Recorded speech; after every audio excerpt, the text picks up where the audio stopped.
Hey everybody. Hey Chef Alton. Hey Kevin. Thanks for resubbing, Kevin. Double first. I did not see the first button get used. But then again, that might be, I don't know what that might be. I don't know why that wouldn't show up. Well, hi everybody. Happy Monday morning. Let's make a today command. Adam is going to merge some PRs and then continue changing quests in Skeleseller.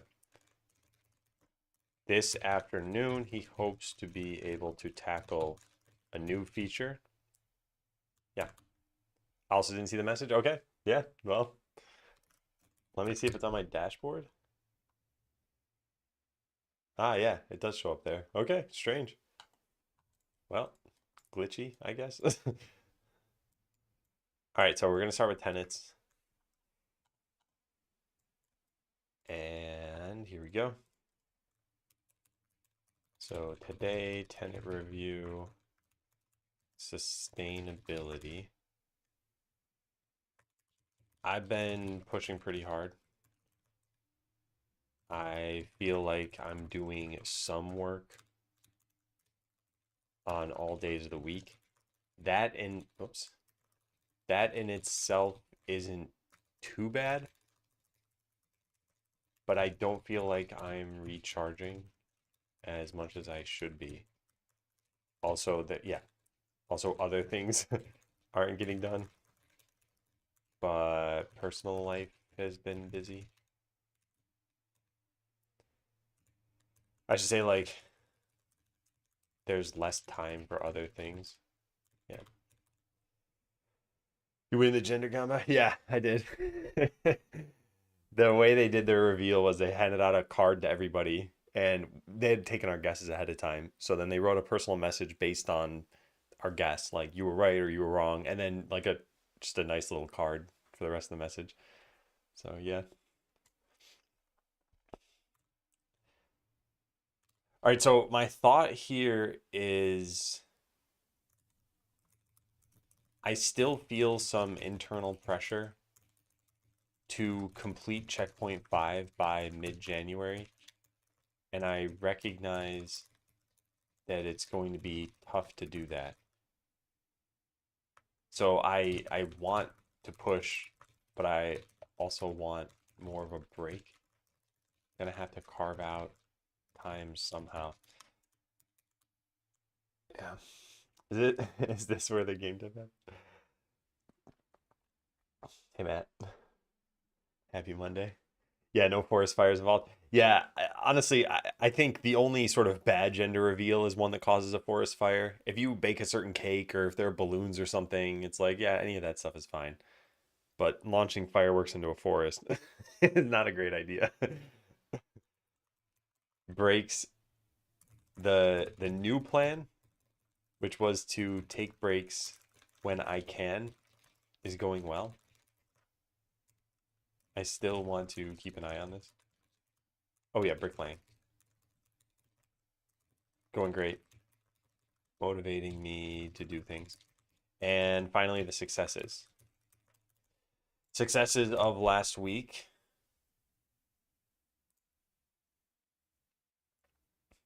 Removed the skull tree. Moved the skull tree. Mostly revamped quests. Finished the mentoring series with Raimi.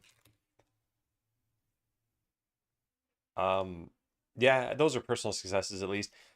I didn't I didn't make this clear because I didn't really realize last time, but yeah, now the only ongoing mentoring series is with 3D Extended. I put Raimi into the past series, and there's a playlist there now, just like with Beardage. So that makes it what 18 mentoring sessions done in the completed series, and another 8 in the ongoing ones. That's 26. So this 27th one is going to happen on the 23rd. I know I just said a lot of numbers. Yeah, the 27th session is going to happen pretty soon. And then I'm going to try to figure out what I'm doing with the series in general. Anyway, that's tenants. That's good. We're doing fine there. There are a lot of PRs, and there are PRs in multiple repos. So I think let's start with Animal Royale so I can get this out of the way so that hopefully nobody asks me questions about this. It is the beginning of a math problem. If you have a train with a mentee going west at 60 miles per hour, get user display name and chat color when joining. I think I just had one comment on this. Yeah, here it was. And these were the mismatches. Manual color green, closest color cyan, lime. Huh, interesting. Fix the ones I got wrong, but leave these predefined ones. Wait, the ones I got wrong, though, it looks like all of these are wrong. Well, maybe not that one. No, that one's wrong too. Yeah, I think all of these are wrong. So I'd probably just keep the original code.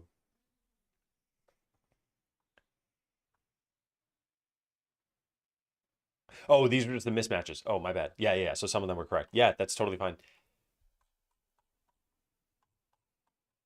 That sounds good to me.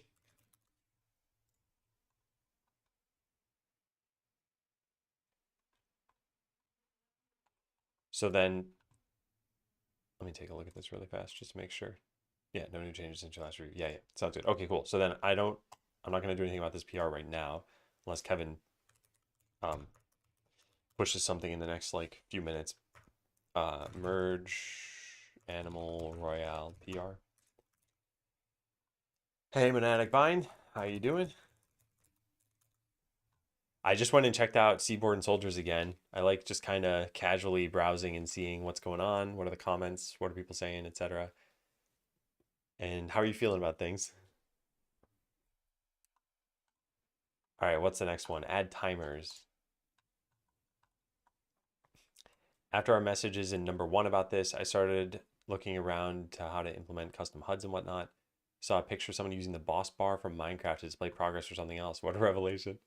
Boss bar. I don't even think I've played Minecraft long enough to know what that is. I'm guessing it's a life bar for bosses. So here it is for Animal Royale. I did 2 bars. Show info about the game phase, basically when the game will start. Show when the next TNT will be launched. Some sections are 10x speed. Yeah, okay, let's take a look. Waiting to start. This is waiting for the whole TPS thing to settle, right? Game will start soon. Type join in chat. This is good. Although the text on blue sky is not very readable, but that's okay. Starting soon. Game is ongoing.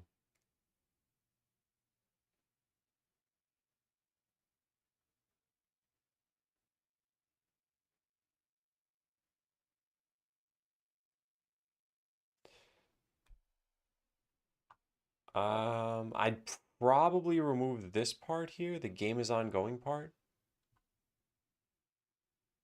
Unless this is counting down till sudden death. Because I didn't see this timer move.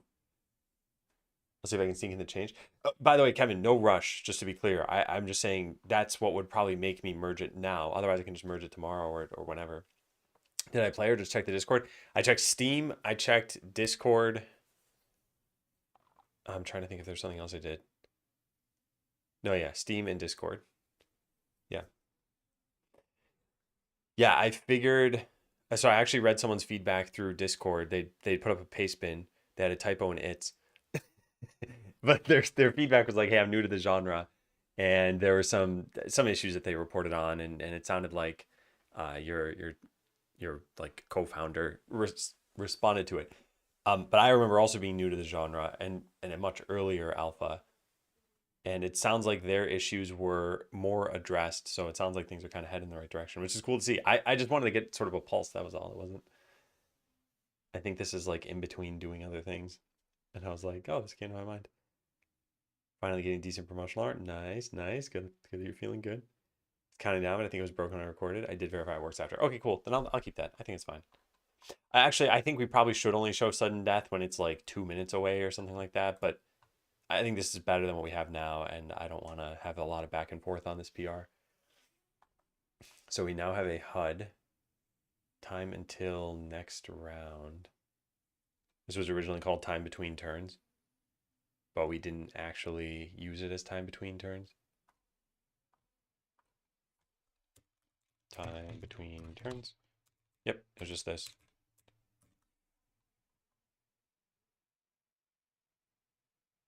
"20 times ticks per second." Interesting.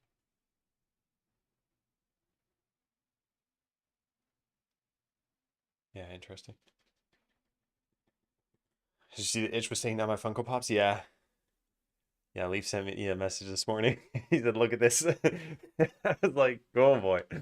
There was one thing that was unclear about that though, which was the whole server hold or something message from the registrar. Apparently, there are two kinds of holds. There's a client hold, which is the registrar putting a hold on it, and then there's a server hold, which is the top level domain putting a hold on it. And I don't actually know what the case was because yeah, anyway, I wanted to ask about it. So I did, but I assume Leaf was sleeping or something. Okay, HUD, what do we got here? Game phase boss bar. Oh, interesting. You can just make as many boss bars as you want. Interesting indeed. Start tick, end tick. What is this?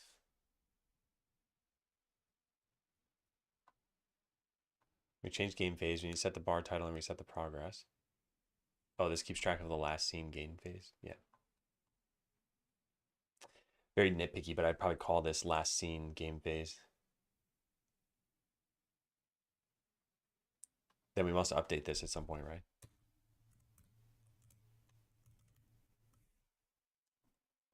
We do right there, yeah. Progress 1, this is fine. Yeah, with Animal Royale and the Jump Royale, I tend to just verify that this works, look at the video or something, and then we'll try it out. I don't care too much about making sure everything's perfect or looking at code quality too much. Plus, I trust that Kevin put some thought into this. For other phases, trying to arbitrarily long time frame.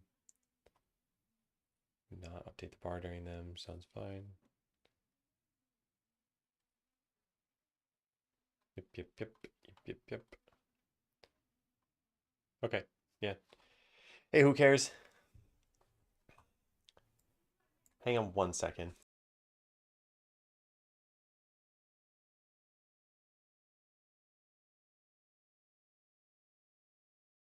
Okay, sorry. All right, cool. Yeah, I think we can merge this. We need to build and everything too. Yeah. Good find on the boss bars, and the feature looks good. Done. Job's looking very different. Yeah, it's Melmsy, welcome back. Welcome back, Melmsy. Thank you for the 37 months. How have things been?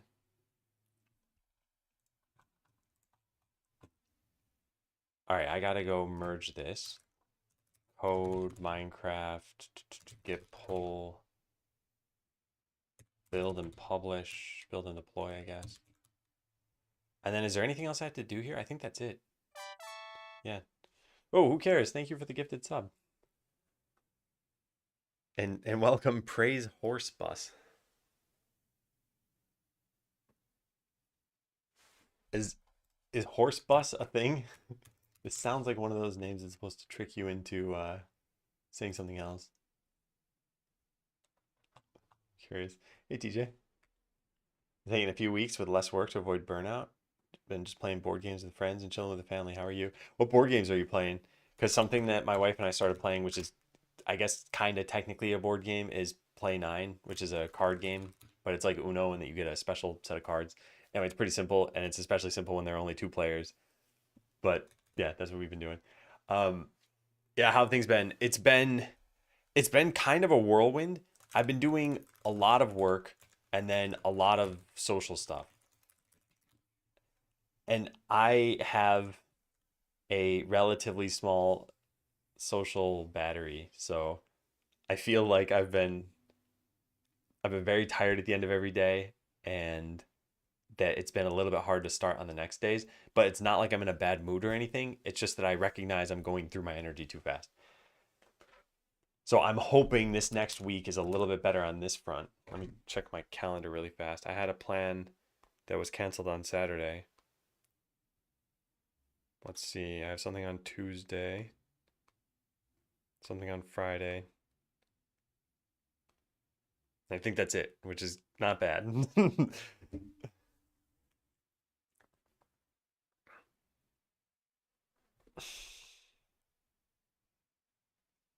Yeah, lots of games. Highly recommend Wingspan for casual games if you ever want a new board game with good vibes. Wingspan. So the thing is, I am generally not a board game person, but we have a board game place near us where you can go and it's a restaurant and you can just sit at a table and take out any of their board games for free as you pay for the probably overpriced food. So this is the kind of thing I could potentially try out. Competitive, medium weight, card driven, engine building board game. So there's only one thing, and that's the competitive part. I think if I'm going to play with my wife, I'd like it to be a cooperative game.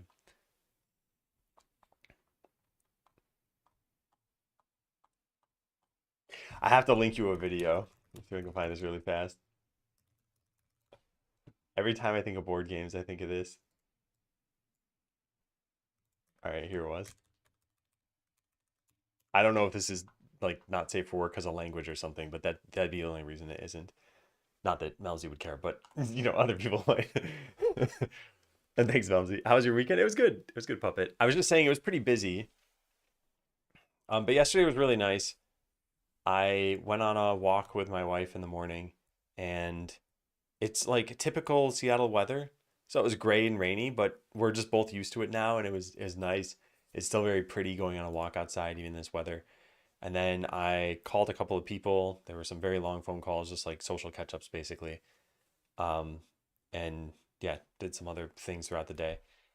Yeah. Anyway, that's enough detail about me. I feel I was gonna say I could keep going into more detail, but it's not gonna be interesting. It's not really competitive. A lot of learning about birds with the ability to win with some strategy. Okay. Melmsy suggests Wingspan. He said it's casual and not really competitive. So I could look into that for the next board game night with wife.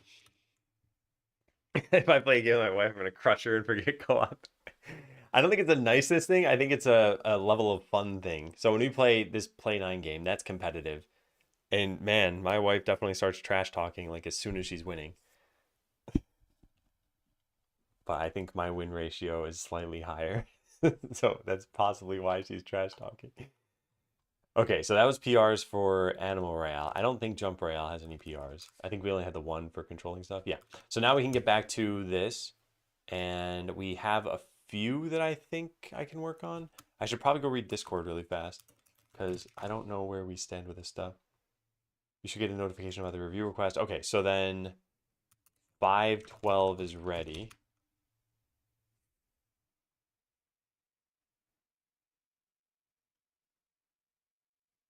And 508 is not ready. Okay, got it. So I just got to keep that in mind. And this should be the thing about panning at the edge of, yeah, yeah. Okay. All right. So that sounds good. Oh, push the Animal Royale one. Yeah, sure. I'll do that now. It should be fast. I'm playing Ranch Simulator, just a low budget simulator game. It's pretty fun. Ranch Simulator. Oh, this is like an actual simulator game. Okay. Because I've heard of Slime Rancher, and I thought that game was okay. I didn't play Ranch Simulator though. My wife just mentioned a game today called Dreamscape Valley. Is that what it's called? She called it Dreamscape Valley, but that's not coming up with anything. I'm guessing it's some farm game. What is it called? It's just Dreamscape, I guess? Or it's Dream Light Valley. I don't know if she's talking about the Disney game or not. What is she talking about? I think it's the Disney game. Huh. Hey, who cares? Thanks for subbing. Hey, 3D extended. Dream Light Valley. Yeah, maybe that's it. Is that on Steam? I wanted to look at the reviews for that because I don't know anything about this other than she just mentioned it. Overwhelmingly positive. Wow. Also overwhelmingly expensive. Is it multiplayer? It's not even multiplayer. Okay, well, that's too bad. Guess we're not playing that together. Okay, one more PR to go through here. Done. Yep, cool. So let's take a look at that. Actually, let's take a look at everything. I don't know if I ever reviewed this. Video's hilarious. It describes exactly my last board game session. I really like that comedy group. They had a special on Netflix, which they do a lot of absurdist humor. That one's some of their more grounded work, but yeah, it's a lot of absurdist humor. So if people ever watch like I Think You Should Leave and don't understand it, they're not gonna like Auntie Donna, I think. All right. Oh no, I did review this.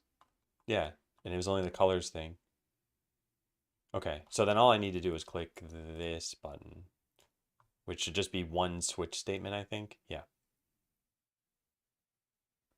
Okay. Pretty reasonable.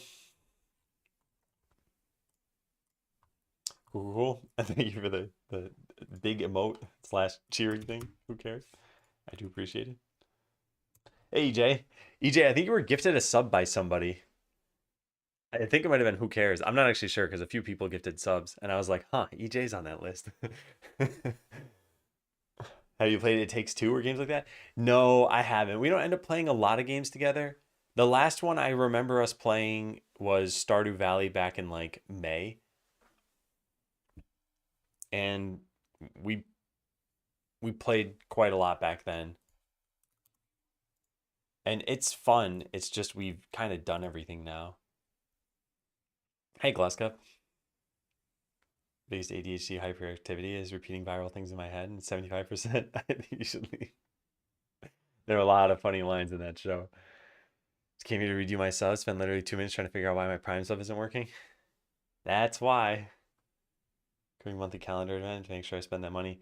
Well, a calendar event wasn't soon enough because someone beat you to it.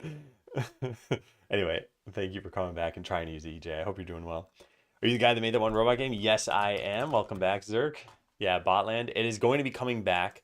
I just haven't updated this text, but it's getting open sourced and should probably be ready in a few months, I would guess.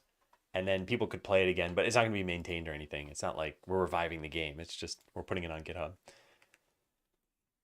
Classic progress on the game. Yeah, yeah, yeah. It's been going pretty well. What we've been working on lately has been.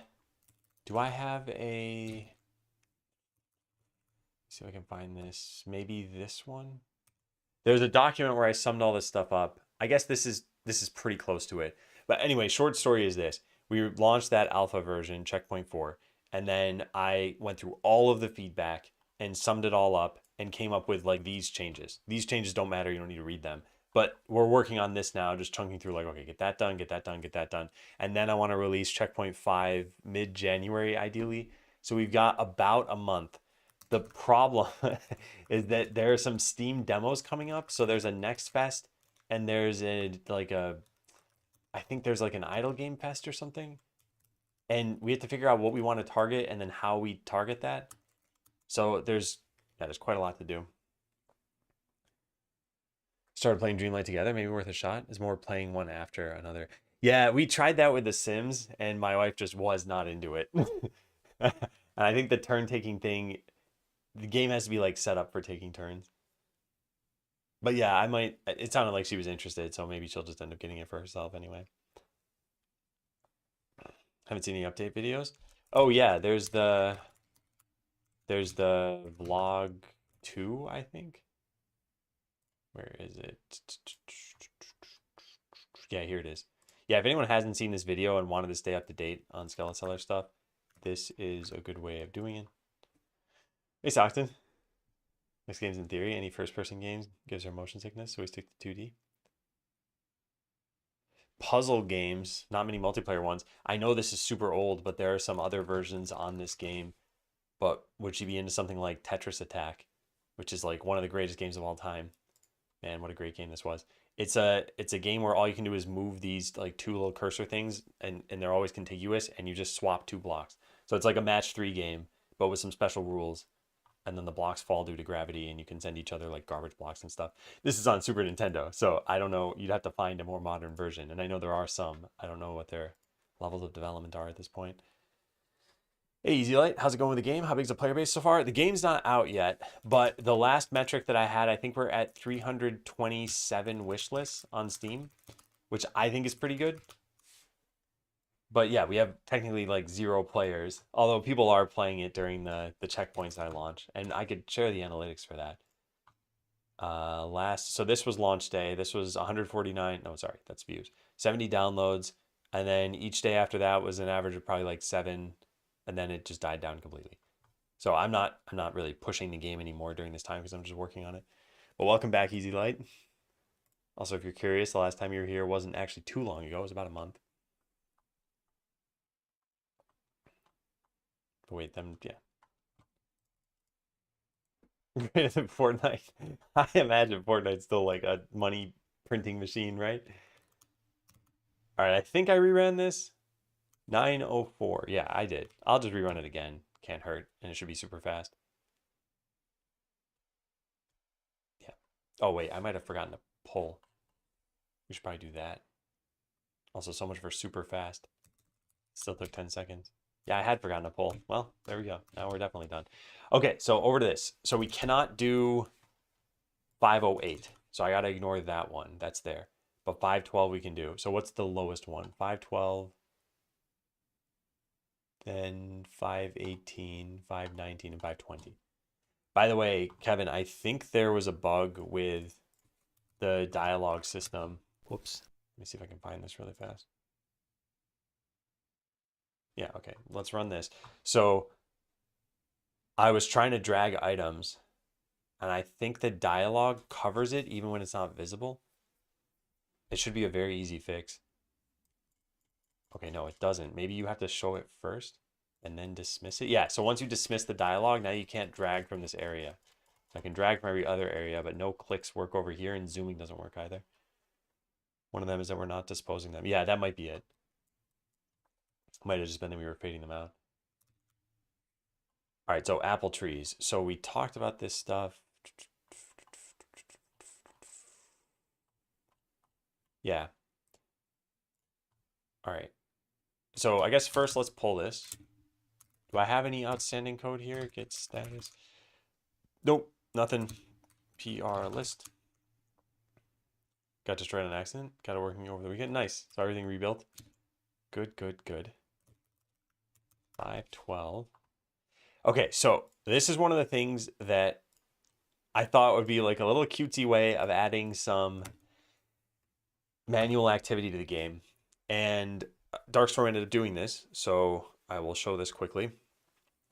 But I don't want the game to explain this at all. They're just going to be apples that grow on some trees, and you're going to see them growing. And if you click them, you get 1 gold. So I think one of these trees is an apple tree, but it only spawns every like 40 or 50 seconds, so we need to speed this up a little bit. We should see an apple appear, or some kind of fruit. There it is. Okay, so that thing just appeared, and now when you click it, you get a gold. And that's it. That's the system. So they can appear on, well, they will be able to appear on different trees. It's only that one tree right now. But it was just a nice way of saying, like, here's another way of getting money, another thing to do. Make sure to check the final comment. Oh, did I miss the final comment? Oh, I had read that. Yeah, I just read that already. The reason I skipped it now is because I already read it. And also, I do want to make it so that apples can overlap, but I can do that later. And I know you had a to-do list up here. Multiple apples on trees. The other thing we should do is add this to more trees. Because I think it's just the one, right? Yeah. So I'll just modify this and say add the apple spawner to more trees. Yeah. Hey Thomas, how you doing?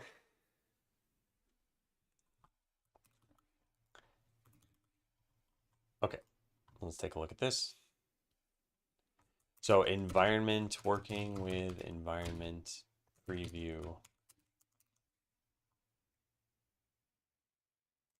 Oh, interesting. I wonder if this requires that you load this from GitHub.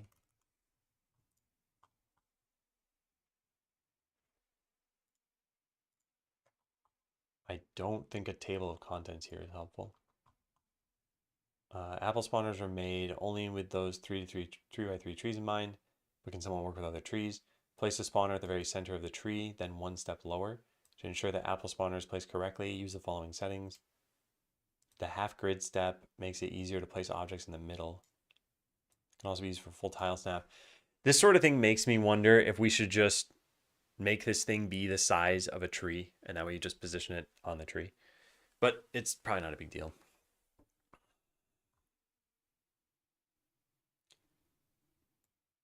Yeah, okay, this is fine. I'll check this in as just remove table of contents. Just don't think it's helpful on such a small page. All right, images are broken. Should probably store them in the repo. Yeah, I guess it'll only ever work on GitHub. Anyway, it's fine for now. I'm not super concerned about that. All right, so this has been reviewed. Now Apple spawner, let's go load that up.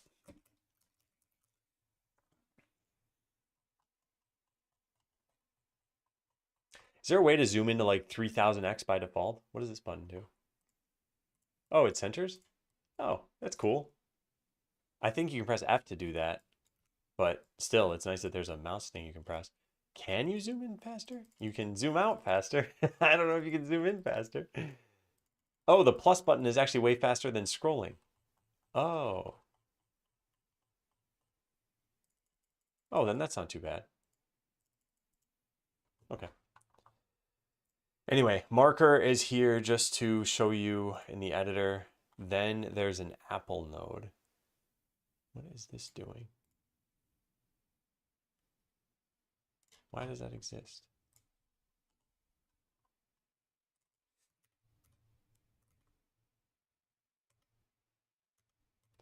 Oh, I see. This is a one apple spawner.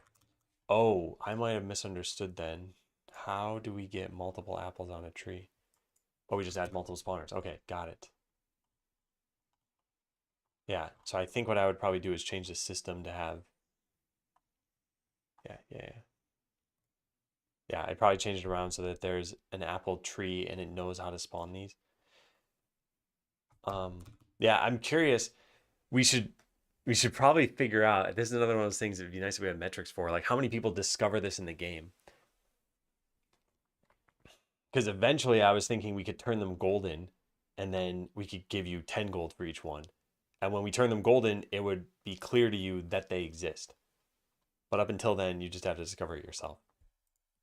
Anyway, it doesn't matter too much right now either. Save Apple's collect account. Yeah, well, save, but then we'd also need to upload it somewhere, and we don't have that feature. So, yeah, I need some sort of like, this is for the metrics task. We need to do something like that.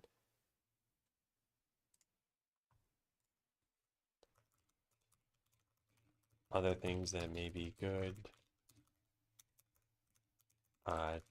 Tracking whether the user collected apples and maybe how many.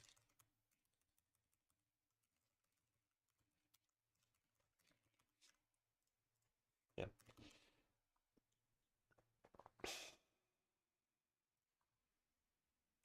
All right, back to the PR.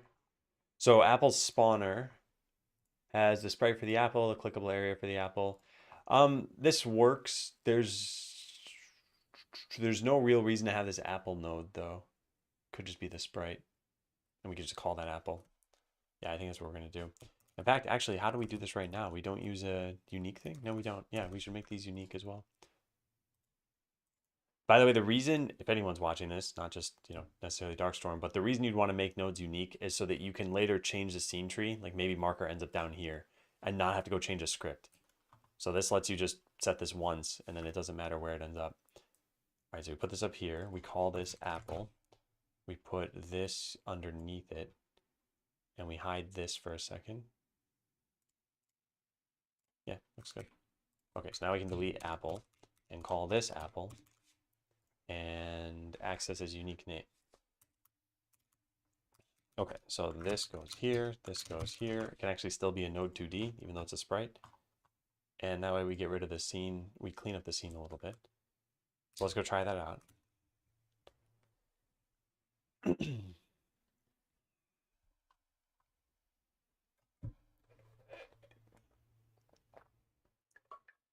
We'll go through PRs this morning and then get back to the quest revamping stuff. All right, there it is. I click this. I wait upwards of 6 seconds or maybe 7. Yeah. All right, cool. Looks like it's working.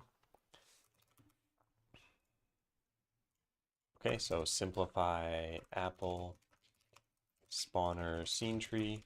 There was a node 2D that we could remove.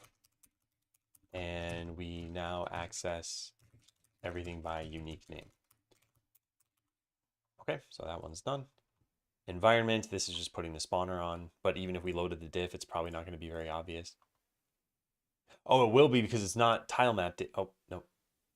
Never mind. Tile map data did change. Well, there's no way to know what actually changed. Although I look at this and I don't see anything highlighted within this. So it's possible nothing changed. Although I don't care. The map looks fine, so I'm not gonna look at this. Yeah. It's yelled at by a tile map, I know. So angry. Alright, this stuff's all looking good still. Yeah. Environment gets initialized. Environment now has a reference to the town. So that we can initialize each apple. We technically don't need to save this in the environment. If it's never used, I don't see a need to. Yeah, we don't. Alright, I'll delete this. And then if we ever need it in the future, we can save it, of course, but this prevents us from having a member variable that's never used. Remove unused code. Okay, that one's done. And we have item sale in town. Item sale. I don't think this code made it in because I don't see this here. Fruit tree. Yeah, this isn't here. So this shouldn't make a sound right now, right? First, let's click this. Yeah, sorry. Hopefully that's not super loud. I don't think it is. It peaked at like negative 23. But if I click this, yeah, it doesn't make a sound. Yeah. Hey, Dave. Pro game dev. All right. So let's go add that in. So if it is a fruit tree, then play item sale. This is a little bit weird. I think we are going to need a different sound effect here because this is going to sound like money is changing hands. Maybe it's that you're getting money. That's reasonable enough. Yeah. I left the apple tree var in the lambda. What file? Because I'll take a look at that in a sec. All right, there it is. So now this should make a sound. Yeah. Yeah, I think that's fine, actually. I think it was a toss-up between making it sound like picking an apple and like getting money. So which is better? And it's fine right now. So yeah. The loop children, what file though?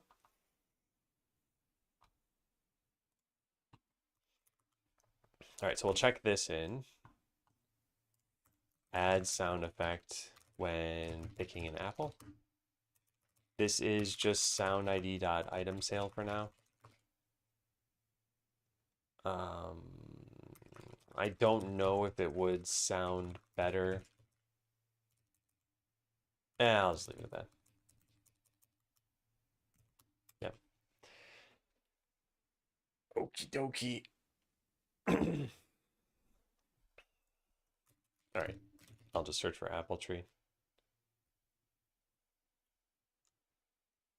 Left the apple tree var in the lambda. Are you talking about environment.cs? Because I don't see a problem here. Yeah.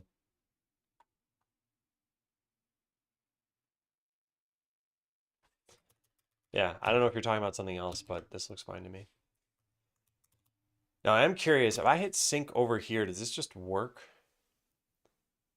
It says it will, so let's see.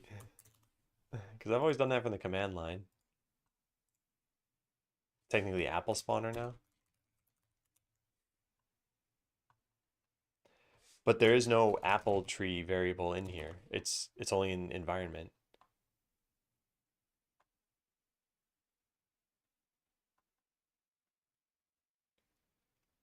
Yeah, I don't see what you're talking about.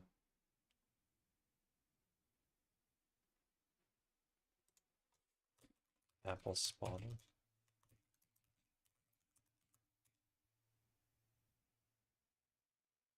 Oh, the naming of this. Oh, I see. Yeah, sure. Spaller. Spawner. Yeah, this is, yeah, I didn't even see that. I thought you were just talking about that there shouldn't be a variable there, not that it should have a different name. And I was like, you can't get rid of the variable there. But yeah, yeah. All right, rename um, lambda variable. It's technically a parameter, I guess. All right, so sync that. Now that should go over to here. All right, cool. It all made it there. All right, cool. Thanks for making the changes. And confirm. Okay, so now we have, oh, reload the page.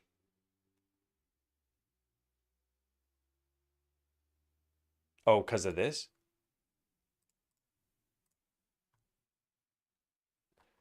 Huh, interesting. I guess it's just a safeguard in case you didn't realize that there were changes. Because I was gonna say, I'm the person who needs to approve them, so I should be able to do that, but maybe not really. Anyway, that's fine. Okay, done with that. Now for this one, change the trees because the big ones are covering the slime. Hmm. This platform, I wonder if that shows by default. I was gonna say, it doesn't totally hold the slime. That's the only strange thing. I wonder if we should eventually make custom graphics that look like they're tailor-made for our NPCs. So environment had to change a little bit.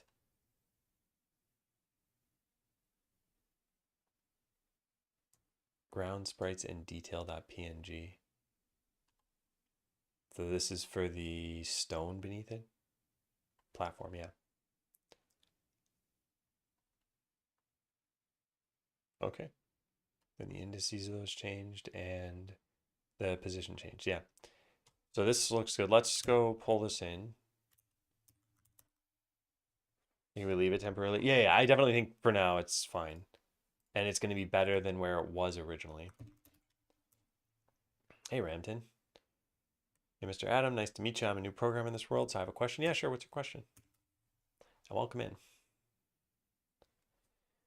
Okay, so my question here is does the recycler show up beforehand? It doesn't matter if they do or they don't, but what shows up until they're there? Although most save files are going to have it there pretty much constant. Wow, I got to turn that down. Okay. Nothing. Okay, that's fine.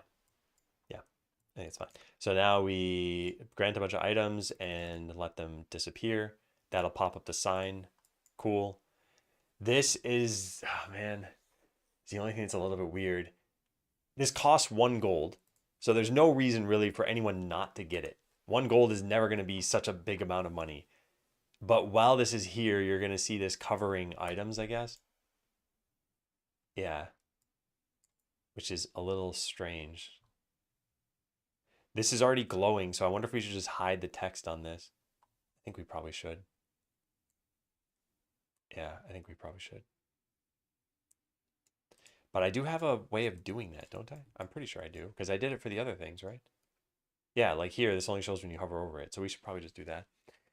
With the weak laptop, what kind of programming language is light for making this kind of pixel 2D game like that? So I don't think there's any laptop so weak that you couldn't develop like the start of a game at least. Like maybe if you're making some intense survivors like game that yeah, you might eventually make that laptop slow down to a crawl. But still, in developing it, you could just test with like 1/10 the enemies or something, or 1/10 the bullets. Anyway, as far as programming language, I wouldn't look at it from that point of view. I look at it in terms of which game engine do you think sort of suits your needs and which one seems pretty cool. So I'd look into things like Godot, Unreal, Unity. I think you're going to have a slightly harder time running Unreal and Unity. But then there's also, if you want to go this route, there's probably some like cloud development option where your laptop could be a just a keyboard connected to a monitor practically, and it would run anything because it just needs to connect to the internet. These exist for regular development scenarios. I don't know about for game development scenarios, but presumably they're just general purpose machines you could get too. And Game Maker could work as well. Yeah, really any engine you want to look into. And then each engine is going to have its preferred programming language, and you don't even necessarily have to use the preferred one. But for example, Godot is GD script. You could use pretty much any language you want. I'm using C Sharp. Unreal is typically C++ and Blueprints. Um, Unity is typically C Sharp. Game Maker is I don't know what. So I wouldn't probably base it on the programming language too much. But you said you're a new programmer, so it might be good for you to consider like a low code or a no code solution. So like Unreal has blueprints, you don't even need to dive into code. Godot has GD script, it's pretty much like Python. Can you do that after reviewing the dialogue PRs, taking off the sign effect? Just because I had to change things in the signpost class. Yeah, sure. Yeah.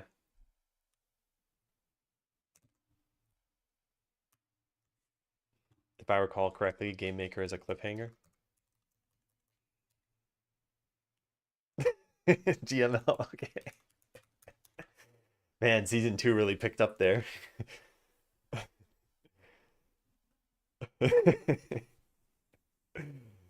Game Maker's Python-ish. Also has drag and drop blocks. Oh, cool. Okay. Also, hey, wolves. Um, I should probably look into Game Maker at some point just so that I can have some knowledge about it. Not because I really plan to use it, I guess. Can also use JavaScript on it? No. I don't know. Yeah, I'd have to look that up. Game Maker JavaScript. It's an autocomplete thing, so maybe. Yeah, I guess you can. JavaScript coming to Game Maker. What year was this? 6 months ago. Wow. I was not expecting that. Huh. Yeah. Neat.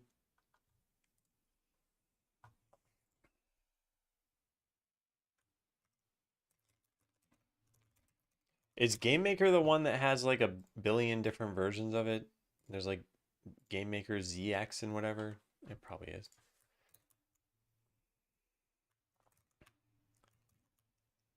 Okay, what was I doing? I was going to turn this off in the sign, and then Kevin said not to do that yet. So let's do that afterward.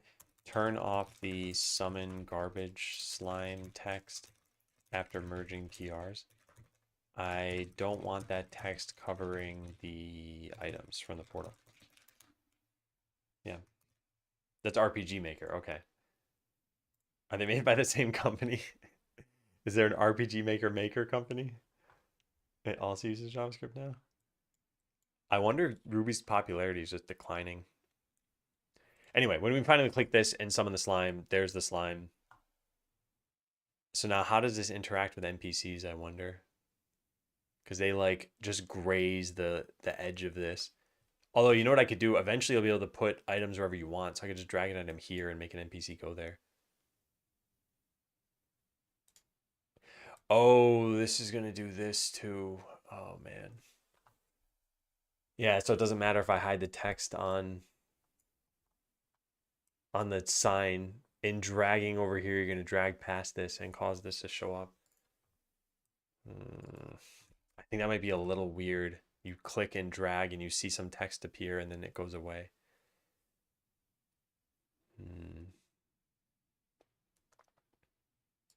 I wonder if we should just move them up to here.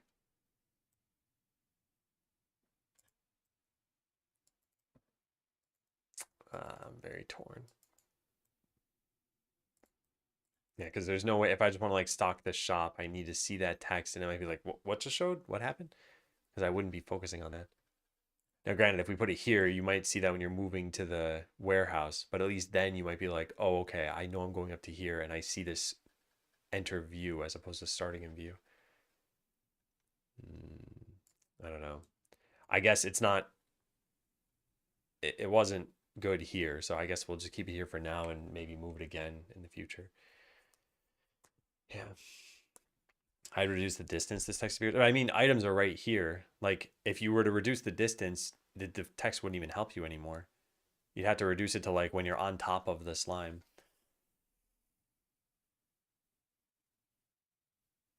Maybe we do that. Maybe we set it to be when you're within like a tile of it. But then you wouldn't be able to see how much this is worth until you get to here. Maybe we should change the dialogue then in that case. I don't know. But yeah, we probably need to do it too. Make the garbage slimes guidance label only show when you're very close to the slime. Have we figured out where the slime takes money from? Well, so we figured that out. The lore is that its digestive system is converting it to gold. What we haven't figured out is how to tell the user because that's weird. So I just don't tell them. Make that text just be X gold on top of the hunger bar. Would that be clear? I think it'd be clear you're losing the item when you find that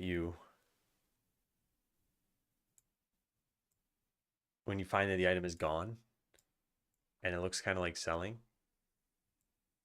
So we could probably get rid of the whole feed item to slime.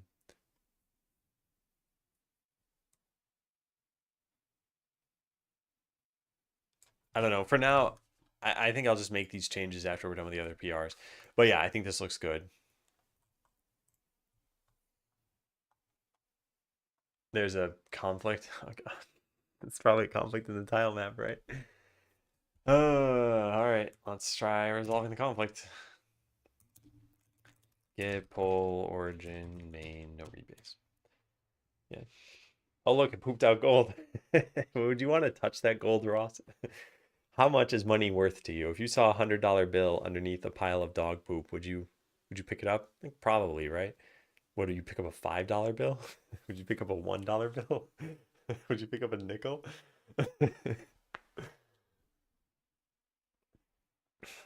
In the woods, after click on them, tells you the tail of slime. Yeah, yeah. I think there will be a lore request form.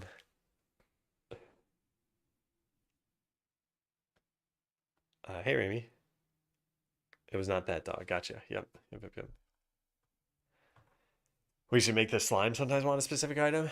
I think it'd be tough to communicate that you can still make it take in other items. So I think for now, let's leave it how it is because there's no real problem with the slime yet. It's still a nice system for manual input. All right. Yep. This is tile map data. This is going to be impossible. I think we just move the slime again and just reject this.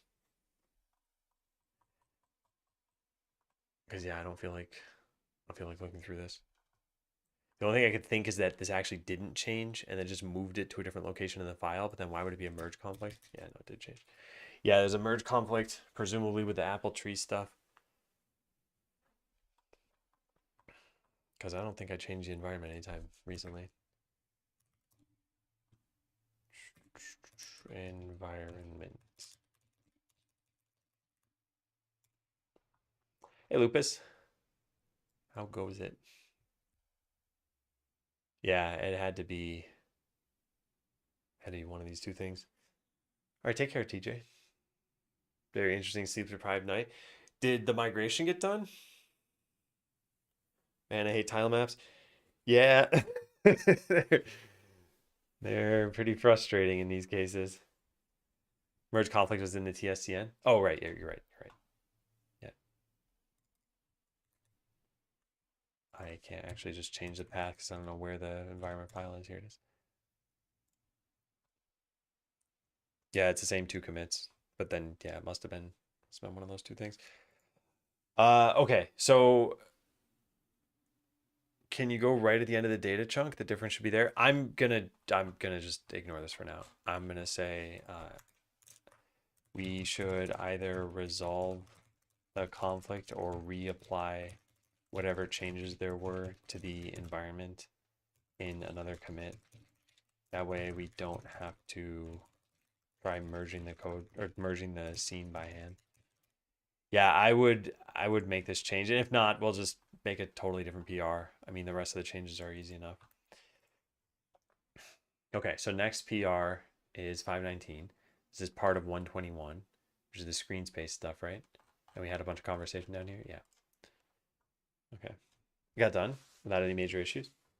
Usual suspects didn't read the instruction mail. Well, you said there was some third party that kind of held up the process because some system was down. I think those kinds of hiccups are, it's like you can't ever really totally do anything about it. But yeah, they're not reading emails. I guess that's tough. Unless it was also, I mean, middle of the night for them or something.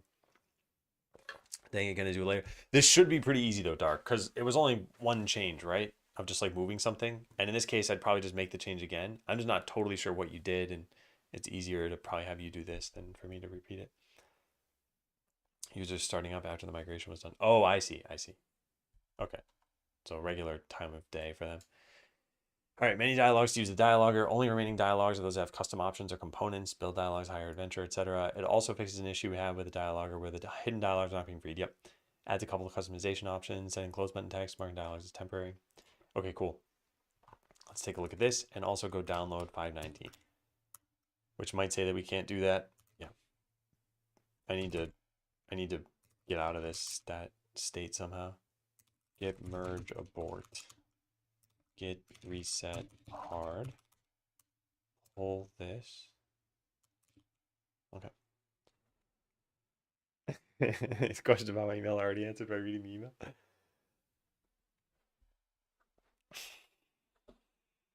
Only change was swapping trees. I'll take a look afterward. Yeah. There's no rush on that for sure. I use GitHub Desktop. Yeah, I think any other UI could probably just have a way of switching quickly. But I like the command line for the GitHub stuff that I'm using. So dialog box changes its vertical expand, I'm guessing. I don't know for sure, but again, it doesn't matter as long as it looks good. We now have a control here. Parent is the UI. Okay. This stuff was all deleted, presumably moved to a different location. Set close button text sounds fine. So now we manifest that. Close button text is set to null, which is dismiss in all those cases, but here it's set to OK. Okay, that's fine. When is temporary is active. I didn't know there was a param ref. That's interesting. When is temporary is true, once the dialog is dismissed, the dialog that was previously presented will be shown again. Now that's interesting. Where do we set that to true? Dialogger is temporary. Set dialog. This is just data. This is just data. This is just data. This one has is temporary. That your save file is not supported. Interesting. Okay, so I should try that out. And that's the only place? Yes, that's the only place. Okay, so try popping up the old save file dialog when one is already showing. Okay. Oh, which material is ring? Yeah, it's silicone. Dialogue. Yeah, I want to get a purple one at some point, but I bought a 6-pack of these and I went through the blue one already because, I mean, eventually silicone wears down. It took about a year and a half. But then the other colors are all sort of normal colors. I like colorful colors.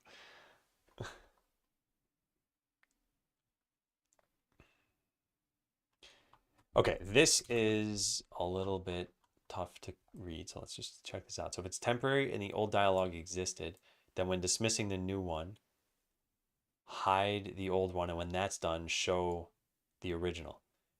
I wonder how this would work if someone managed to spawn a new dialogue in the middle of all of that. Because hide dialogue has a fade time, right? Yeah. What if we made this like 15 seconds? I should try that out too.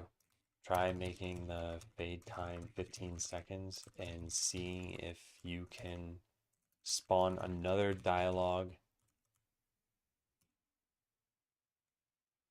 in between closing the old save file dialog and opening the one that was showing. I wonder how that would work. Aren't smart rings also made of silicone? I don't know.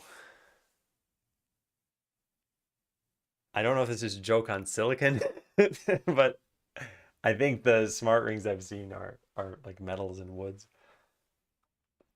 Does it bother you when washing your hands? No, I like this. It's pretty unobtrusive, and yeah, there's no real danger with it either. Like I was wearing a titanium ring before, and if that thing gets dented, then you're probably losing your finger, or you need some emergency services. If I didn't do that, I'd lock the player by removing the first dialogue in the game and one causes a guild sign to show. I see. Yeah. I get the reason for the feature. I think that's important. I just wonder if there's a way to preempt this that happens here.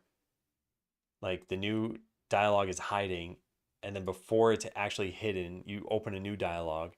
Then the dialogue is unhidden, and you show the dialogue you preempted it with. Now, what happens to the old one? And possibly it works fine. Joke about the integrated circuits. Okay, yeah. I did get that because you had the kappa there, but it wasn't so clear that I knew for sure where you were going. So sorry for ruining your joke.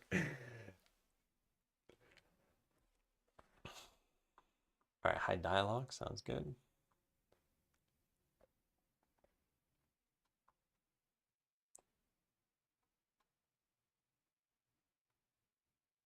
All right, if it was set dialogue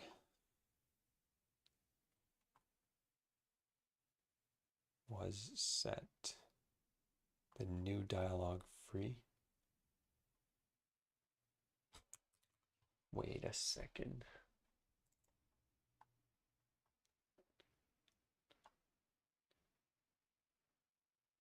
The existing one's unequal to null. If it's dismissible, just hide it.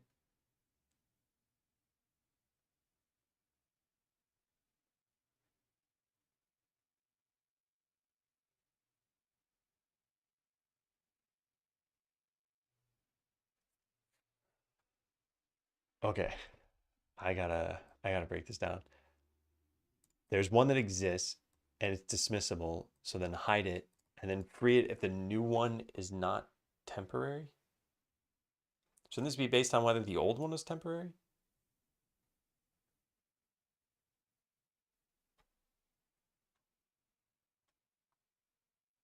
Hmm. Well, let's take a look at this.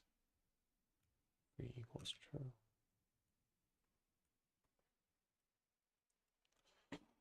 Not sure. Hey, Dels.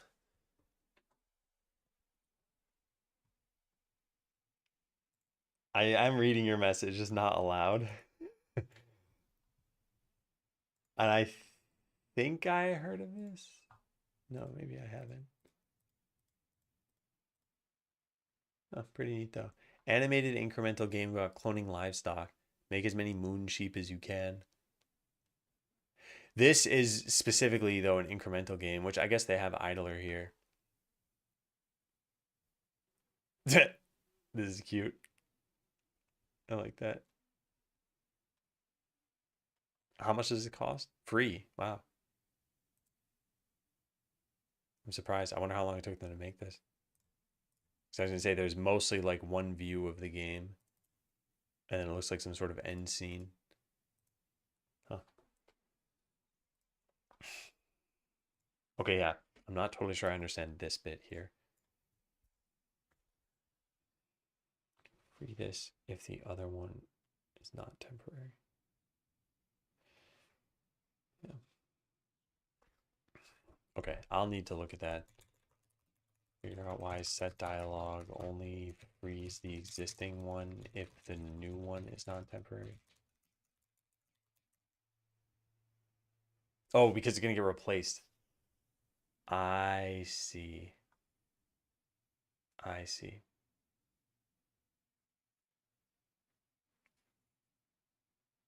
Okay.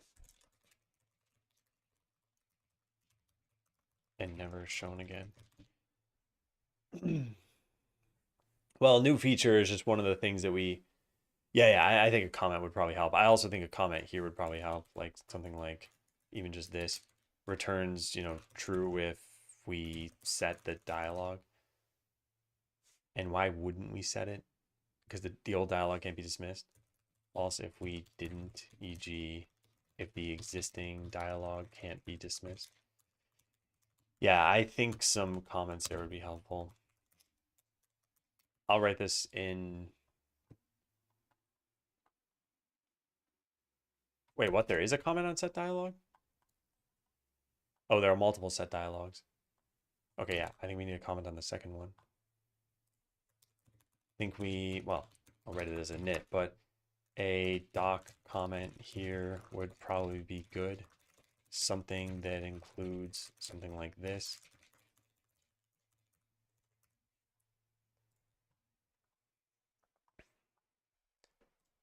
And then a comment about why we're setting free based on the new dialogues is temporary. May also be good. I realize that it's because we're going to show a new permanent dialogue. So the old one should be freed, but that took a bit of time to come to that conclusion.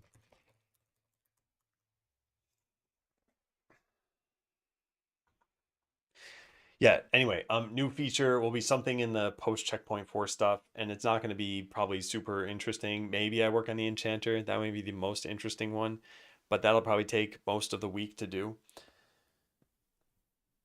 I also think, yeah, you know what? That's probably what it's going to be. It'll probably be the enchanter. After the tavern, probably work on the enchanter and manual spells. Excuse me, for those who didn't hear, there is the current enchanting system, which is going to be totally deleted. The way this works right now is you drag an item into this pot, it disenchants the item, this crystal fills up, and then you see that buff in the tooltip there. Grant all adventurers +1 power for the entire battle.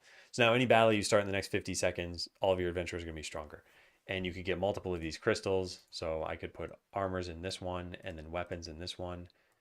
And now we can see, I mean, it's got the same buff 3 times because I didn't flesh out this system. The problems people had with this is that one, you can see this is very temporary. So every minute you'd have to come back and put a new item in here. And then there are a bunch of game design problems with this. If all of these items do something, so for example, this says grant all adventurers 3 health every 4 seconds.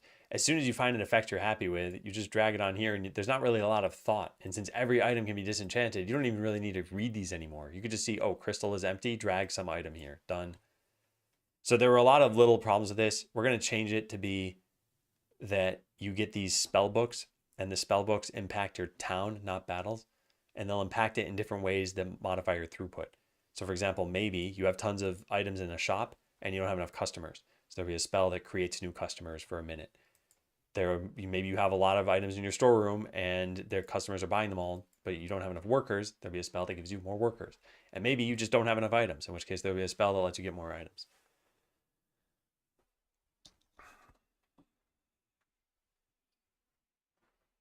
If I can read your mind, I can only read Skeleseller related questions that are valid.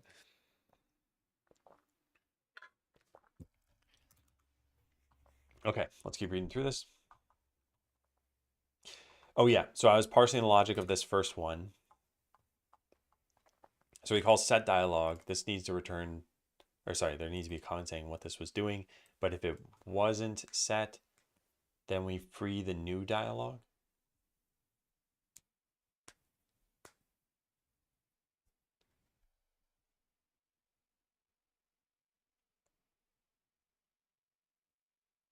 Oh, I see. Because the new one couldn't even be spawned. This might have repercussions for whatever's calling set dialogue, right?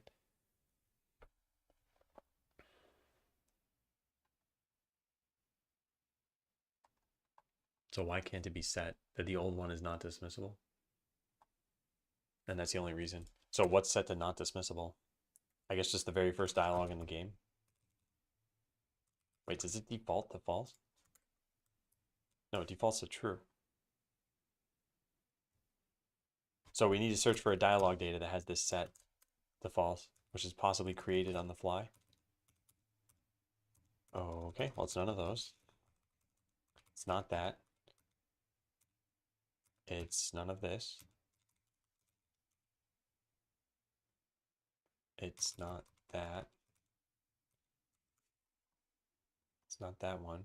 Wait a second. Couldn't I just search for is dismissible colon false? No, because it's possibly just a comma false at the end. Select adventure to hire. Oh, I see. Gotcha.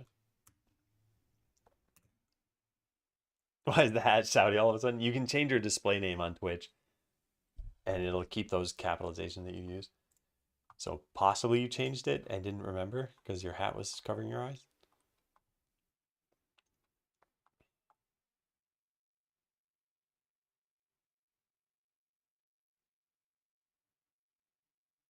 Greeting. Enchanter, greeting. Takes in the town for what reason? This. Town.dialogue or .set dialogue. I see.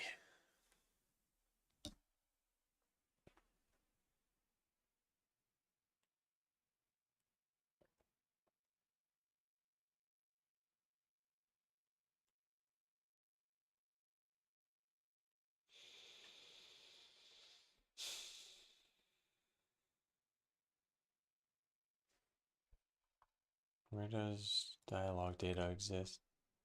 Here, okay. Yeah, I see. We definitely got to make a generic. Oh, this is generic. Oh, thank goodness. Okay.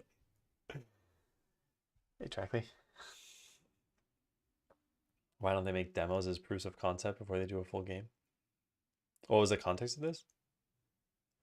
In the settings the other day, I tried to rename my account again. Got told to wait another while.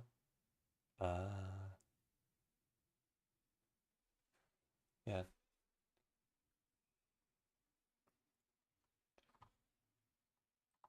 Okay, this stuff is looking good.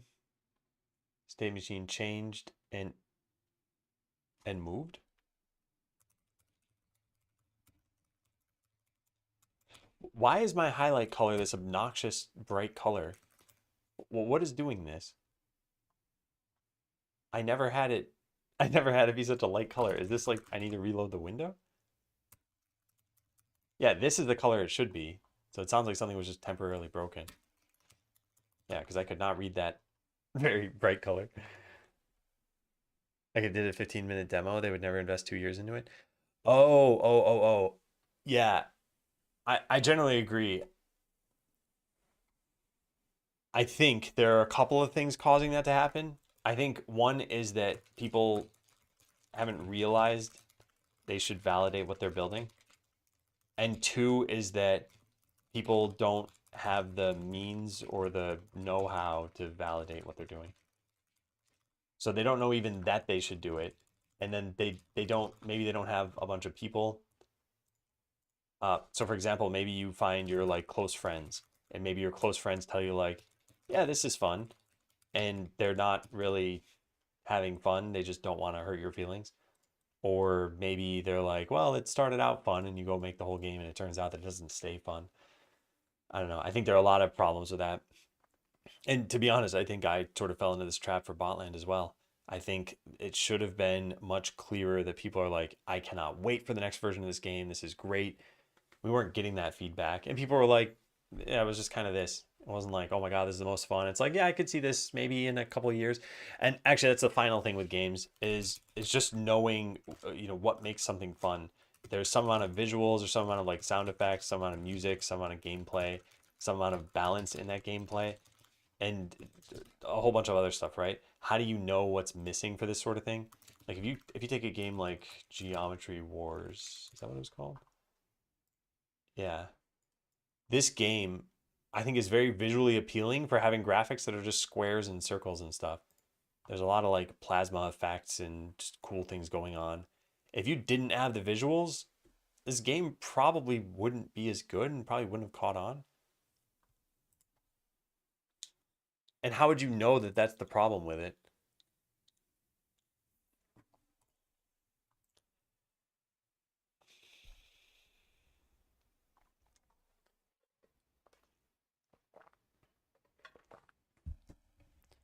was it called Geometry Dash?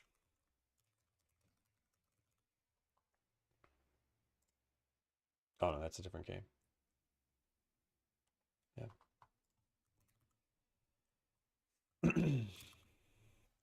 Oh yeah, so why did the state machine move here? It's in a knit and it was in what, ready? Yeah, because the knit needs a town now. Yeah, sure, that's fine. All right, text dialog is gone from there. This is the same general idea. This is good. That's deleted. This is fine. Good. What did we have here before? This was in common states, I see. But now he uses game state T and not game state node 2D. That's good.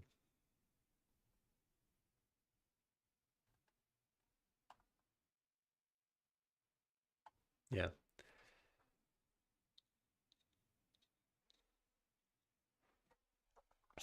We got rid of the dialogue from the guildmaster. The only thing that worries me here is we had a dialogue, but I guess it was never used to begin with. Yeah. Do we ever do this anywhere else? I search for that. No, yeah, it's just unused already.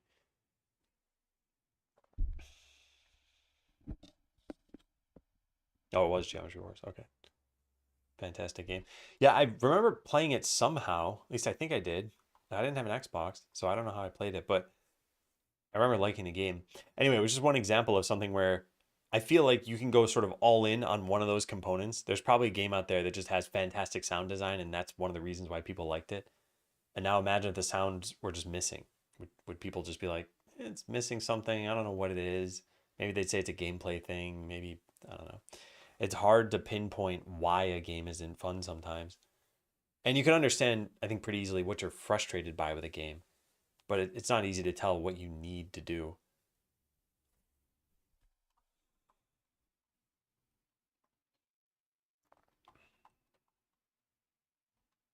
Okay, this could affect all of the dialogue in the game. And I need to look through a bunch of this. I do want to test those two scenarios I had written down. So one first battle, where is this now? Skeleton. But this used to be elsewhere.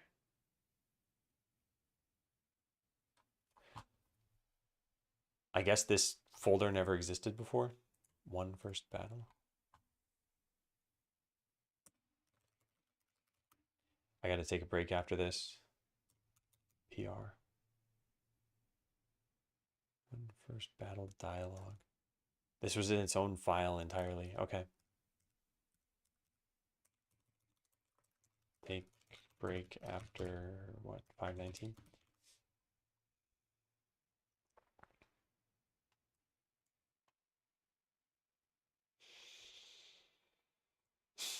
It's a little bit strange. I wonder what realistic scenario could even cause this to happen. Because there's only going to be one non-dismissible dialogue. Used to be seen as now a state proper, yeah.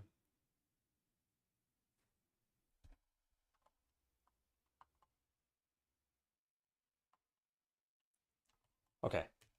I want to test a couple of these things. Try popping up this old save file dialog and one's already showing. All right, so how do we do that? Save, I probably have the word version in it. Yeah, here it is. Okay, so we're just gonna pop this up. Wait, this doesn't know that it's temporary. Is temporary.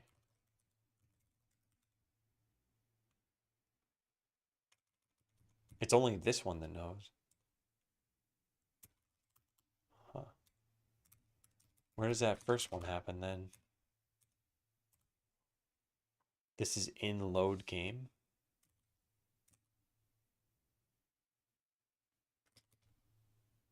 What? GameSaver.load is called.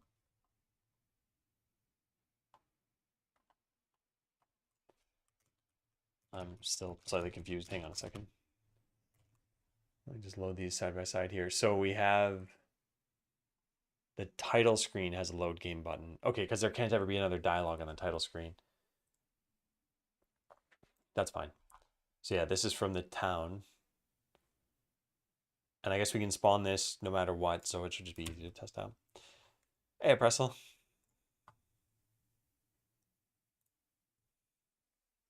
Interpret as wanted?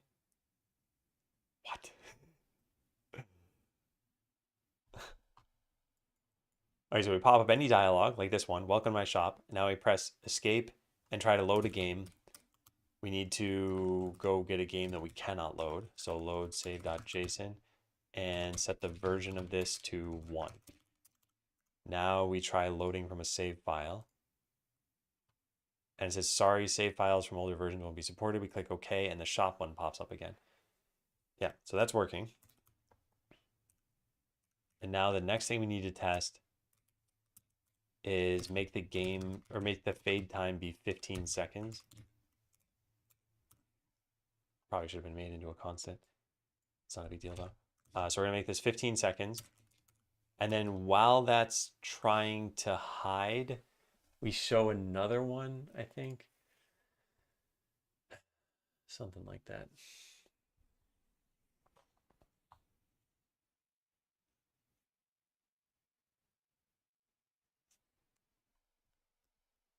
What's that hard code 15F? Yeah, I should change it. All right, this one hasn't been changed yet. This one has been. Is there another dialogue? I guess the signs? If I click this?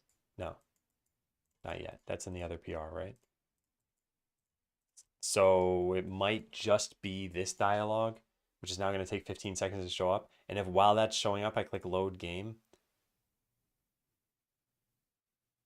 what's happening now? Did it mess up?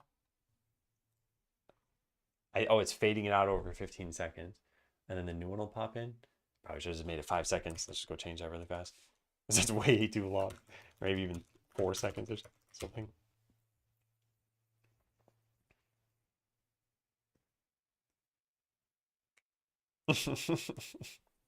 Bells.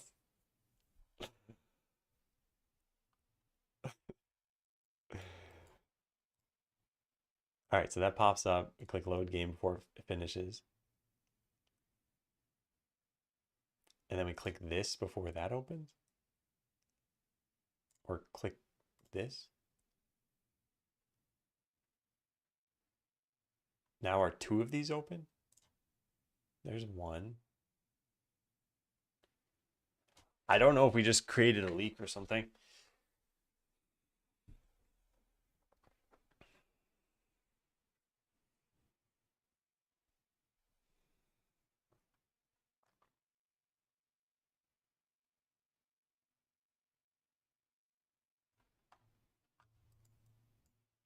Yeah, I don't get it, Thels.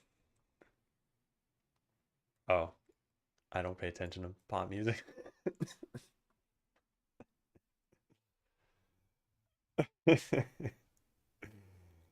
Oh, man.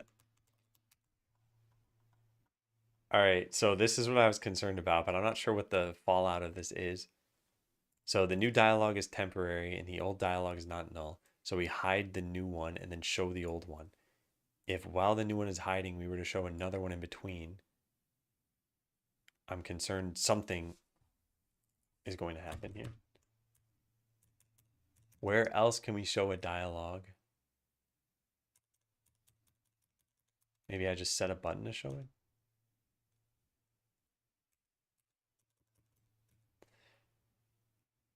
And are these dialogues added to this thing? Yes, add child. Okay, so then what we could do is we could probably see in the scene tree whether this is working.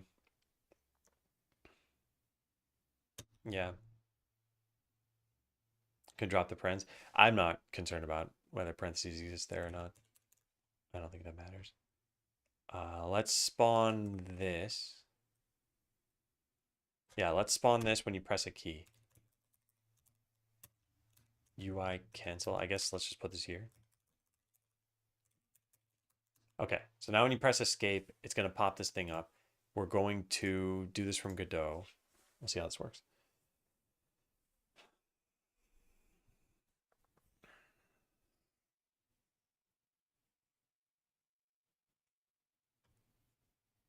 So I press escape, it should just pop up a dialogue. Oh, but now we can't load the game.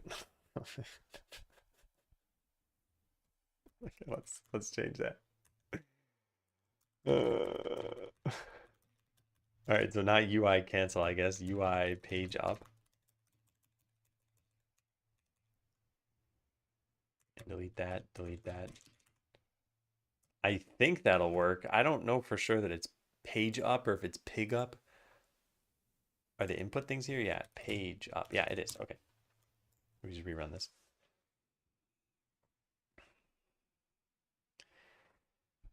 All right, so I spawn this. We go look in the scene tree. We find the dialogue thing. There it is. And there's just the one dialogue box right now. So now if I were to click this, not that. If I were to click this, now we should have two in there for a second. And now one of these is going to go away. Perfect. Okay, that's all good. Now we click load. And now again, we should have two of these. And then we're going to click OK on this. I'm going to hit page up before it can hide. So this and this. And now how many of these do we have? We have three. Yeah, so that's a problem because nothing's ever going to delete the old one, right? So now I hit dismiss on this. And now we're going to have one stuck in the tree but not visible. Yep, that's a problem. And the one stuck in the tree that's not visible is that one. Yeah. Okay, so we do have a bit of an issue there. I don't think it's worth fixing in this PR, but we should probably fix that.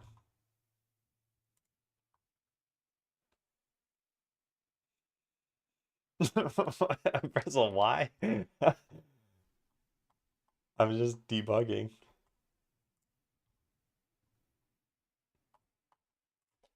Where'd that go? It's temporary. Here. Whoops. Okay, so you can run into a problem here. Here's the repro that I did. I see. Can't you just hack to put a timer on the dialog box at every minute? If they aren't visible, just delete them from the scene tree. You can't do that because you need to know you're not in the situation where you do have one that's supposed to show up. So for example, you click this one. Oh, now it's never going to work again. Okay, yeah, this is, well, maybe it does work. Okay.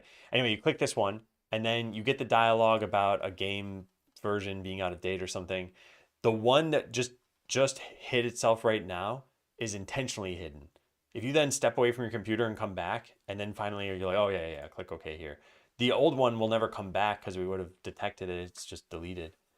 So we need some other way of detecting that we're in this situation or stop new ones from popping up. But then there could be repercussions there too. Like what happens if you do try clicking a shopkeep and it should have popped up a dialogue but didn't? Is the caller going to know how to handle that code? What happens when you hover an item over the dialogue? It's showing up behind it. I don't know if we want it to show up above or behind. Yeah. Anyway, you can run into a problem here. Here's a repro that I did. Set the fade times to be 4F instead of 1 point or 0.15F so that you have plenty of time to perform the rest of the steps. Then in town, add this code, the unhandled input.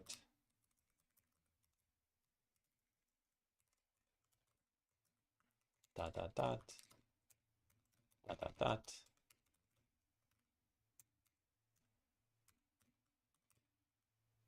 Add this code to town.cs. Then how did we do this? Click a shopkeep to spawn their dialog. Then try, while that's open, try loading from an out of date save file. This will spawn a temporary dialog. And then close that dialog. And before it's finished closing, press page up on your keyboard. So at this point, you'll have a dialog that never gets freed. and isn't shown stuck in the scene tree.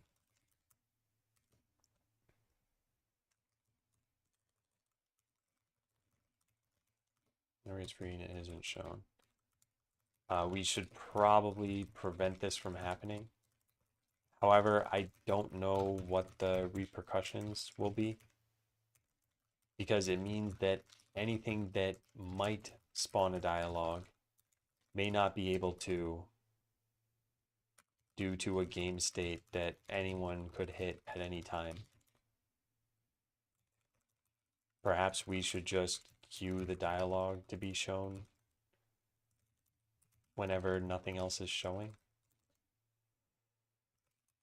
That may result in many dialogues being spawned in a row.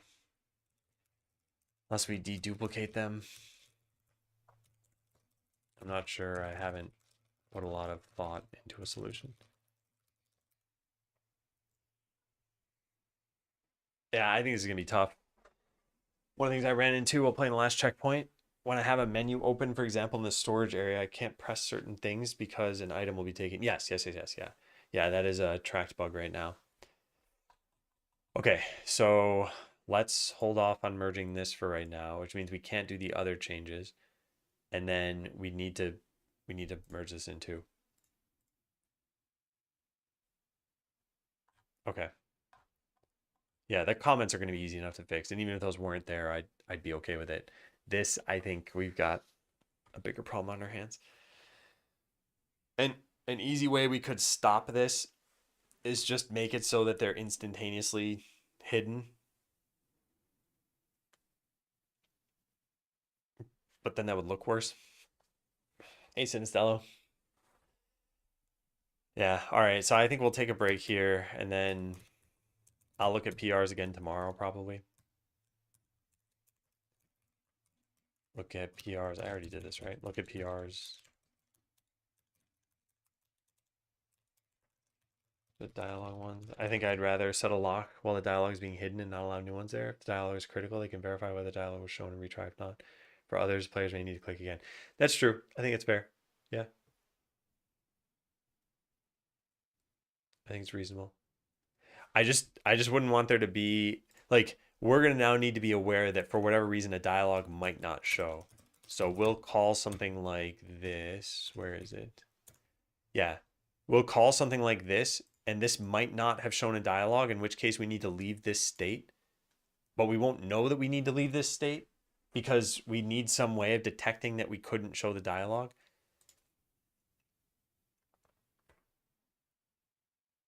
Which means like base.enter needs to return a Boolean, I guess. I don't know. There's some weirdness there that we need to think about. Where's a good example of where this is actually used?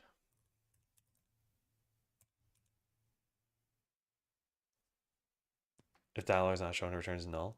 So it'd be the else that if. Right. But what I'm getting at is like this greeting. Excuse me. We have, hi, I'm the enchanter. I can extract essence. This is like page 1 of a 3-page dialogue, but this one might not have shown. And we don't know here that it didn't show. So we think we're in the greeting state, but you're actually not. You're still in the state before this. That's the part I think might be tough. I know we could put an if statement on this stuff, so we need to do it wherever this thing is used, I guess.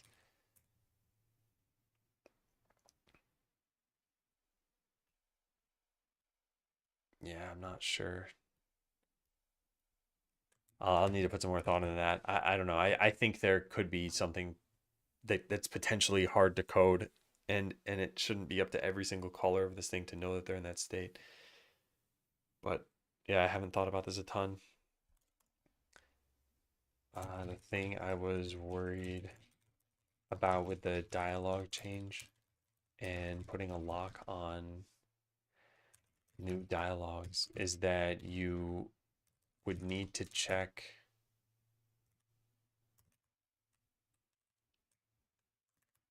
I guess in text-based dialogue state whether or not the dialogue showed, and if not, you need to know how to transition to another state.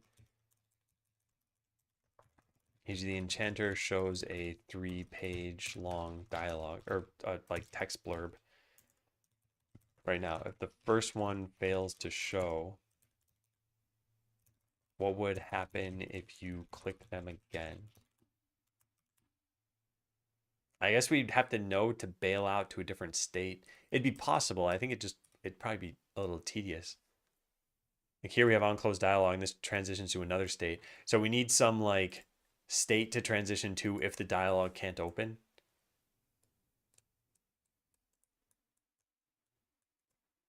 Yeah.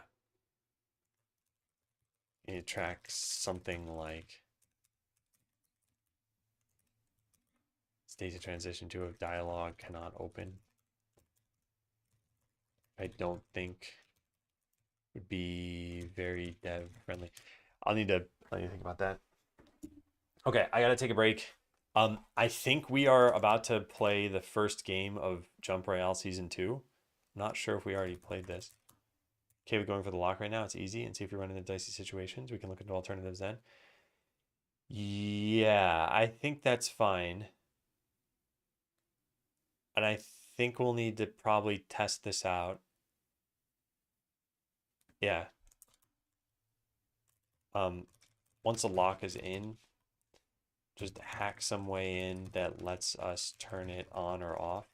Then test things out with NPCs. Okay. Yeah, so where is this file? The JSON file someplace. JRON file. There it is. Did we already play one of these? I think we might have. Never mind. This isn't the first one then. Okay, well, it's game number 2, I think. Yeah, second game. So for those who didn't hear, I accidentally deleted the save file. So I just wiped it out completely rather than trying to restore from 3 months ago. And now we're in season 2 of Jump Royale. So is it jump time? Computer, I asked you a question. Is it jump time? It's jump time. Okay, have fun, chat. You can type join. You can be on the top of the leaderboard because there's only been one game before this.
again, close the game. GG. We now have slightly more player data in here. All right, break taken. Let's get back to working on the tavern stuff. Let's go find out where we left off. And do I have any changes here?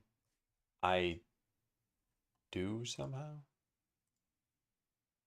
I don't think we need any of this. This, by the way, is how I deleted the save file of Jump Royale. I just clicked discard all 3 files, and I did not have a backup. All right, so switch back to main. I want to switch now to my branch, and I want to merge in main by rebasing. Drat, conflicts. I was hoping that wouldn't happen. All right, what's the problem? Well, shopkeep now has stuff and should not have stuff. I think we just delete everything from here. This is just going to keep reappearing, won't it? Does mine have nothing in it?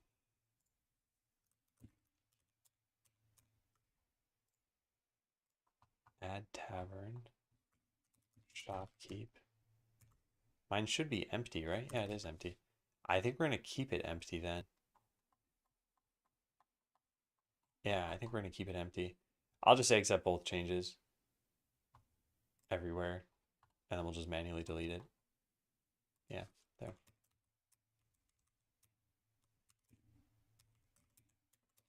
All right, there we go. Do that, continue. And we should be good, right? Get status. 10 and 10 different commits each respectively. Use get pull. I shouldn't need to get pull, right?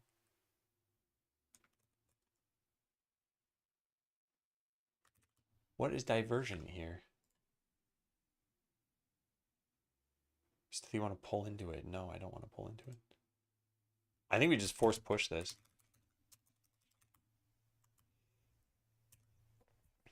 Yeah, okay. Yeah, cool. So now let's try running this and just make sure I didn't totally break everything.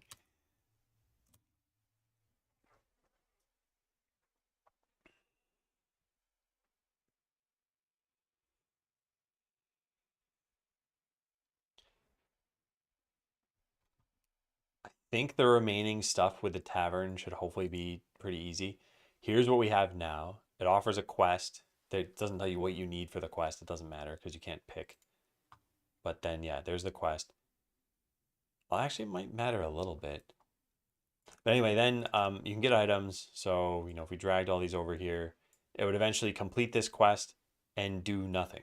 So we're not giving you the reward yet. So we need to make it give you the reward. And that's what is presumably the next task. Yeah, keep track of all the permanent buffs given out. We only really have plus life and plus power. So plus life, plus power. These need to be tracked somewhere. They eventually need to make it to the battle system. The battle system probably gets a reference to the town. It doesn't. Okay. I think we intentionally didn't want to just pull stuff from the town, which is why we have invincibility here. But I wonder if we should revamp this whole system. Yeah, because if this did have access to the town, then we could just pull it from town. Invincibility. Yeah. We could make this public. But instead, we end up tracking it in multiple locations. One of them being inside the instances manager, which is now not loading.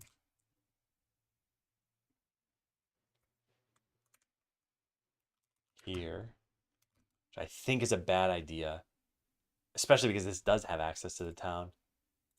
I just don't feel like there's a reason for doing this, is there?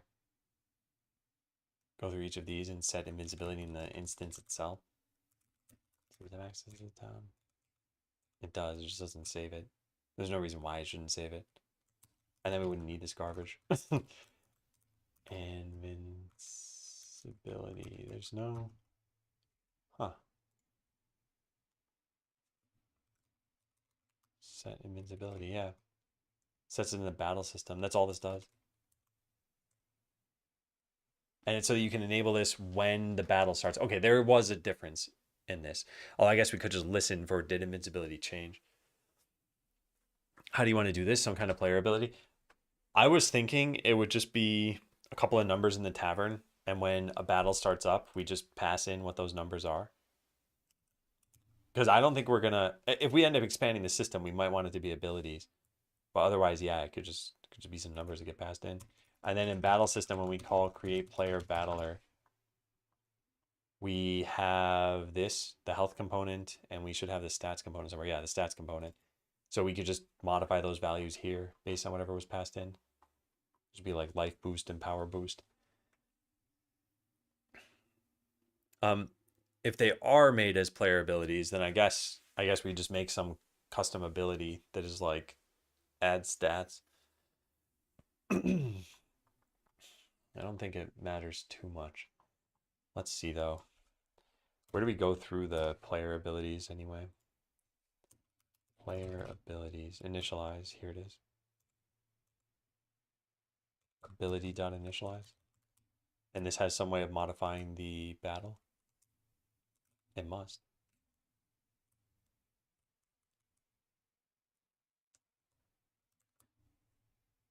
Oh yeah, right there, of course. Ability.initialize. Wait, nothing overrides this? Oh yeah, nothing does override this. But this is only at the start of a battle. We would use it just to improve stats, I guess. Hey, Flip Flap. Flip Flip, excuse me. I guess Flip Flap is in your name. If it's an ability, you don't need to do anything for save and load. Yeah, we would just need to change how we render this. Because the UI in the tavern is going to need to show you somehow, somewhere, that like, hey, you have plus 10 life. And I guess we could cast to a specific ability. We're already going to need to save other bits of the tavern as well. I'm leaning toward just putting it in the tavern. Anyway, how about this? Let's just sort of jot it down and see what it feels like. So public float life increase. Really probably shouldn't be a float. It's always going to be an integer. Because even though life is stored as a float, I don't think it matters. Do we store max life as a float? Because that seems kind of silly to me. We do. I don't know why. Storing life as a float made sense, but this should probably have been a long. Well, I guess let's store this as a float too. No, that's kind of stupid. Okay. So anyway, life increase, get private set. And then we want, what was the other one? Power? I think just power. Yeah, what is power saved as? Probably also a float. Although in that case, we probably should make this one a float. Power increase. Okay, private set. Just make sure you don't multiply by 27. I would never. So we have this, then when you get to a quest completed, we could just say something like life increase plus equal 10, power increase plus equal 5. We're going to change this eventually. This is just temporary values. And then when you start a battle, we need to pull that information in. So instances manager has something about starting a battle. In fact, we're to create a battle system. New battle system. Right there. This is inside all battle mod data though. Okay, no, it must be created inside the scene tree. So then an instance or instance slot has one. Yeah, here it is. And this is the same pattern we would use for setting this in ready. We do set it in ready. Then we call initialize. Initialize, do we have access to the town? We do. Okay, yeah. So we could just go get this thing. So we get level, adventurers, player abilities, mods. We could just pass in the life increase and the power increase. Is this ever called for anywhere else? It isn't. Yeah, so I'm going to do this kind of hackily for right now. Life increase and power increase. We need to store these things. Let's pass them in, though. Made a game with only chat GPT, no programming knowledge. Can I get the job now? Honestly, probably yes. You would just need to pass whatever interview process there is.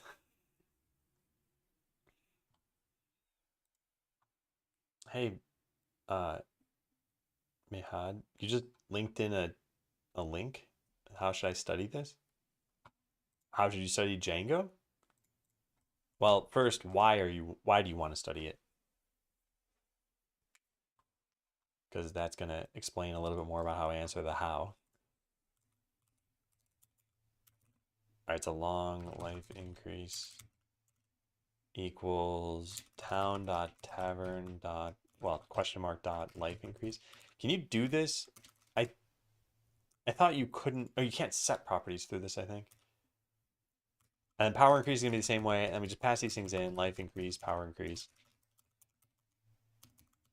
and then we just need to use them. And using them should be pretty simple. We'll just store this up here: private float power increase and private long life increase. Good. These don't need a space in between them. And then when we go into create player battlers, we just apply that. Oh, this is going to be a problem. The direct reference to the adventurer's health component. Oh, man.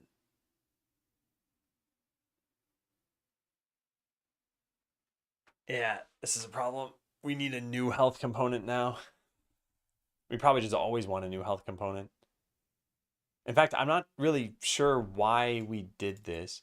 We'd get the one from the adventurer, but what did we listen to on the adventurer here? I guess level ups?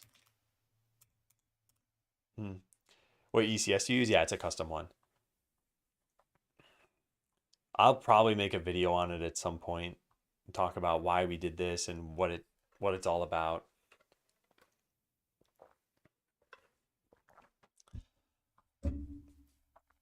Oh, we must listen to this somewhere. I don't know where. To know if they died. We only care if the current one died. We don't do anything else. I think I think that we can just clone this. I mean, obviously the battle simulator works, so what would be the problem here? And we'd fix that bug with the max life thing, right? Didn't I write this down somewhere? Max life. Figure out what's going on with updating this during a battle.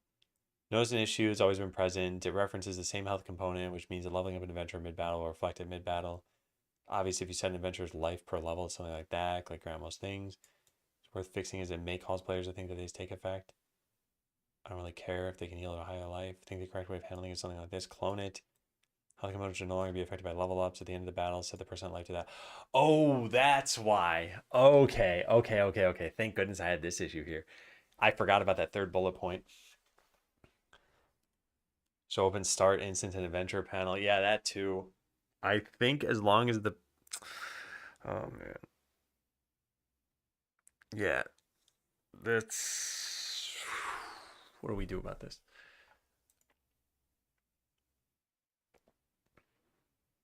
Okay, well we only have two options at a high level. We have keep the life values in sync and don't keep the life values in sync.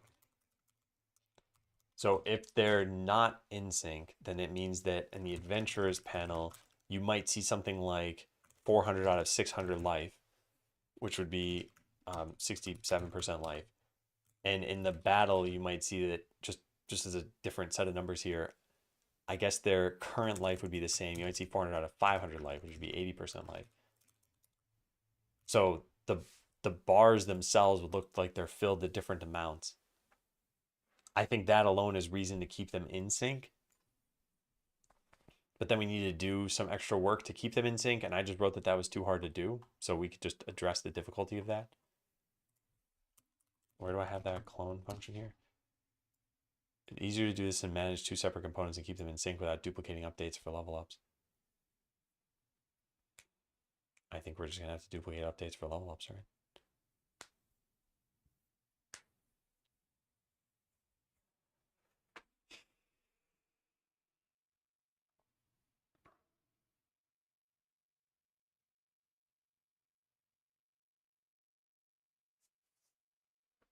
Wait, why can't we just have a reference to this?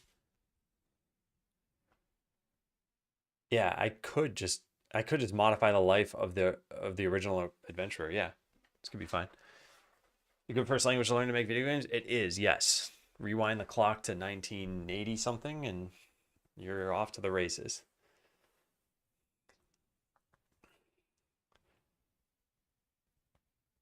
Um, yeah, I think we just modify this in the adventurer. Modify the max life in the adventurer themselves rather than at battle time. Yeah. Now you make a battle health component that works differently and doesn't add those listeners. We still need to know when a character dies. And I think we still want to keep this in sync with the life values that you see in the other dialogues. Otherwise, I think it'll be confusing. I'm just not sure. But yeah, I think we modify this at the time that you complete a quest and we just take the life increase. But let me think about that too, because even that's going to be difficult.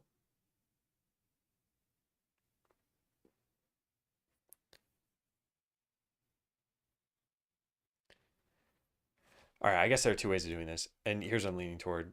So we do this. The town listens for on quest complete. It then does one of the following. No, it shouldn't do one of the following. I should just do this. Listens for on quest complete, then recomputes the adventurer's max life values. Yeah. So it's just base plus the tavern bonus. And the base is something we can compute. So it should be pretty simple. Hey Gazilla, how you doing? Okay, I like this idea. Yeah, I like this idea. So where do we have the tavern? Oh wait, the tavern doesn't have it on. Oops, I didn't mean to do whatever. Is it? The tavern doesn't have it on quest complete, right?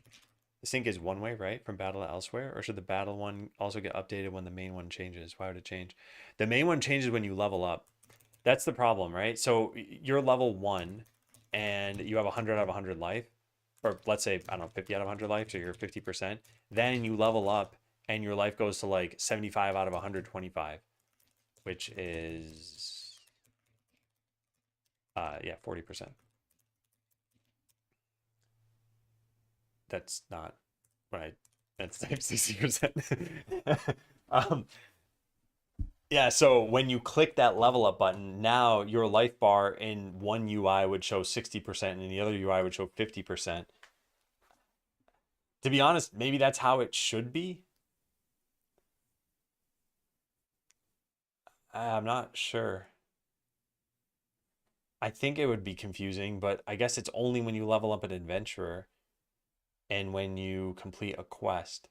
And when you complete a quest, you probably wouldn't notice the difference because you're maybe getting plus 10 life, which is probably like 4% of the life bar. But I guess you'd notice it at the extremes that one adventurer looks dead and the other one's not dead, and that would be weird. Yeah, yeah, it would be weird. I think we'll just keep them in sync, and your max life will just it'll just take effect immediately in a battle when you train an adventurer.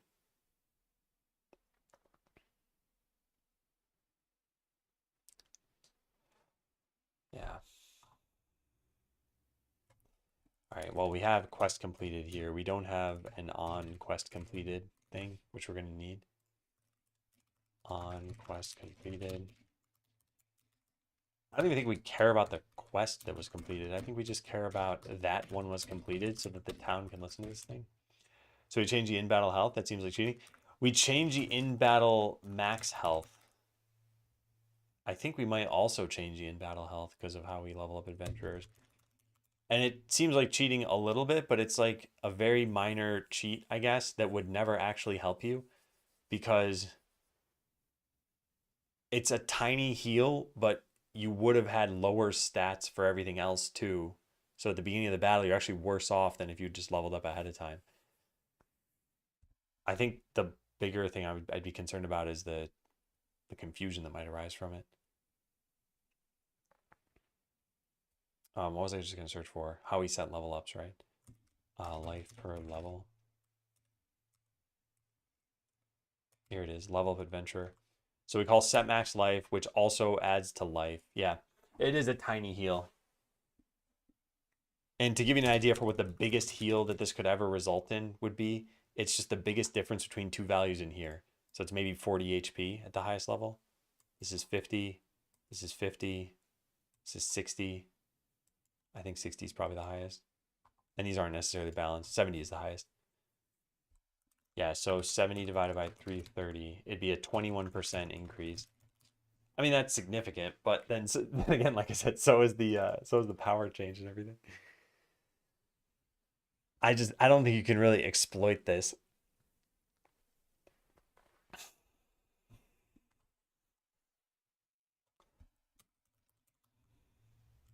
It's only in one battle. Yeah. It's also only 7 times in the entire game. Or not even 7, 6 times in the entire game. Because you only level up each adventurer to 7 and then they're at max. Technically this impacts quests as well. But yeah, in all cases, I don't think it's very important. Okay, so tavern dot on quest completed. We should not have a quest completed thing here, but we might have originally. So let's just search for quest. Yeah, nothing. Just request. So let's go get this and set this thing down here. Okay, so what we have to do is go through each adventurer and raise their max life. Couldn't we also just set their stats? Don't they have stats? They must have stats. Yeah, they must have stats. You know what would probably be smarter then? It's just making a health component for... Oh, they need 2 health components, though. I was going to say making 1 health component for like the tavern bonus and making a power component for the tavern bonus for that too. So you're fighting a boss, you can heal yourself. Yeah, you'd be able to do that once. And it would probably heal you for like 15 life. And again, even if you waited, you wouldn't get the power increase. And the power increase probably would have just helped you end the battle faster anyway. So yeah, I don't think there's ever an incentive to do this. And if there's an incentive, it's such a tiny, almost imperceptible and very difficult to do incentive that it's like, yeah, just let players have it.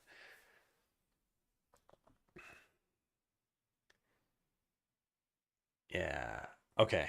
Okay. So for each adventurer, don't we have a get adventurers function? Yes, we do.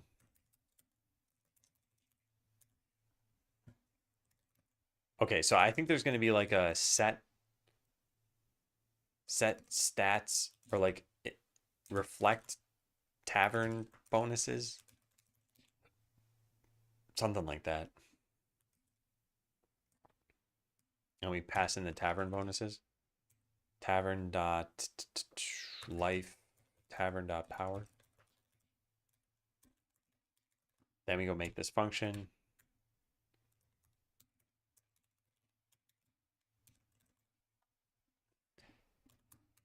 So get their health component. Don't do this stuff. This would be really bad. We need to figure out what their life should be, which is this. AC dot level. That goes over here.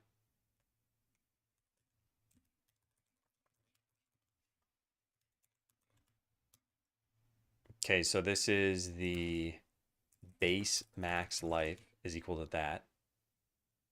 Except for we don't have adventurer data either.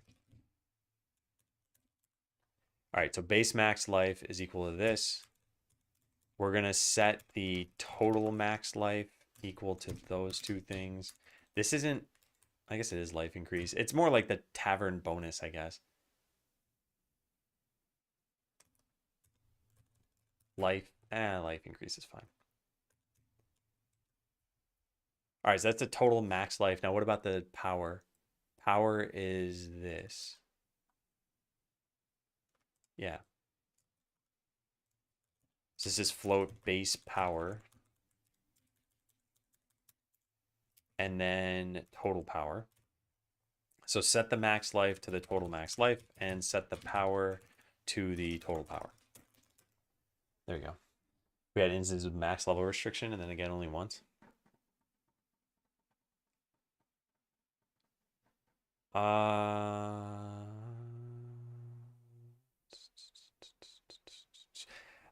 don't even, like I said, it's not really exploitable because any life increase comes with a power increase. So you would start the battle with like -5 potential max life and -1 potential power. So you're doing less damage so that you can heal for 5 life. It's probably not actually better for you. Yeah. The Flash Funko Pops. This is the second time Funko Pops have come up today. If you level up, you can't do that one battle in a max level restricted dungeon. No, but quest can also give you that bonus too, right? Like the tavern levels or well levels you up. It's giving you more stats. It's just not giving you fortitude, and it's not giving you a skill point. So even if there was a max level only dungeon, you could still technically complete a quest during it. Anyway, oh, actually, in that case, you wouldn't get the power bonus, right? Yeah. So I guess it would just be a heal. Yeah. Yeah, that's true. It would be strictly better for you to hold off on doing quests until. No, wait, no. It wouldn't be just a heal. You wouldn't have gotten the power. Yeah, it would have been worse. All right, I think everything's fine, but also I think even if it's not fine, that it's so minor that it doesn't matter. All right, so we've set both of these things, which means the battle system doesn't even need this information anymore. I'm using a Godot specific ECS library, a generic one. It's Godot specific. It's something that we made for this project, and we only made it for Godot. But the only thing that really makes it Godot specific is where we're storing the components. There's a node called, I think, component holder. Yeah. So we add a Godot node to any entity, and that's going to store all of its components. This does not gain you things like cache coherence that something like Unity's, whatever it's called, dots or something. I don't know what it's called. What their entity component system does. It's just putting components in one spot. It's more for the functional benefits of just being able to say like, here's an entity, which components does it have, which behaviors can it use, those sorts of things. All right, so this function exists. Battle system shouldn't need anything special now. Did I even make changes to it?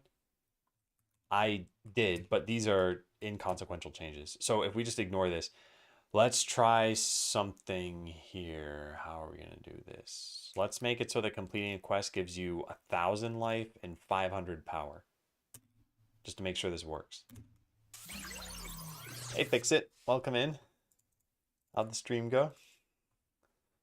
We are working on a game called Skeleseller, and I am just about to test something by giving a massive stat boost when you complete a quest to see if this is functioning correctly. So here's how we're going to test this.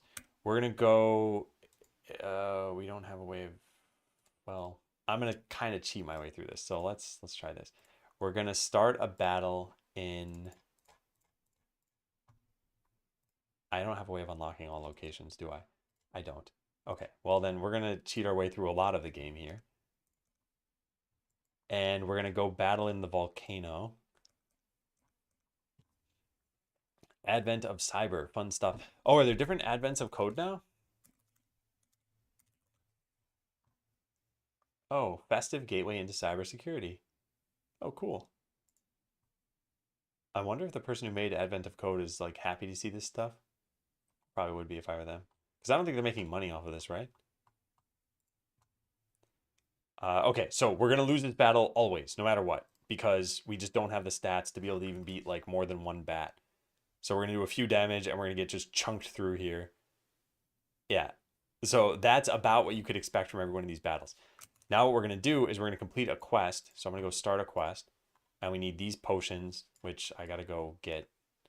Let's just make 1,000,000 workers and 1,000,000 customers and grant a bunch of items. We can't make a warehouse. We also can't make a weapon shop. Oh, this isn't going to work. Drat, which ones do we need? I guess we can just, we can unlock all the adventurers and go send them into the forest, for example, to get that, and then level up. Let's level up the archer and send them into the dungeon. And I guess level up the mage too, so this doesn't take forever. Give the archer a couple of skill points.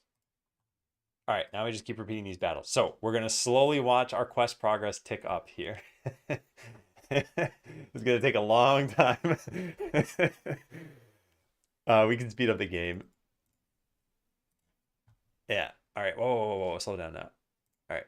That did not take a long time at 8x speed. All right, we're almost done with the quest. We need 3 more blue potions. There are 2 of them, and then 1 green potion. And then this rogue is going to get way more powerful. All right, here it comes. Yeah, so if that worked, which it might have, then this rogue should win the match. It does not. So something did not work here. Advent of Cyber on Try Hack Me is free, so it has a lot of free stuff, but you can pay to get even more. How far are you in the Advent of Cyber? In the Advent calendar of it all?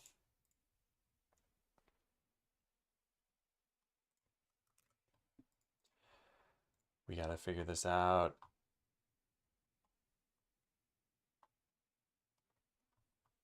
My second to last comment. I don't think you assigned the variable from the parameters there in the battle system. I didn't, but I intentionally didn't. Those are supposed to not even exist anymore. Where we did this instead was supposed to be in here. You complete a quest and we update all of your adventurers at once. This has to be set. But yeah, something went wrong there. I don't know what it was. Maybe we didn't. No, I don't know. All right, let's just set a breakpoint here. And then, yeah, let's make the quest easier to do. It's not like Advent of Code, it's beginner stuff, so I'm on today. Wait, what? It's called Advent of Cyber and it's not an Advent calendar? Because I thought the whole point of the Advent of anything was you have, day 1, December 1st, day 2, December 2nd. Hope. Oh, I'm assuming you meant nope. Huh, weird. Why would they call it Advent of if it's not an Advent calendar? Strange. Almost just like it's for brand recognition.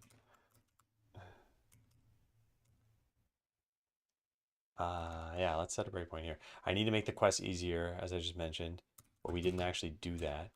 Quest data, I guess, has something here. We need to make it take very few items, so we can just set this to 10. That should hopefully work. And then, yeah, let's rerun this.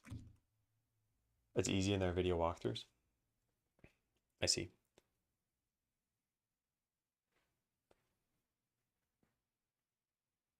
Oh, the way you meant it's not like Advent of Code is it's not meant to be super challenging.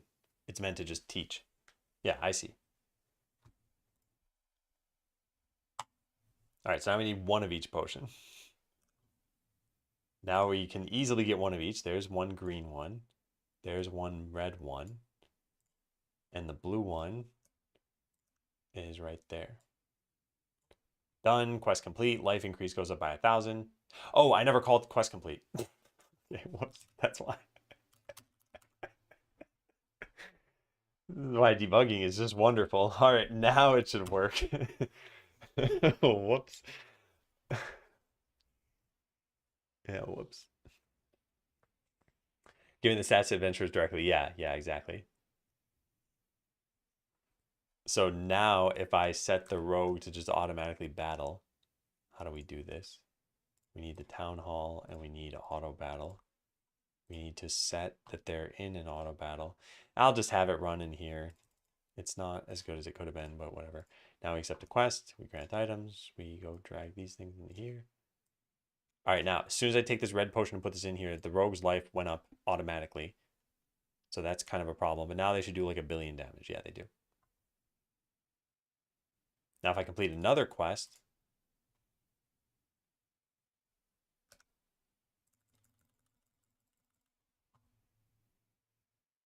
is that enough of those potions? No, not yet.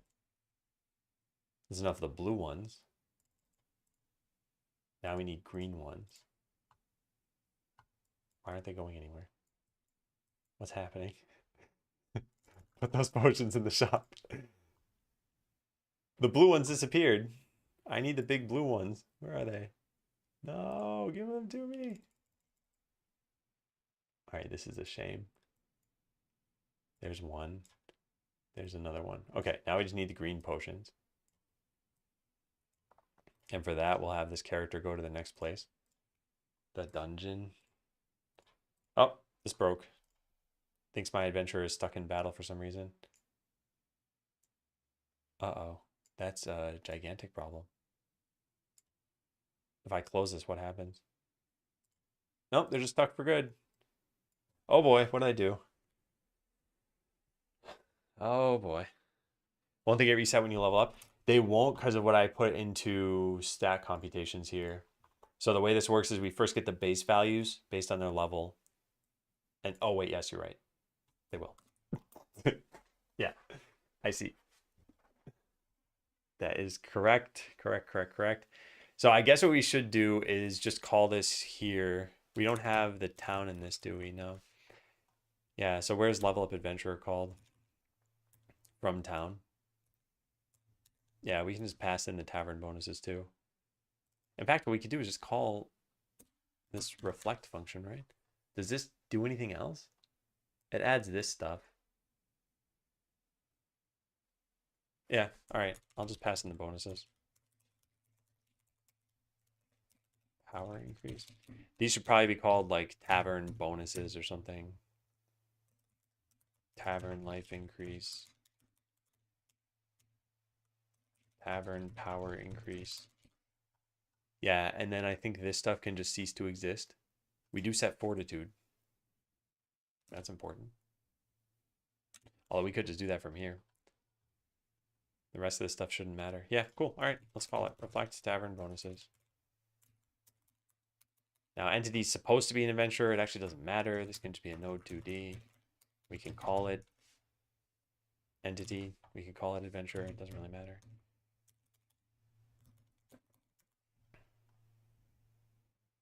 Oh, it's just a node, not a node 2D. That's fine. And then delete all of this and put this over here.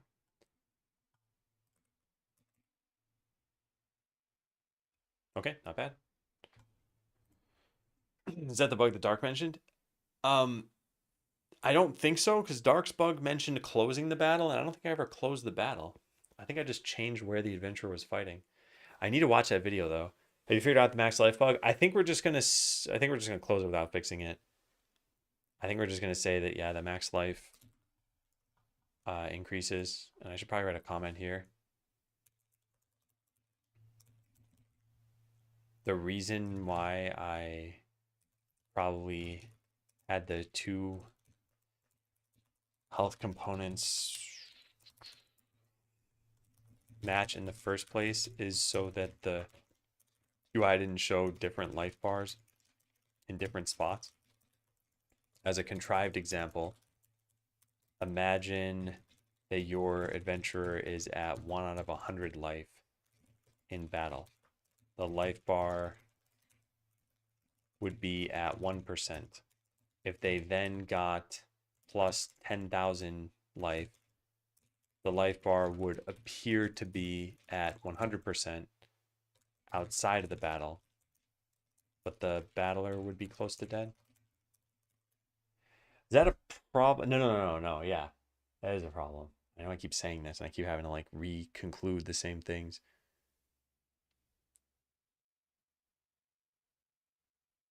Maybe we just shouldn't show life bars outside of battle. Where do we show them? We showed it here. I guess that's kind of important.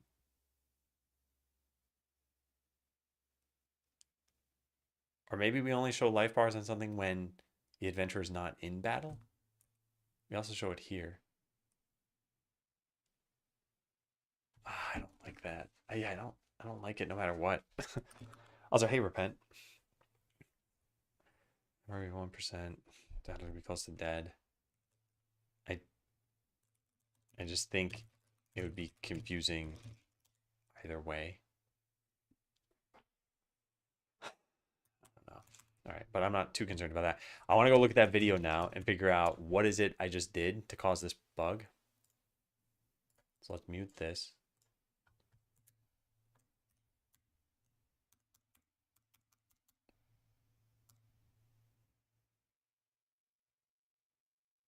All right, so I started a battle. I fled. I enabled auto battle. But then I never touch this again, right?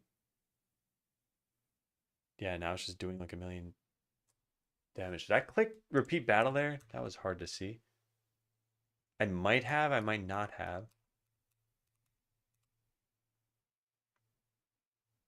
Okay, right here, I have the mouse hovering over it. It looks like I just clicked the button. That might have been the problem.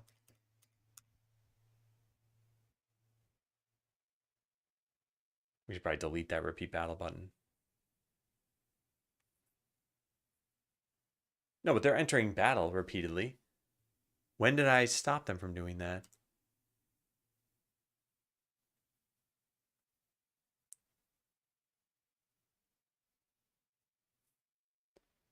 I turned off auto battle. I clicked edit. The character's stuck in a battle still. Okay, so that's the issue. But how did I cause that? So we go to the forest with the mage. Flee, turn on auto battle, have it run a few times, and then just turn it off. And is that it? It's stuck? That's it. It's stuck. Okay, so this is a very simple bug. Oh man, what a sucky bug. Yeah, fine. Bug simply turning off auto battle seems to be enough to get a character stuck in battle forever. Is it literally just that? Like I can go repro this again. I click Paladin. Let's just let them win the fight. And then hit auto battle. Then win the fight again and turn this off. Yeah, they're stuck. Yeah. There's no crazy repro. Just enter a battle, force win it, enable auto battle, force win it, turn off auto battle. Well, that'll be fun to figure out.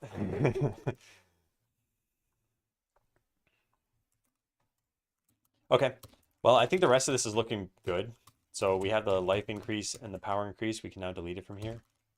We can just get rid of all the changes I made to this file to begin with. Yep, this shouldn't be needed, which means that the instance shouldn't need it. Yep, which means that the rest of the stuff is actually good now.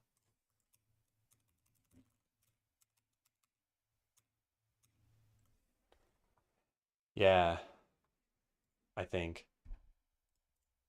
We don't want this change. But every adventurer should have like a boatload of life, right? Strange. This doesn't work for newly hired adventurers. Okay, that's a problem too. All right. Well, we only did it for level up. When you hire an adventurer, they need to apply those bonuses as well. That's easy enough to do. This needs to pass in the tavern stuff, which might not exist, which makes this kind of stupid. We could just pass in the town and fetch them from here. Or we could call this as a...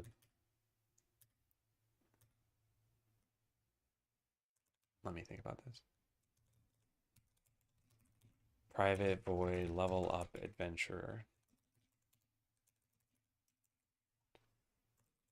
Adventurer. All right, so this should call this stack computations thing, but now it needs to pass in this, and this might not exist, so it needs to do it in a slightly different way. These turn into question marks, and these turn into question mark 0. Counter defines a member called level of adventure. Well. Why? I see. All right, I don't like that.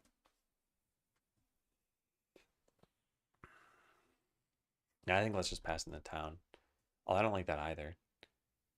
All right, fine. I'm going to put this in 2 different places, but I'm not a fan of this.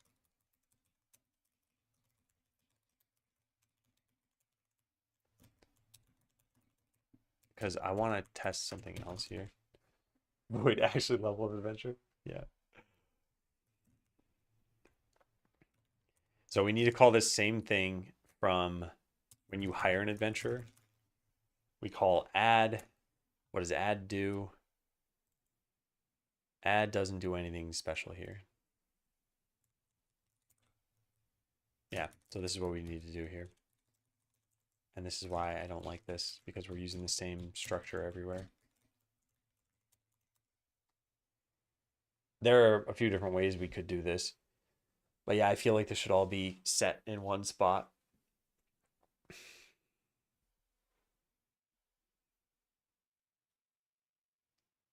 Tavern might not exist. We could just make a tavern life increase variable here that returns 0 if the tavern is null. Yeah, that would at least be a little bit better. I like that. All right. Private tavern life increase. It's long. And same thing with power increase. That's a float. Now we can do this everywhere that we would have done this. Does this just mean we need a space? Properties should not follow method. Where do we put this? Here? Now what? This is going to say this shouldn't follow property. Oh, I love this. I think it needs to go here. Yeah, there we go. Could also receive the town. I didn't want to do that because I felt like stat computation shouldn't need to know about what a town is. It should just need to know what are the numbers to process. So I think I'm reasonably happy with this. Let's change all of these. Good. And then let's change all of these. Okay. So it should be the same basic thing we were just doing. Oh, we also had this one. Tavern life increase. We could just do it this way, right? Tavern life. Tavern power. All right. So now when you hire a new adventurer, it's going to reflect that value. We don't save the values yet, but that's part of a different task. So let's go try this out. It is going to apply the max life immediately. It won't be noticeable once there's less than 1,000 life being applied. Hey, yo. By the way, today's going to be an Animal Royale day. I have planned out my lunch such that that's possible. The member ordering lint rule. If you're so smart about where they need to go, why don't you order them for me? Yeah, VS Code just doesn't do that. Ryder apparently can. All right, so we have the rogue. First of all, can they just battle here and then end and everything's fine? Yes, they can. So we have rogue, 150 power, 13 life, 0 fortitude. Let's go complete a quest. We need a green potion. We need a red potion. And we need a small blue potion, which is going to happen when we win this battle. Got it. All right, so now check this out. Their stats should immediately go up. It didn't get reflected here. Oh, because we need to do that. It's not going to happen automatically. But if I repeat the battle, they should murder whatever bat they're fighting. Yep, cool. So now when I hire a new adventurer, we should see their stats. Yeah, 1,180 health and 510 power. And if I level up this adventurer, oh, now it got reflected. Nice. If I level up this adventurer, it should just go up from there. Yeah, perfect. Cool, cool, cool, cool. So that stuff's kind of working. It just wasn't working when you first set this thing. So yeah, on quest completed, it's reflect tavern bonuses, and then there's some like skill tree dot something update. Modified level up. Let's level up. Unlock.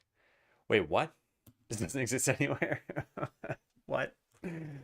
Maybe the skill tree just has a listener for when we should update this thing. There's a leveled up thing here. What is that? Update selected character. Is that public? It is. Is that ever called from the town? No. So this could have been private. So we need to know whenever you gain tavern bonuses. I mean, I guess we could.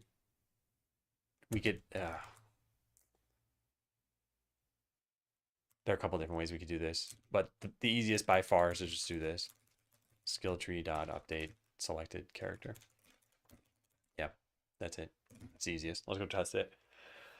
So now we complete a quest, we look at the skill tree, it'll update automatically, and then I think that's it for this commit.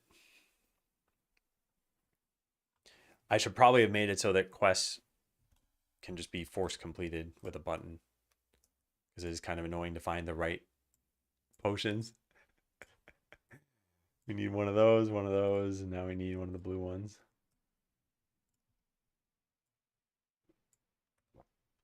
And there it goes. It worked. Cool. Cool, cool, cool. All right, let's check this in. So this is anytime an adventurer is created, levels up, is created or leveled up, or whenever your tavern, whenever you complete a quest, this function should be called. It's safe to call multiple times in a row. It will simply set the stats of the adventurer to be, yeah, to the correct values. I think it's fine. Good. Yeah, and a lot of this code just moved from here. Yeah.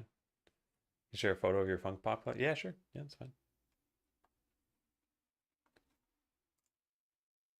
What's left for the tavern? Save and load?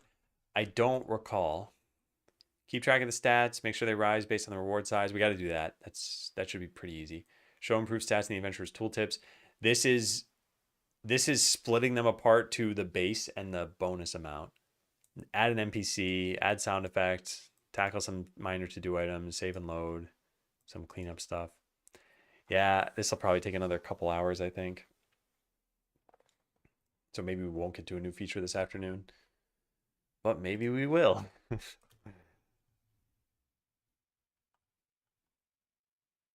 right, so the life increase, whatever. I'll just keep it as is for now. It's fine. The only thing I don't want is this to change.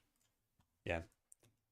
Everything else, is this all good? Yep, yep, yep, yep. Cool. This comment isn't needed.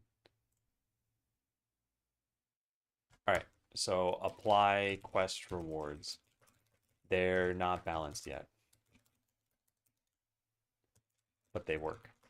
This is done by modifying the adventurer's stats directly. That way the battle system doesn't need to be aware of these changes. Yeah, there's that. Am I on the right? Yeah, I have to be on the right branch. Keep track of the permanent buffs. We're done. Make sure these numbers rise as you complete quests based on the reward size. Okay, so this part is quest data has a reward size multiplier or something like that. Where is that? I can't read this because it's half the size it should be. So let's look at it this way. Yeah, goal target and reward size. So it's just some integer, and 1 is whatever the lowest amount is. So here's what I think 1 should mean. I think 1 should mean +5 life and +1 power. And 2 should just be double that and so on and so forth. So 2 is going to be +10 life and +2 power. The only question is, are these relatively balanced, like internally? I don't even know if that makes sense really. But like if you start with 100 life and 10 power, then I guess it'd make more sense to do +10 life and +1 power. Yeah, so it's 10% of each. Like we should probably grant more life than we do power. Yeah. How much damage does a basic attack do? I think 10. So yeah, I think we should probably do +10 and +1. Toward the end, what do these equal? 48 and 400, 58 and 270. Oh, we're raising life statically across all classes, though. That's another thing. So I guess the ones that have low life will be evened out by this. It's kind of a problem. Is there a link to your setup equipment? Want to buy a new keyboard? Yeah, I've got a specs command. I do think +10 and +1 seems good. I actually kind of wonder if it should be like +8 and +1. Although I guess the power thing goes both ways as well too. It's just we have some class differentiation right now. As an example, the rogue at max level is 58 power, 270 attack. 270 attack. Whereas the warrior, who's more of a tank, is 48 and 400. 48 and 400. Oh, I did that wrong. That's life. So if you get bonuses of, let's say, let's just make up some numbers here. Let's say you get +70 life and +7 power. then that would work out to 65 power and 340 life for the rogue. And the warrior would be, what is power? 55 power and 400 plus, what is it? 74, 70, yeah. Sorry, obviously the addition's easy enough. I just wasn't clear where the values were I was looking at. So now this is evening them out slightly. And if you took this to the extreme and you said like plus 700 and plus 70 power, then it would work out to 970 life, 128. Now it's auto-completing for me. How nice. And the warrior, I'm assuming he knows how to do this too. It doesn't even try. 1100 life and that's not even true. 170, this should be 118 power. So now they're barely different. So I think this is more a matter of making sure that our quests are balanced with our base stats so that there's still some variance there. How many of these quests do you get? Infinite? Yeah, it's infinite.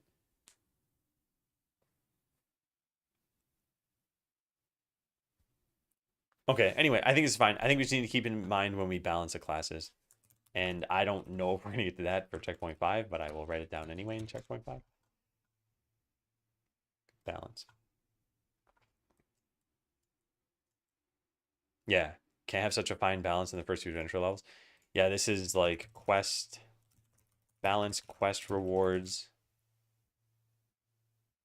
both in isolation and with respect to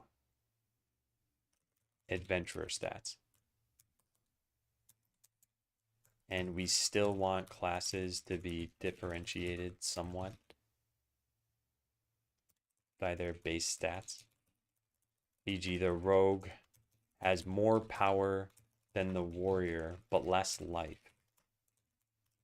If the quest rewards get to be extreme, then that variance will even out, will, I guess, be evened out by the quest.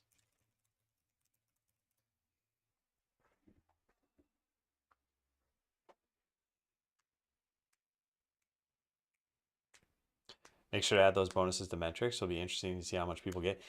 Yeah, the problem is I don't know if we're ever doing that metrics task, but I agree it should be there for if we do it. I don't know when this will happen. Track of how many quests people do.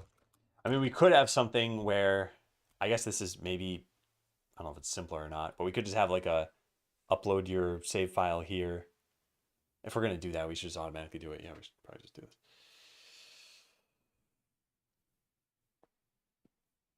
Yeah. All right, so plus 10 and plus 1. I think we'll just put this here.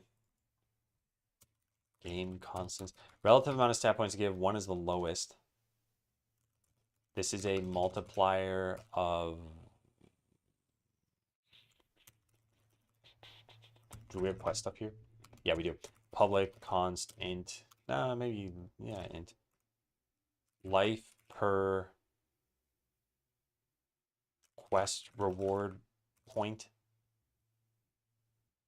is 10. And then public const int power per quest reward point is 1. Yeah.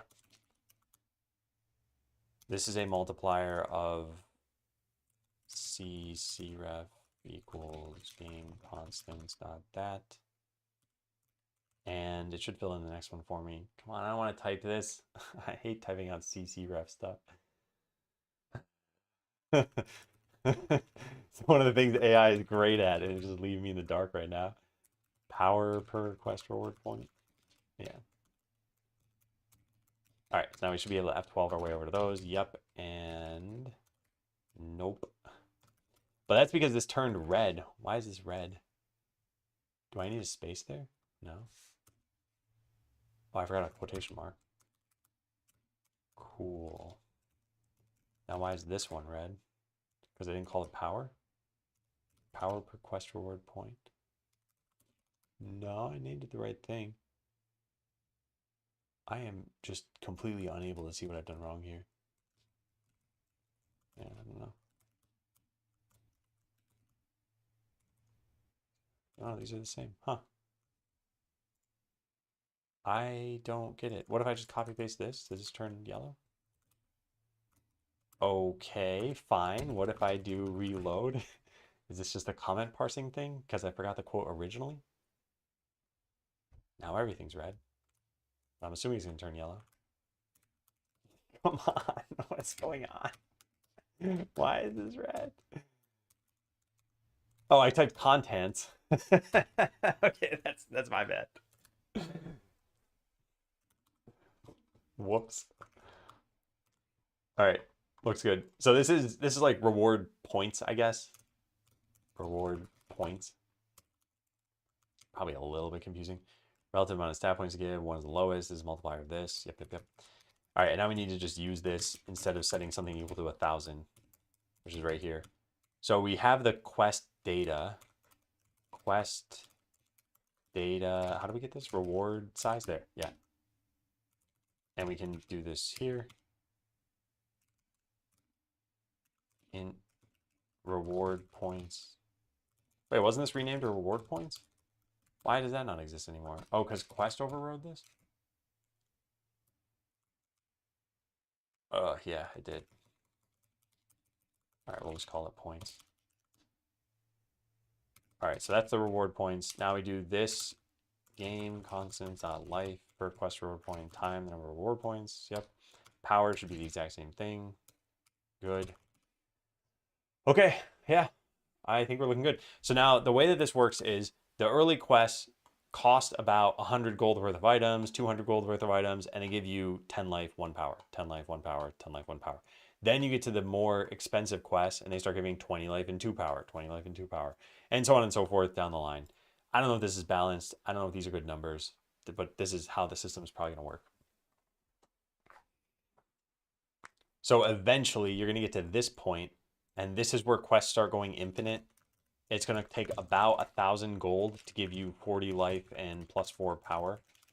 And then the next one you do after that, everyone is going to be, I think, plus 10% or something per quest. I forgot. So anyway, it'll be 1,100, and then it's going to be like 1,221 or 11. I don't know what. I'm not going to figure out numbers right now. But yeah, it's going to keep going up to the point where it's going to cost you like 3,000 gold to get you the same 4 power. Which is good for people who are struggling to play the game and need a way of progressing, because it's not like the quests are hard to do. They just take time, and they kind of sort of cost money, but not really. It's opportunity cost.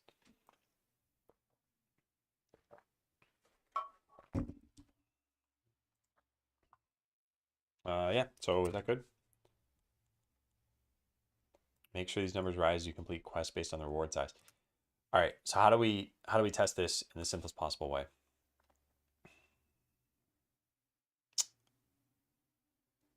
I think we just always have grant items give you the same items, the 3 that you need. So small blue potions and medium green potions and big life potions. So those are all the quest rewards that you need. And then in town, in grant items, we're only going to pick the instance ID of the forest. That way you only get the items you need. And now we can go test this.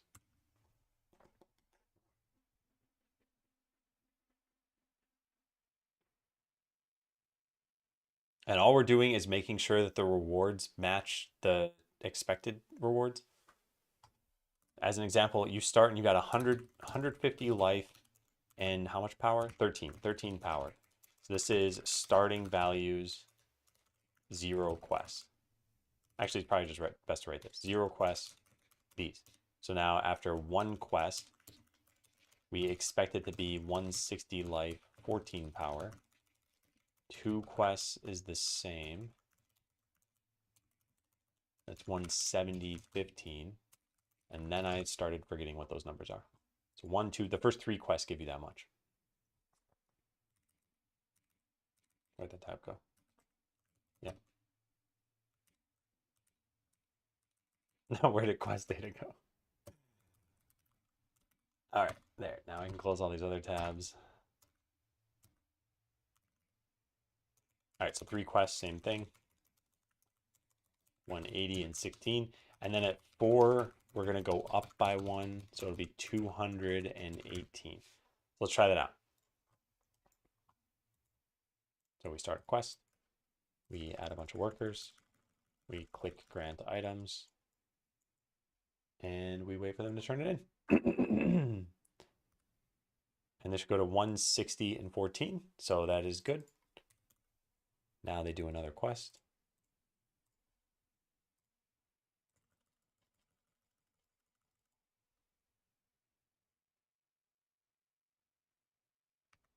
And it goes to 170, 15.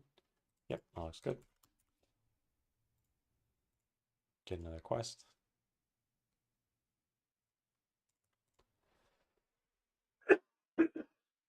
Excuse me. we should probably have the rogue go auto battle in the forest to earn more of these. I should also just speed this up. There we go. All right, so it should go to 180 and 16. Not earning enough items.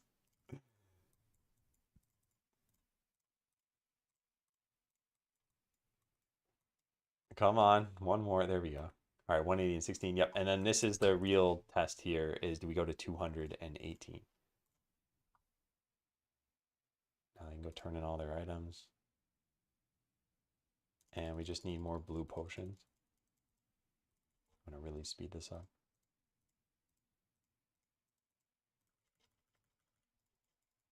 It's such a waste of time. I could have done this in a lot of better ways, and I'm just not.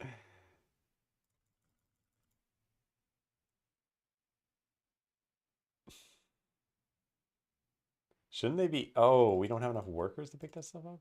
Oh, because the 4. Okay, I see what's going on. All right, there, we finally did it. 218. Perfect. Yeah, I'm going to assume that's all working. So now if we were to make a new adventurer, let's stop this stuff. Oh, interesting. We turned off auto battle mid-fight and it didn't consider us to be stuck in a fight. So it's only when you turn off auto battle at the end of a fight that happens? Interesting, yeah. It works when you turn off mid-fight. If you turn it off mid-fight. All right, so what was I going to test? I'm going to hire a new adventurer and make sure they get the right bonuses. And what are those bonuses? Plus 50 life and 5 power, right? Yeah. So now I hire the mage. And we look at them and they are at 230, 15. 230, 15. So what we should see is 180, 10 in the file. And if 180, 10 shows up, then we're good. Mage, comma, here. Yeah. 180 and 10. Perfect. Okay, everything's working. Let's check that in. Looks good. Can't keep this checked in. Although maybe we should have kept it that way for whatever else I'm about to test here. I think that'd be helpful, yeah. We just won't actually commit that. Everything else here looks good. Yep. Yeah. So we don't check in town and we don't check in all instance data, but we check in these things. So these are the bad changes. Yeah. And these are the good changes. Good. Base quest rewards on the quest itself. We used to give a constant amount, and now it's based on the reward points multiplier that's stored in the quest data.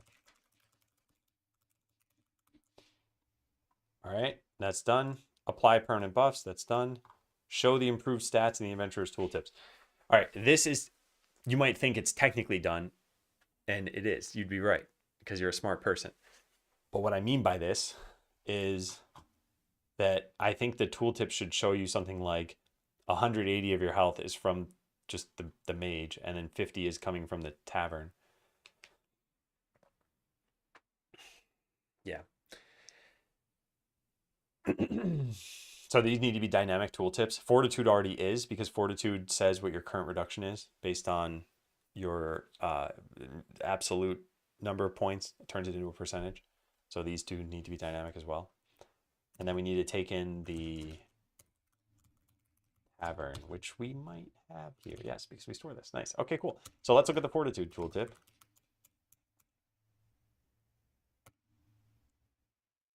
Wait a second, what? This is already dynamic? Hold on, I'm confused. These are the labels. No, the tooltip is not dynamic. Fortitude tooltip. Is that something that we set right in the scene? Probably. Fortitude tooltip. Yeah. These ones are just called tooltip on parent. Okay, so then we need to make these have different names. Health tooltip and power tooltip. I shouldn't have done that. Drat, I messed up everything. Okay, let's try that again. Health tooltip and power tooltip. And then access this unique name. We'll go fetch those from here. Fortitude tooltip. We need health and power.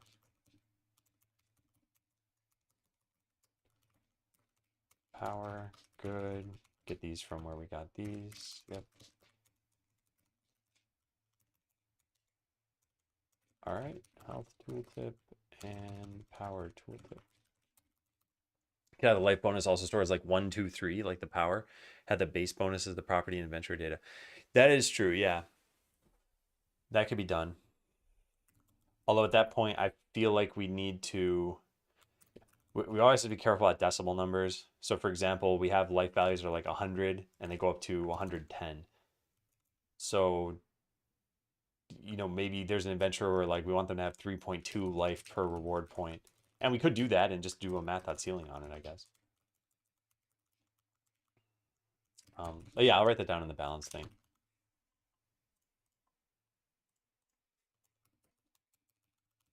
Kevin suggested that we could have multipliers per adventurer class. We could even have these be fractional and just do a math.ceiling on them. I don't even know if I want to do that, by the way, because I don't know how many quests we're going to expect players to use at any time. Like maybe you just always have one of these running and you just kind of get used to that so that by the time you fight a boss, you've got like 15 quests under your belt and you're way too overpowered.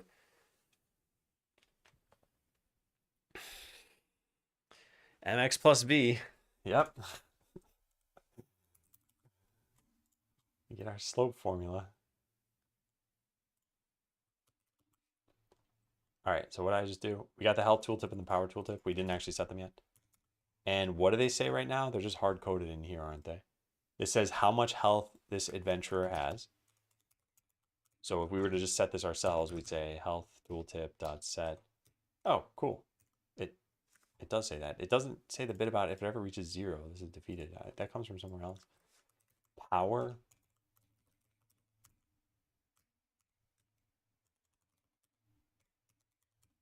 It's not increases damage by 1. Okay, so now we say this is set through the editor. This is set via code. Yeah, this is set via code, and this is set via code. Cool. Thinking the other way, the adventurers had the base value of the bonus, and the quests add to a multiplier.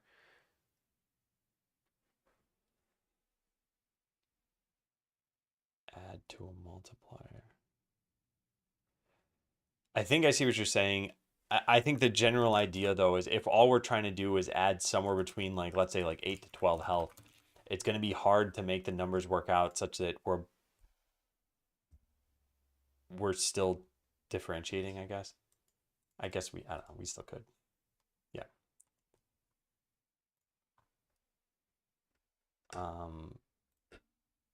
Right, so now we need to get your base health.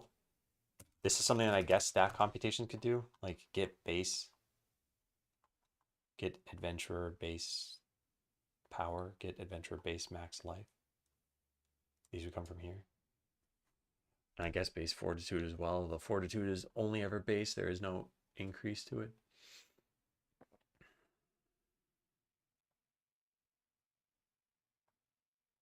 And the adventurer component. Do we ever get adventurer data here? I don't think so. We do here. Why? For the skill table data. That's it though. It's in the same function. Yeah, okay. Well, fine. Let's go put this up here then. We get it from this. We need adventure class. Where's that stored? Oh, it's past tense parameter. All right, so how much health this adventure has. Delete this part. This is hopefully already a rich text label. Please tell me you are. Yes, you are. Good. So how much health this adventure has. I now want to render something along the lines of something like this. Base health 150, tavern bonus, or quest bonus maybe 50. Maybe something like that. Alternatively, we could say like how much health this adventurer has plus 50 from quest. It's kind of not clear enough, I think. Let's try this. Let's just see what that looks like. So /n, now we got to make a list. I don't know how to do this.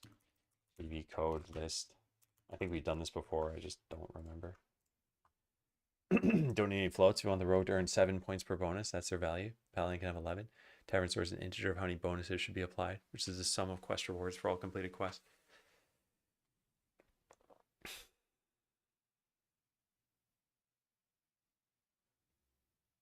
Oh, I see what you're saying. Yeah. I'll write that down over here.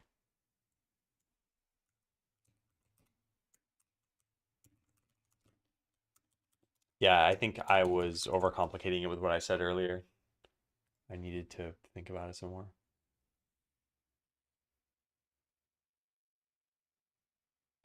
Yeah, I like this idea. We must have a list in here somewhere, right? Did I seriously not make any of these? Is the item that you have to search for? I think there are some convenience functions for adding this stuff, but it shouldn't be that hard to do. Anyway, I don't remember. OLULLI. Okay, maybe that's why, because it doesn't use the word item. No, we just never do this. Oh, we do there. Oh, you don't even need the list item. You just make new lines. Oh, that's easier than I thought. All right, so UL. Isn't there a way to make it so that you can have a multi-line string? Is it a percent sign? No. Is it an at sign? I think it's an at sign. Yeah, so we do it like this. UL. And we say base health foo quest bonus bar. Yeah, let's try that. There are functions for tables. What I meant to say is, oh, maybe that's you're saying the same thing. Anyway, Godot has some built-in stuff for like pushing images, and I thought they might have one for making a list. Although I don't think it's gonna be any easier, and it'd be more verbose. Yeah, that looks good. Okay, the only problem here is we're going to show quest bonus before you've ever even unlocked the concept of quests. So I guess we could dynamically form even this tooltip, which is kind of silly. Oh man. All right. Yeah, let's do that though. Get damage mitigation from fortitude. BSC is what? Battle stats component? Battle stats component. We don't even need that though. We need the adventurer data, which has how much per level stuff you get. We need the adventurer component, which has your level. Right? Is there a level in here? Yeah. And we need battle stats component. Got it. Okay, so we're gonna say here set stat tooltips. And we're gonna take in like a million different things here. So we take in, well, actually really just need their level, right? Their level, their battle stats, and their data. Yeah, this. And then all three of these things can go in there. So now go form this method. This should be private. This should also look like this. Okay, good. So now here's what we do. And this is why I wanted to make a function for this, because it's already annoying. Health text is just how much health this adventurer has. And then if you've unlocked the tavern, if the tavern is not null, then we add on this stuff.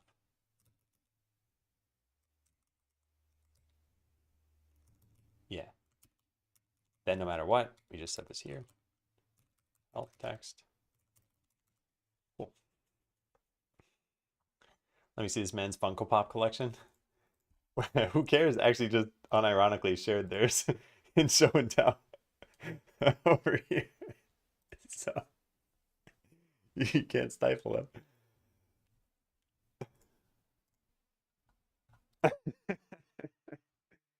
Anyway, Moonscript, did you read my message about the whole server whatever thing? Did you respond to that already?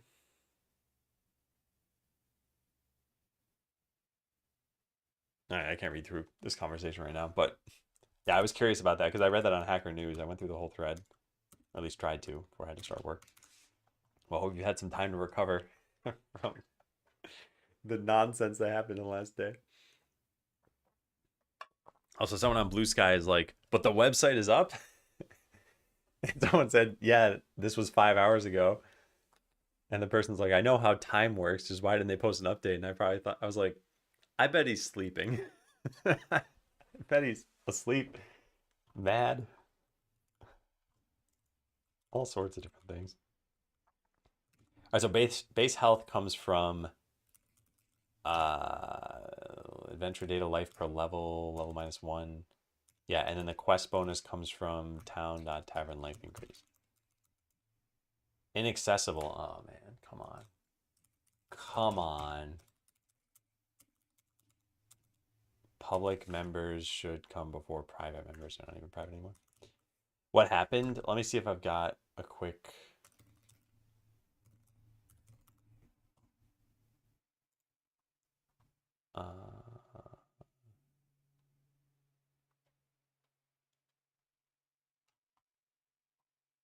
Wait, I'm finding it. Why is Twitter loading so slowly? Everything's just a loading bar for some reason. I was trying to bring this up for you, but maybe Funko Pops got to them too.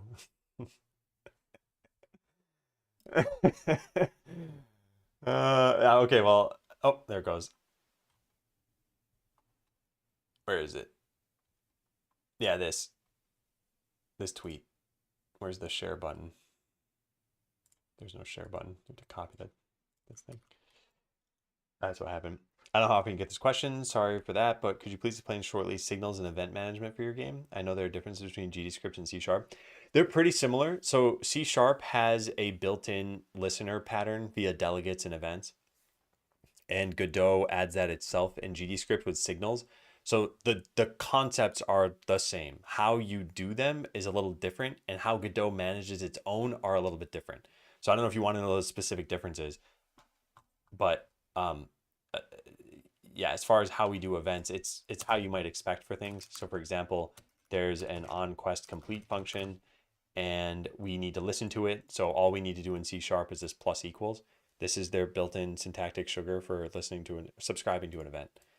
So this is pretty nice, right? You just have to clean it up at the end, potentially. And then our function looks the same as any other signal function would look. So please let me know if that doesn't answer your question. I'm happy to answer more. I'm not sure exactly what you want to know. So, okay, so this is the health text. I like this. Now we need the same thing for the power text. String power text equals, oh, we don't need an @ sign there or a $sign. So this can just have that. Good. And then same thing down here. I guess we could do this like this. Now we only need one if statement for it. And then same thing down here. Power text. Cool. Yeah, by the way, when I searched for that, I think I just searched for itch.io Twitter, but some news came up too. So there are some news articles. I haven't had a chance to read these. But yeah, it looks like everyone's reporting on this. 2-minute read. I'll be the judge of that. Indie game distribution site has been offline today. Truly bizarre reason as to why may not be as huge as Steam. Wow, low blow. It's a major cornerstone in the indie gaming community. Bogus fishing report.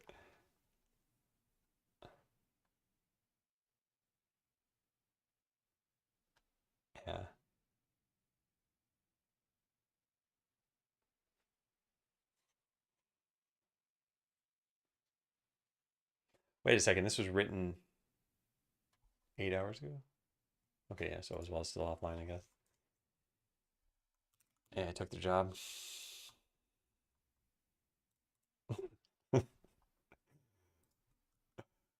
I did not say such a thing.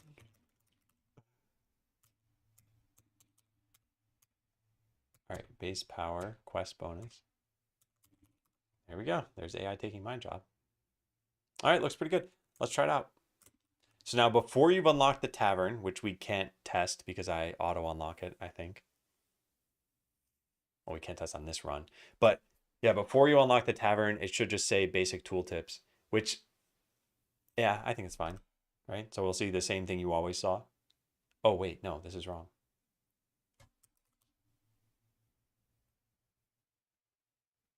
Oh, because we don't update the... I need to just click this character and there it goes. Yeah, how much health this adventure has. Base health 150, quest bonus 0. Yeah, perfect. So now we go complete a quest. Add a bunch of workers. And now this should get updated. Yeah, perfect. Neat. I like it. I think it's really good. Try to do this as a subscription class with subscribe and publish. Do not know how it will work later. Are you talking about in GD script or C sharp? Because I can show you some GD script of things I've done for this in the past. And I don't think it's anything too crazy. It's just what Godot recommends. C sharp. Oh, I see. Okay. Yeah, I'll show you how this looks, I guess, sort of from start to finish. So here we have, let's use this one as an example. So we have a tavern class, which defines this. It's the event. And then we call, I'm going to compile everything in that one file, so you don't need to follow what I'm doing right now. But then somewhere in the code, when you click an item bin, we invoke the function, and then something can listen to this. And that happens from here.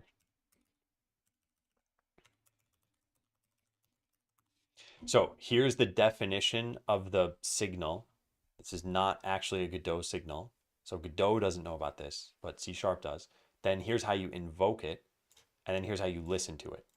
So this is definition, invocation, and listening. And this is, I'd say, pretty clear. It's like everything only needs, you minimally need these 3 lines of code. You need a definition of the thing, you need to invoke it somewhere, and you need something to listen to it. You technically don't need something to listen to it, but otherwise, why would you have coded it if you don't have a listener? Brainstorm something clever for me to tweet about beating Funko Pops and the site being online again.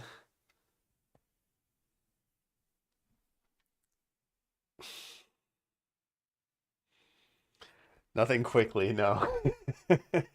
Also, I'd feel kind of weird if I were doing this live on stream and then it turned into fuel for some fire that I'm not really part of. Guess the rumors weren't true. Nope. You're thinking of somebody else. All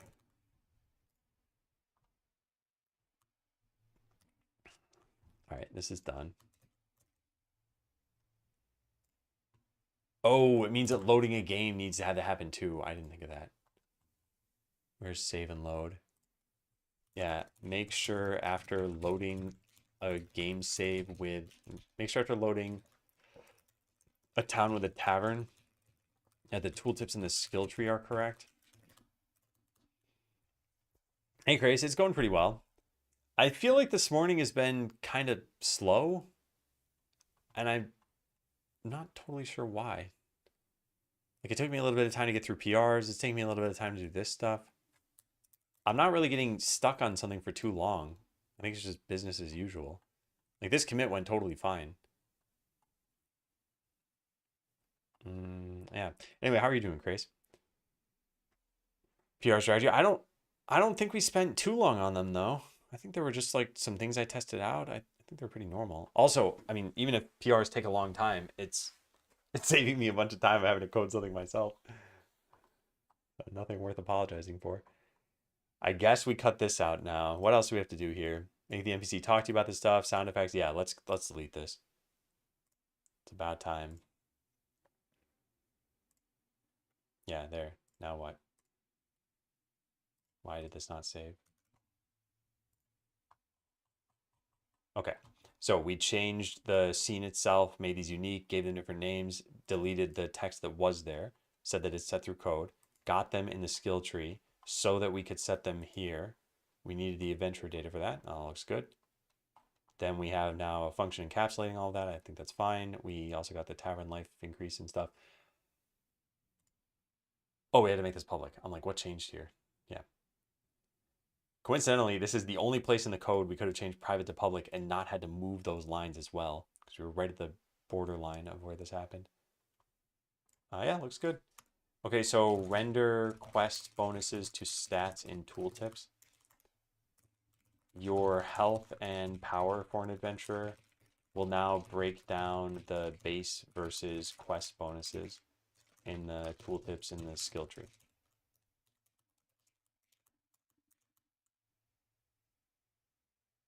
I had it. I had it to my fingers and lost it. How can I get it back?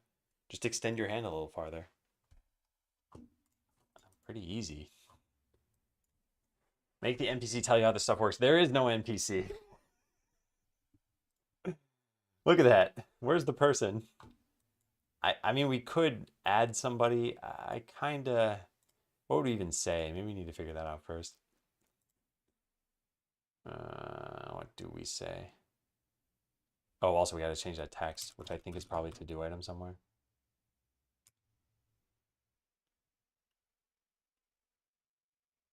I don't think we ever said that. Small magic orb.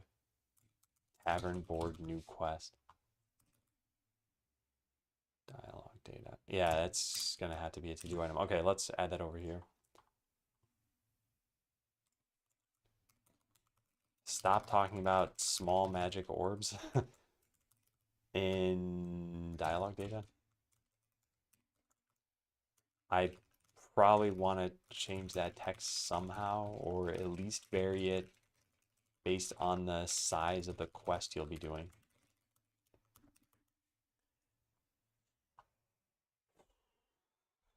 And that's not even what I wanted to figure out right now, though. It's what would we tell you about quests? Do we need to tell players about quests?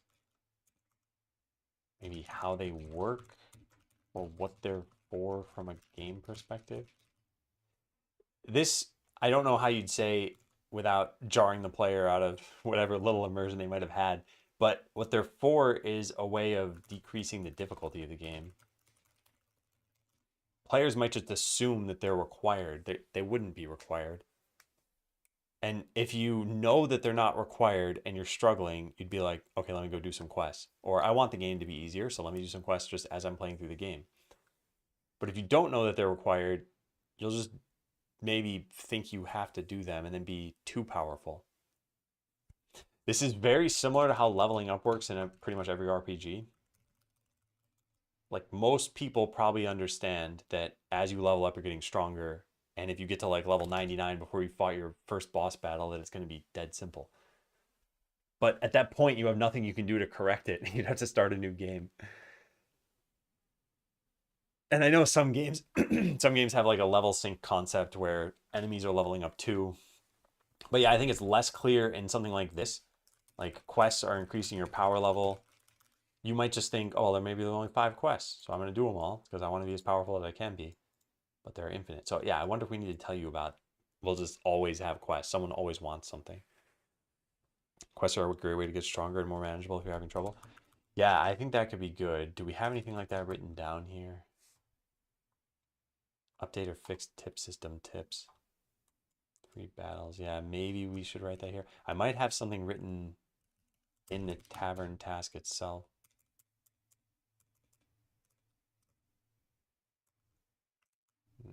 No. Okay, consider a tip about how quests are to gain strength and that they never end. So you can keep going up infinitely, but you're maybe not expected to. I don't know. I'll just write it down as a task right now. I'll think about that later. So what else would we do if we had an NPC?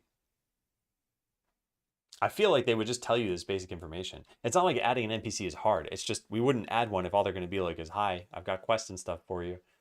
They could also tell you they could how they work. This could be a mechanical answer of get items, get reward, or it could be a lore answer of like why does the reward give me stats? Is any of this worth it though? Maybe we should just wait for player feedback and see if they're confused by this stuff. You wouldn't necessarily know you have a quest available, although you always have a quest available.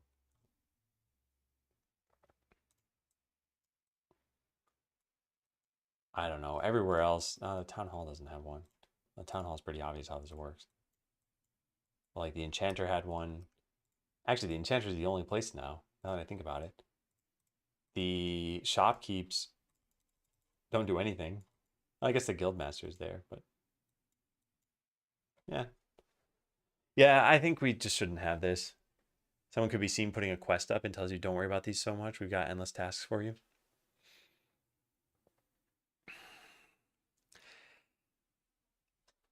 There are some ways in which I don't think players would connect the dots unless we explicitly said, like, you will keep getting more powerful. There is no limit to this power. You are going to trivialize the game for yourself. Read warning label on back of box. Rated E for everyone. If we don't say all of that stuff, people aren't going to know. I think we're not going to do this for now. Oh, wait, yeah. Something needs to do this part, though. Something needs to tell you your current stats. I guess technically the tooltips do that in here now. Yeah, you can now see your quest bonus. But it might be nice to see that here. Also, what happens if you're on a quest and you click this? Nothing.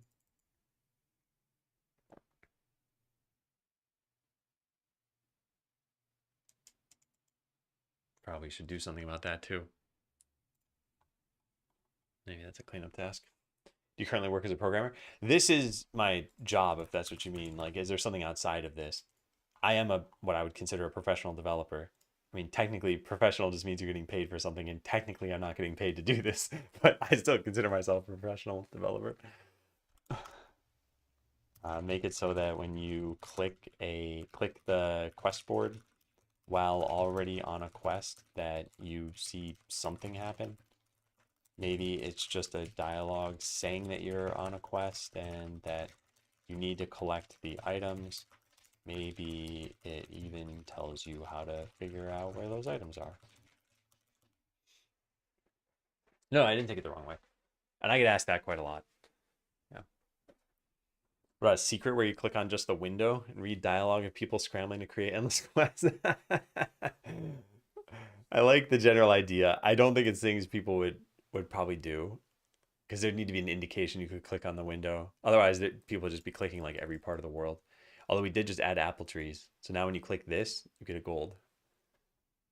There's literally one apple in the game right now, and you have to wait upwards of a minute for it to respawn. But yeah, it should come back. There it is. You can click it and get another gold. Mind telling your story quickly of how you ended up here? Yeah, sure. Good thing I have commands for everything. Yeah,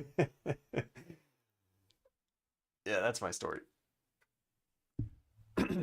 For those who can't see Twitch chat, it's this.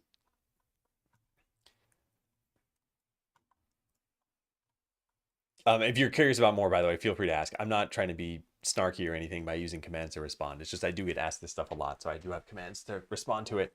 By the way, for anyone curious, if you're ever, whoops, not commands. If you ever want to know something and I haven't answered it, and you're like, maybe he's already answered it somewhere, like, hey, what keyboard do you have, or yeah, what got you on this path?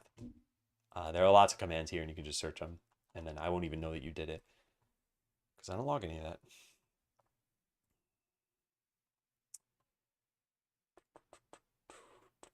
So we're going to delete this as a task.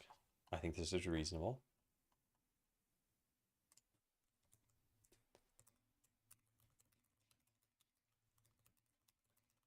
Update. I just don't see a lot of value in doing this right now. We can always add one in the future or modify the tip system.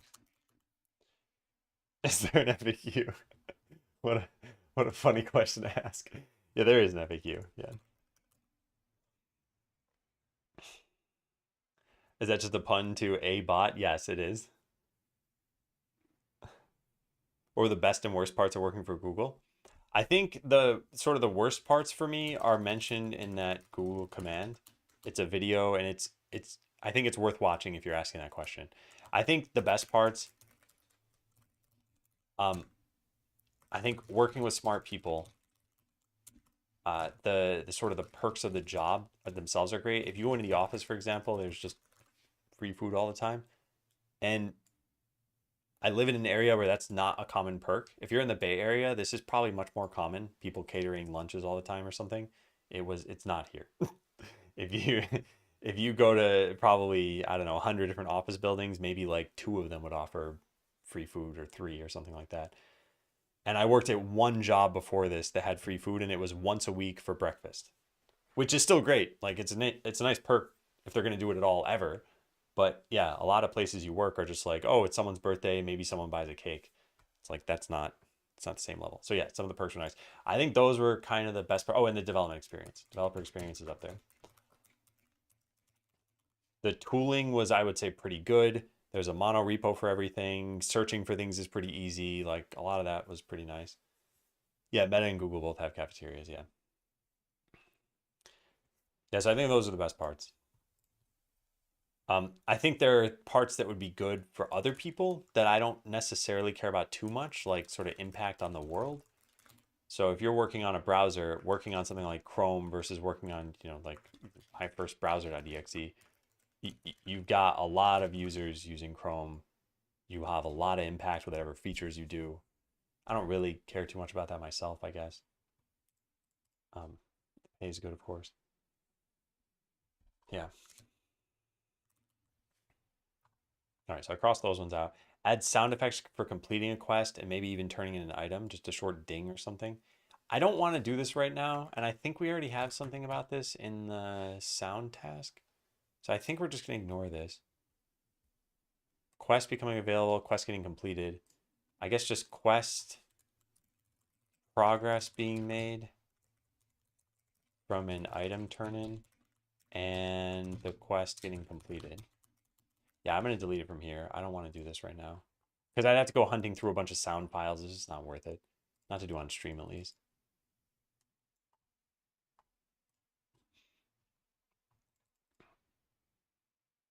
Why did you quit Google to become a full-time streamer? That's in the Google command.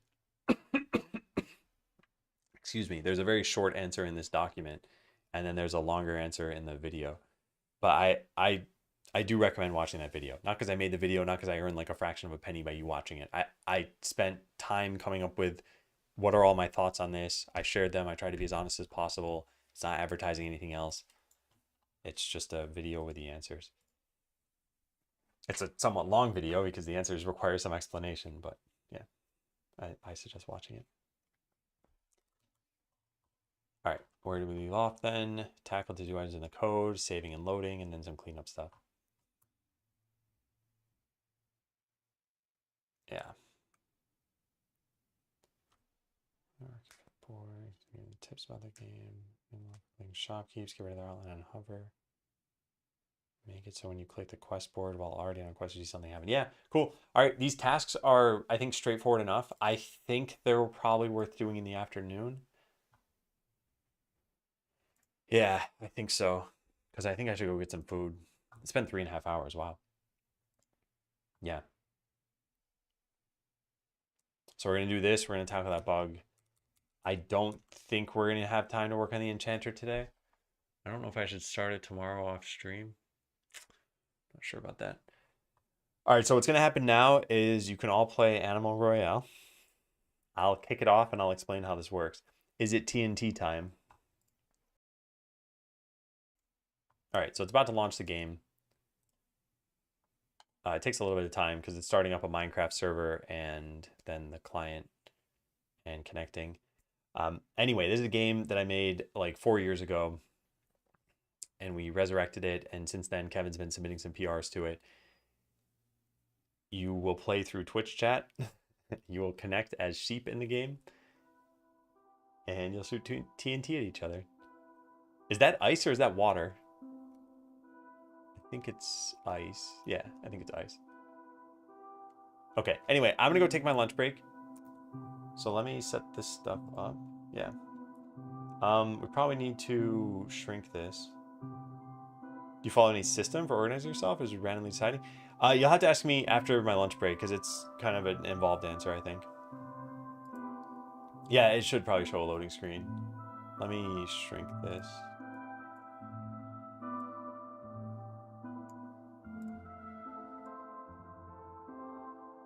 Is that still legible, that text? Yeah, it's good enough. I'm just gonna leave that as is. Oh, I probably need to just shrink the font size, right? Yeah, I'll worry about that later. Okay, it's gonna start pretty soon, and then you can join. The game is not very clear how to play, but yeah, cool. Now you can join. Have fun. I'll be back in, I don't know, like 15 minutes, something like that. 20 minutes.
Hey everybody.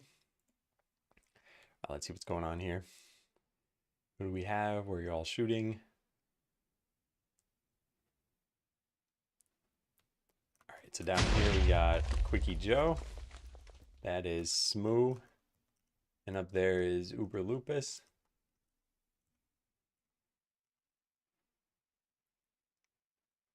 Pretty good shots from everybody so far.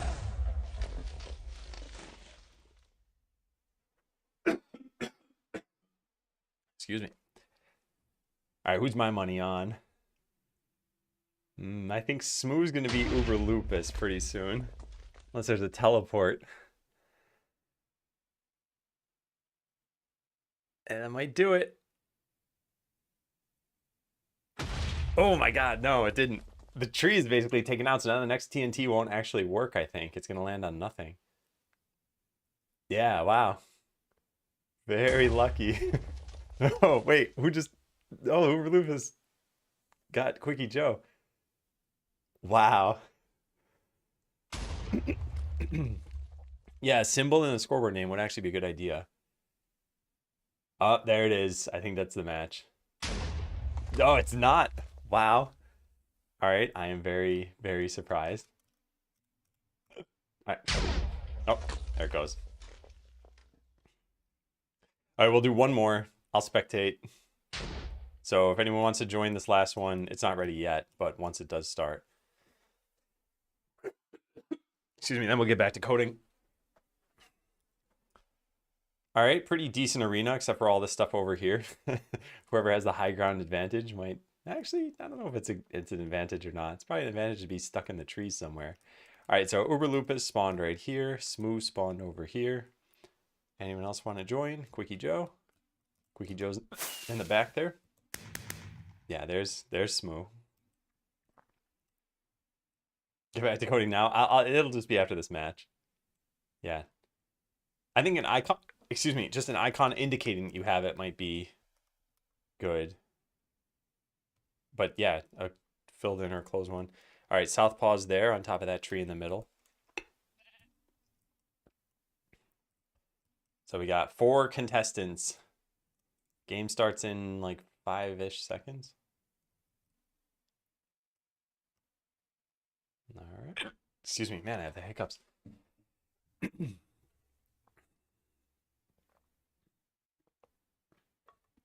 Oh, you're right, Kevin. Yeah, that's a good idea. Excuse me. All right, I now get to see who shot what where. I think this is the best view for everybody right now.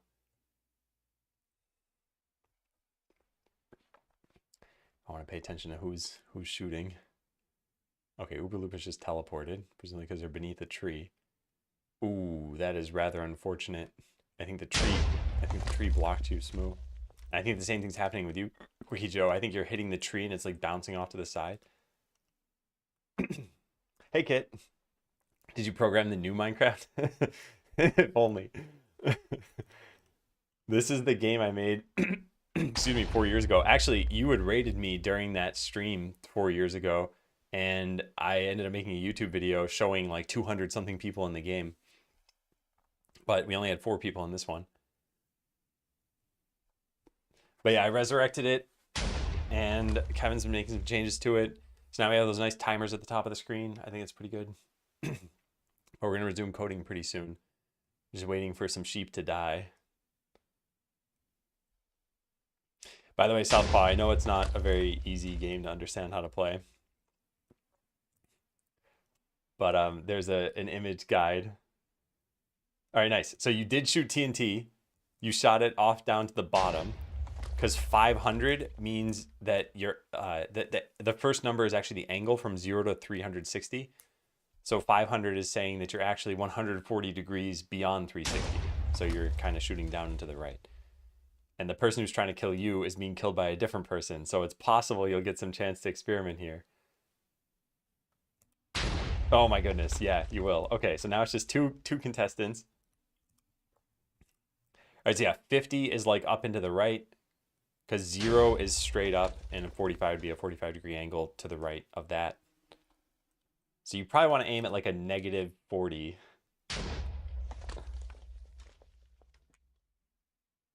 Yeah. Whereas Quickie Joe probably wants to aim at like 140 or something. Negative 40 is kind of the right angle. Just need to lower the power now. Oh, never mind. You won. Okay. Close the game.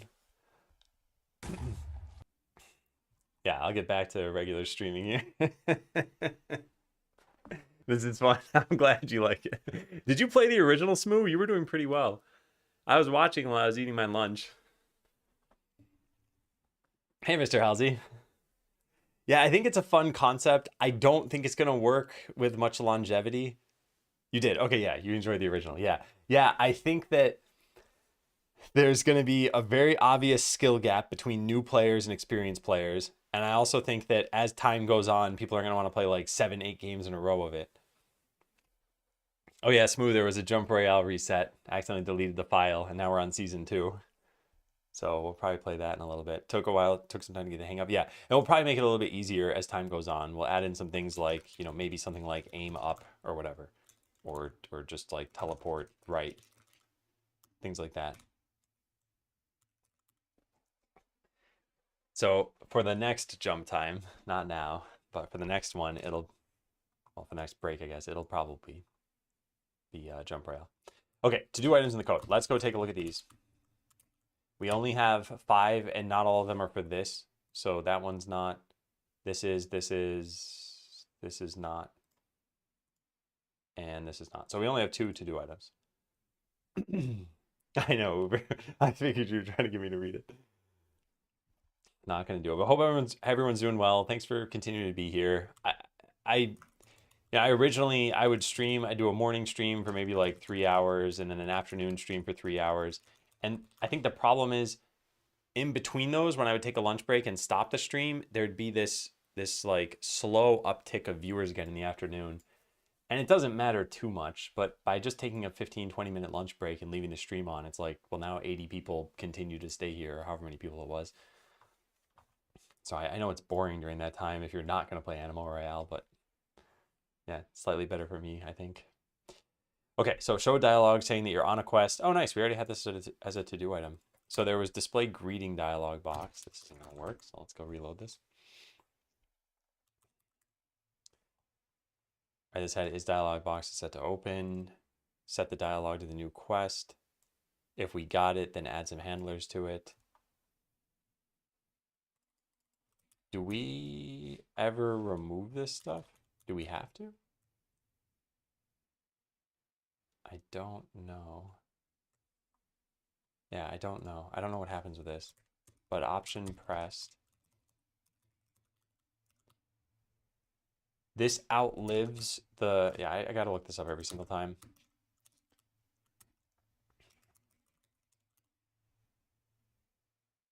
If the subscriber outlives the publisher, you don't have to do anything. Okay, yeah, we should be fine then. I see. Cool. Hey, Steph. How's the game progress? It's going pretty well. Yeah. The short story for anyone who hasn't been watching the stream, we've been launching alphas every 1 to 2 months. We just launched alpha number 4 on November 21st or 22nd. And then we got a ton of feedback. I compiled all that feedback and I came up with essentially a battle plan, and now we're enacting that plan. So we're on the tavern and quest overhaul. It used to be in the old game, and I probably can't even show this easily. Yeah, I can't really show this all that easily, but in the old version of the game, when you brought a certain item to the shopkeeper would offer you a quest. Most people just missed that there even was a quest. So we did something to try to make that easier. And then you'd have to go collect items, and it would improve this quest and give you a player's skill point. So there's a lot of like confusing things and kind of oddities there. Now the way that it works is you get quests from the tavern, and they just give you stat buffs. Wasn't there a notification on a new quest? There was a button that I added to the town menu, so it would say quest available, but people were missing the exclamation mark. And I think there was some text that popped up, but I think people missed that too. Because a lot of the time we're not even certain that you're looking at the game, so there's got to be something persistent, and it's got to be super obvious, and it wasn't super obvious. It was just slightly obvious. What was I just? Oh yeah. We also changed this. That's right. You can now buy shop displays. This actually took a pretty long time. But yeah, it just costs some money. You build it, you got another shop display. So you can choose which shops you want to build out. Anyway, that's what we're working on right now. We're looking into this stuff. So show a dialogue saying you're on a quest. Let's go do that, I guess. When you dismiss this, it's just gonna do the same thing we did down here. Handle dialogue dismissed. Yeah. All right, so display already on quest dialog box. Dialog box open equals true. Set this to tavern board already on quest. And then if we got it, there is no option to... Yeah, we don't care about this. Okay. Thanks, Steph. Yeah. Yeah, I'm really happy with how things are going. And I think the next big feature, which will probably start tomorrow, and maybe I'll even stream it, is going to be the Enchanter overhaul. That is going to be a massive change because the original, and I'm not going to go into super huge detail, the original was to be like short-lived buffs for battles. The new one is going to be short-lived buffs for your town in some way. And how you get them and how you use the abilities and stuff, all that's going to change. So it's going to be quite a set of tasks. And yeah, thanks. Yeah, Skeleton Seller hoodie, which is like flipping my collar up over here. Hey, W20. Welcome in. Okay, so we need this. Let's go write this out. I don't even know what we wanted to say yet. We got to figure that out.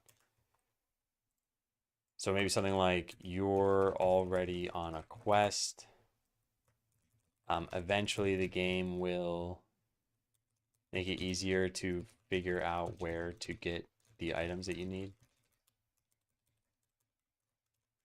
Collect the items shown on the sign above the, what do we call this thing? It doesn't look like a treasure chest. Oh, it kind of does. A bin? Maybe we just say on the sign next to the tavern. I don't think this is going to be unclear to people. I think it's going to be kind of clear. You start getting some items and you're like, oh, the items are going into here. And the counters are going up. But it might still help to clarify. All right, yeah. Collect the items shown on the sign next to the tavern.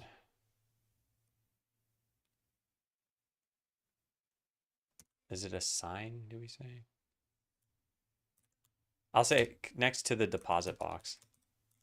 I think that's going to be pretty easy. Collect the items shown on the sign. Eventually, the game will make it easier to figure out where to get the items that you need. Yeah, cool. And we'll just say okay here, or dismiss. I guess we don't even need the option. I forgot how that works. I think we're just going to say okay. No, yeah, I'm going to look into that. Options are not nullable. What game engine? This is in Godot. Or, yeah, there we go. I probably have an engine command, but we just typed that instead. What do we do if we didn't specify one? Because I think the word dismiss is used somewhere. There it is. Close button. I don't know. I need to look at the PR. I'm not going to do that. I'll just say okay. Title quest already on quest maybe. Empty array for no options. Ah, I see. Thank you. We should probably write that here. Use an empty array for dismissible dialogues if you just want a dismiss button.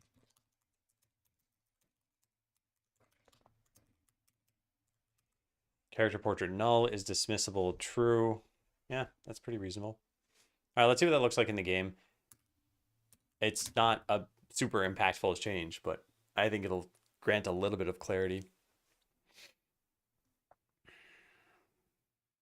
And then I need to make a to-do item about changing the eventually text. All right, so you start a quest, you click it again, and nothing happens. Oh, man. Quest progress was modified from inside an instance, but it has vanished.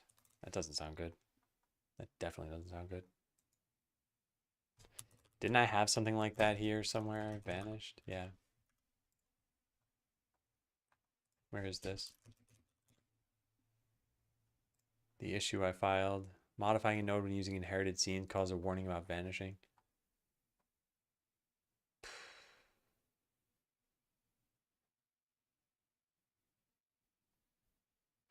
Oh, we have to open one of these files inside of Godot, right? What did it just say? It said item bin quest progress. So we need to open that up, item bin, and then open up quest progress, and then launch the game from Godot, and that fixes something. So now we have a modified file that we hadn't previously modified. Yeah, this and this. God, that's so stupid.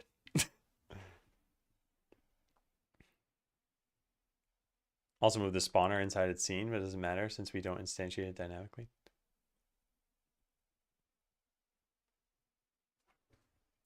The apple being immediately available, I don't think was intentional. Yeah, that wasn't intentional. Although it's also not a problem. Yeah, I'll have to think about that. But maybe write this somewhere. For apples on trees, we probably don't want the apples to be. Well, actually, I don't know. I'm not going to write it down. If it bothers me in the future, I'd write it down. But right now, it's not bothering me, and I don't think it's a problem. Did this fix this? It didn't actually. Oh no, I didn't launch it from here. I also didn't even have this working, so no, it's still doing that. Huh? What does that mean? Maybe I need to load Tavern and then launch from here. Did that change the Tavern scene? It might have. It did. I don't know if it's changing it in a meaningful way or what. I click this a couple times. Does Godot now give me that warning? No, it doesn't. These are all different ones. That should also be fixed. I'm just curious why you changed the apple's visibility. Yeah, I think it was just a mistake. Yeah, I think I should have had this set to off by default. I just hadn't. Interesting that it even lets you collect it though. Wait, does it let you collect it? If I click this, yeah, it does. Oh, because we're using, okay, I know why. Because we got rid of that Boolean that was originally set to false. Yeah. Yeah, I broke my PR. Well, that's an easy fix. But yeah, I was getting rid of the node 2D that wasn't needed. And in testing it, I wanted it to be visible, and then I forgot to set it to invisible afterward. So that's definitely my bad. All right, we're still not getting this thing to pop up, but I'm pretty sure there should be an obvious explanation for this. So display already on quest dialog box. We never even called this. That's why. Can't run a function if you don't call it. What version of Godot? I think it's 4.3 RC. Yeah, 4.3 stable. We tried 4.4 briefly, caused a whole bunch of problems. Already on quest. You're already on a quest. Collect the items shown on the sign next to the deposit box. Eventually, the game will make it easier to figure out where to get the items that you need. Yep, that's fine. That's all I wanted.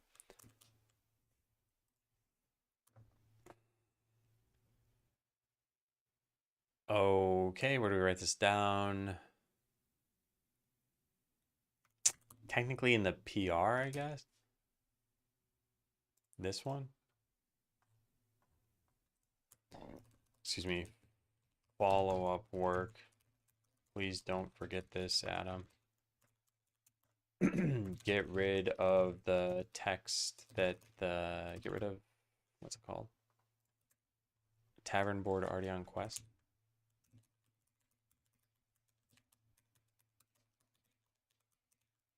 That says this. Yeah. Can you mention yourself? I was going to just add it to my to-do list after this.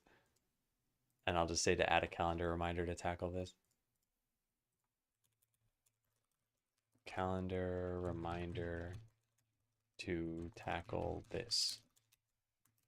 There. Next to-do item is this one. Modify this to change what the reward is dynamically. Yeah, so what does it say now? Nothing. Nothing. I guess that's part of the problem is that you don't know the details about the quest. Someone is offering a small magic orb, plus 10 health, plus 1 power to all adventurers if you collect the items that they want. Yeah. Yeah, I think we should change this. All right. Let's go figure out how we would do that. We need to know what the next quest is. That's easy enough to do. Quest data. This generates it, but we don't even need that. We just need... Well, actually, I guess we kind of do need that, huh? Generate quest, quest. It's only when you open up the sign.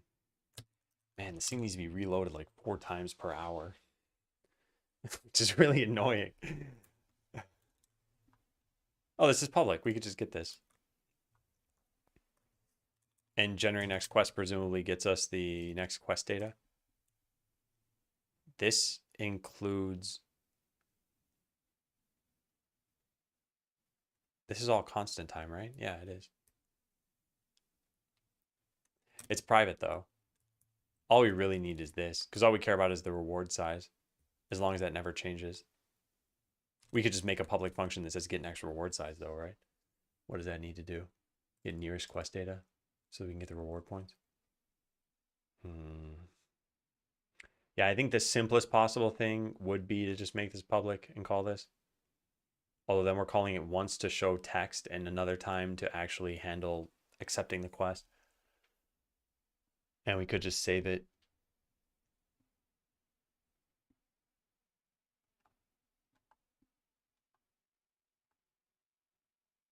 Yeah, I think let's just do that. It doesn't sit right with me. Like, I kind of just want to do this and just get the reward size from that. Hey, ready for wars? Yeah, let's do that.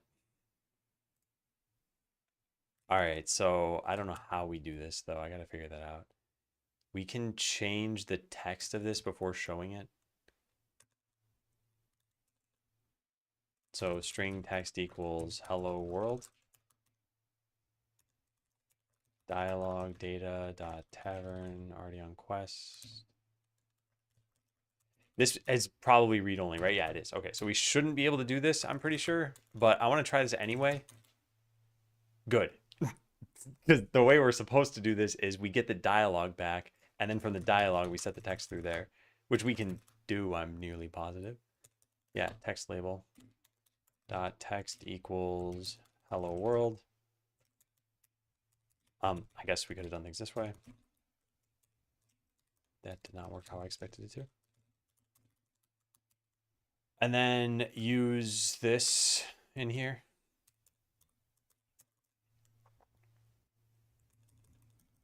Okay, so if that says hello world, then we're in pretty good shape. And then we just need to change it to say what the reward is. Should be easy.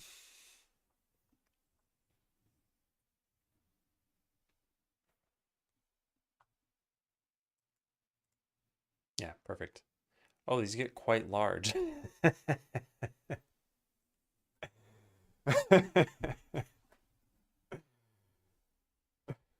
Not really a problem. Also, wait a second. What? Why? Where did the title go? Oh, interesting. We don't... The title is part of this. Set text is private. We should probably make this public. That's also fixing the PR? Oh, gotcha. Okay. Well, I'll leave it as is then for now. I'll just do this. But probably we're going to need to set... let me just look at the PR. Or maybe we merge the PR. If it's ready. Updated 4 minutes ago. That was from me though, right? Yeah. 2 hours ago, 3 hours ago. This is updated based on my comments? No, it's updated because of my comments, I think. All right, so yeah, how has that changed? Set text. What in the world just happened?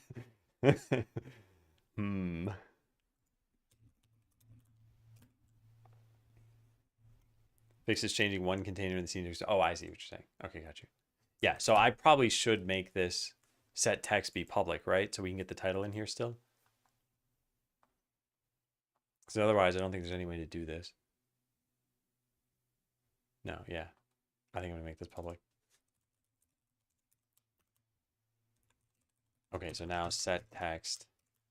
We can use the same title, but then the text is going to be different. And in fact, the text is probably just going to need to say this is dynamic. This is set via code. Or construct the dialog data as you need. Oh, that's true. I think I like this. I think this is good. Yeah. Okay, so the text looks sort of like this. There are two things that need to change here. This description, small magic orb, and then the stats that you get. So the description, we need to get the nearest quest data. This comes from here. Quest data, get within bounds. That apparently doesn't exist because we need to get data, which is maybe not even public. It isn't, but I think it comes from this. Yes, cool. All right, now we need the extension. That comes from there. We get the number of quests completed.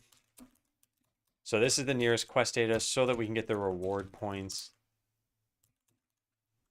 And then we set, I guess, the object name. Reward object name equals reward points switch. Can we just make a default here? Default literal default not valid as a pattern. Use another literal to match everything. Use the discard pattern.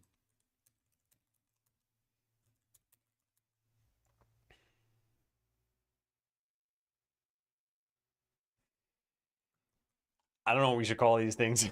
Magic orb is kind of stupid. It's something that grants you stat points forever. And I don't have any other explanation other than magic. Maybe like, I don't know. I'm just going to stick with magic orb for now. Whatever. Okay, then we need to give you the stat increases from that quest. Where does this happen? In the tavern we add this, right? Yeah, this. Life per quest reward point times reward points. I think this should be encapsulated by the quest itself. Amulet or ring. We might eventually have you selling amulets and rings, so I don't want it to be confusing there. Strange potion. Yeah, kind of the same deal. You might be like, oh, I'm getting a potion. Where did the potion go? Was it unknown? I tried them last night and they're really good. They're spicy. I think it was. Let me find out.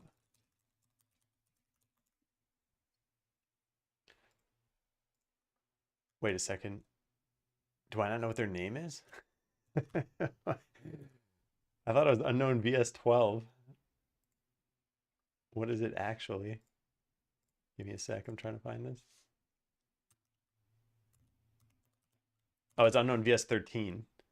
Excuse me. It's off by one. All right, now we type ramen. Yeah. These are the chat messages on Friday.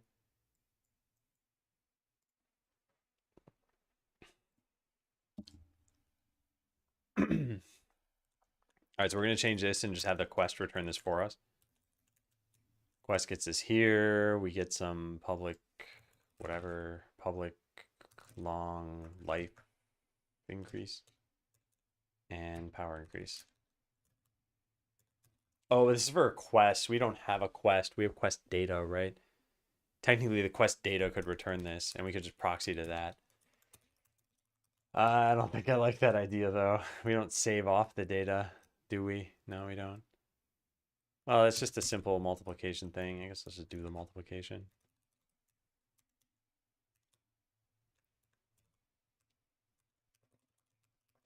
All right, so there are the two things. We get rid of the pluses. We change these to lowercase. Delete that.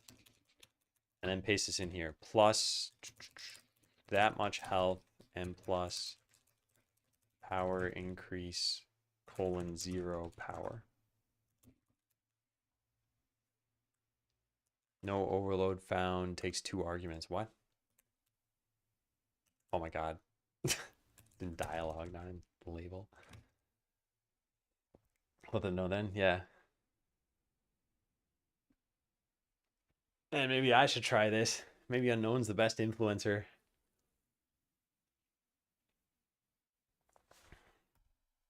Okay, cool. So now when you click this, someone's offering a small magic orb. I feel like it'd be nice to have a color here. Is this a rich text label? It has to be. Yeah, it has to be. It is. Yeah, we could put a color in there. Like color equals, I don't know, red. I'm not going to even test this in here. We're going to test this over here. Color equals red.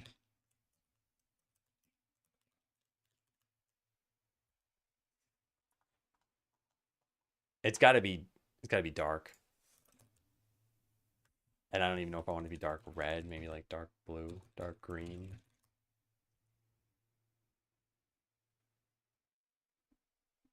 Maybe just bold. I don't think we can use bold right now because of our font glyphs. Yeah, we have that happen. We need a different font before we can use bold. I don't know what color, but yeah, maybe dark green. That looks pretty good. Let's do that for now. If we're gonna do this though, I think we have some color constants somewhere. God, what was that color called? Oh man, saddle brown. Saddle brown. There it is. Tooltip help text color name. So public static read only string dialogue highlight color name dark green. Yeah, so this is a UI constant that we put into here. Where did I put that dark green to begin with? There it is. So this is going to be UI constants. There. What's happening with bold? There's something wrong about how the glyphs are formed in the actual font file itself, which is causing those strange artifacts to show up. Yeah. Got the regular ones. There's also 2x spicy. Huh. How good are you with spicy food normally? Because I think if you're like, oh, I normally crank it to the maximum and it was still spicy on the regular spice level, it's probably really, really spicy on the 2x spicy version. I've been ordering some essentially Thai food. It's not exactly, but I've been ordering some Thai food from this local restaurant. And for a while it was really good. And I'd say the variance level was like sometimes the food would be of quality, like 7, maybe up to 9 or something like that. But now I've been getting it lately and it's probably like a 5 to a 6 at best. And I don't know what causes that. Is it a different chef? Is it different management? Did they, I don't know, change some, I don't know what else I would have changed. Probably the chef or management. But it's disappointing. It's really disappointing. Solid 7 out of 10. Nice. Hey, Caleb. All right, so now when you click this, yep, small magic orb. I think that's good. It's subtle. It doesn't need to be anything too crazy. If it's a good restaurant, it's a season, vegetables and produce. I don't think it's that. It's like they're burning something. That's kind of what it tastes like. I don't think that'd be a vegetable problem. Also, it's like noodles and tofu and it's pretty much pad thai. Yeah. I'm not that good and these are over my limit. Partner can eat any spicy level and she said the regular ones were good for her. I see. Okay. Yeah. Gotcha. You had to clean the grill in months. Okay, so this is plus 10 health and plus 1 power. What we're going to do now is we're going to just crank this number up. So let's set it to 3. So if you've done 3 quests, then it should use 0, 1, 2, 3. But wait a second. It's number of quests you've done, right? Does that use how much data you have? Yeah. Yeah, okay. So now it should show plus 20 and 2. Retire comfortably at 35. Nice. Nice. It's nice. Do you know where you'd be retiring if you were to do that? Don't watch Kitchen Nightmares. I don't tend to like those kinds of shows. Now it says, yep, plus, and it says medium magic orb as well. Okay, cool. So both of those worked. Now we go up 1, 2, 3. So we need to add 3 to that number. So this goes into 6. And now it should say that it's a large orb and it should give 30 health and 3 power.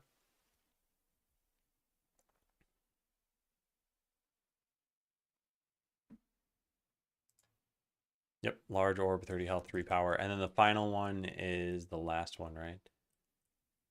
Let's just set this to 600. Shouldn't really matter. Yeah. As long as it's higher than the maximum or the maximum, it should be okay. Either Jersey or somewhere in Europe. Why Jersey? Are we talking about the Jersey I'm talking about? Or is this like the other day when we found out there's like 3 Canadas in the world?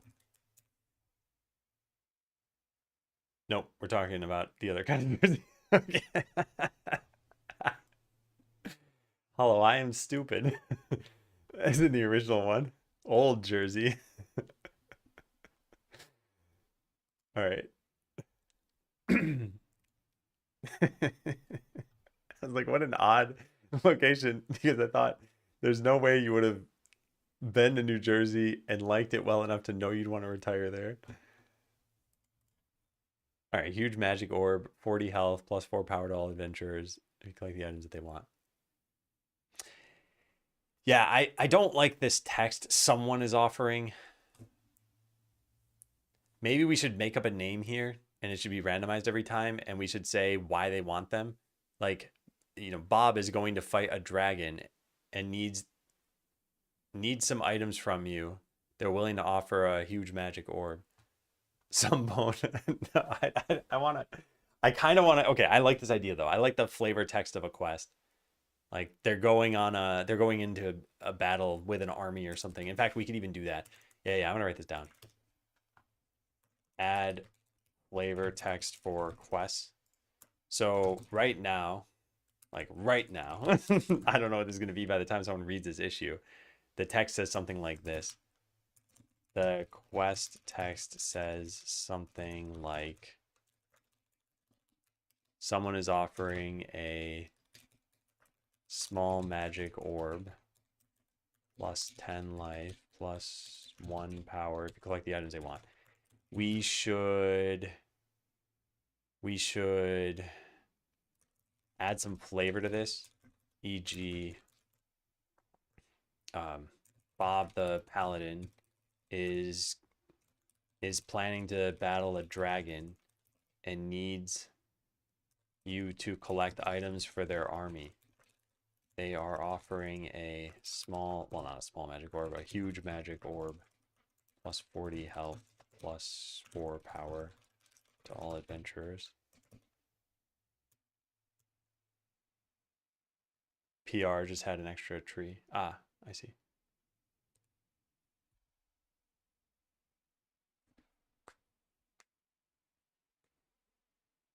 As you have a full trio of passports. I don't think that dual citizenship with the US is good in some cases because I think you still need to file taxes even if you're abroad. And if you don't benefit from the citizenship or from the passport, I guess, then probably just a burden. Then again, I don't know. That's a probably gross simplification born out of my own ignorance. Only need to file taxes if you're making a lot of money. Is it? I mean, I guess there are two components of this. One is what does the law say, and the other is what is the realistic repercussion of not doing it. Oh, I see what you're saying. Yeah. The filing them though is what I was saying. I think might be annoying.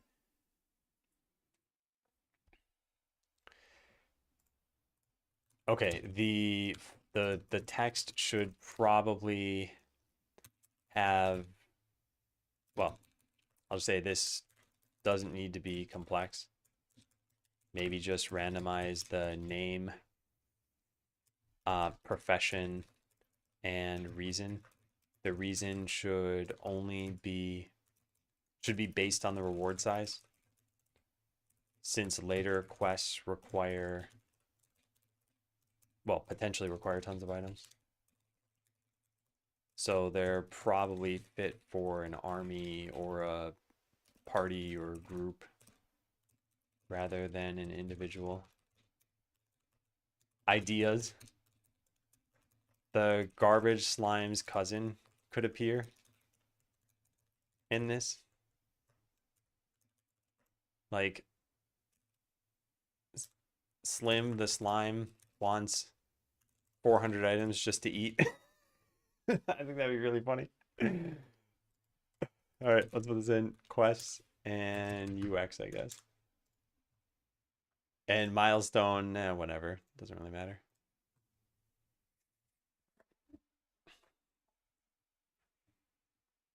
Move what it gives to a new line after the main text and the bullet point. That way the lower text doesn't get cut. Highlight the orb thing in the text, but move what it gives in a new line. Are you saying to make a change now or in the future?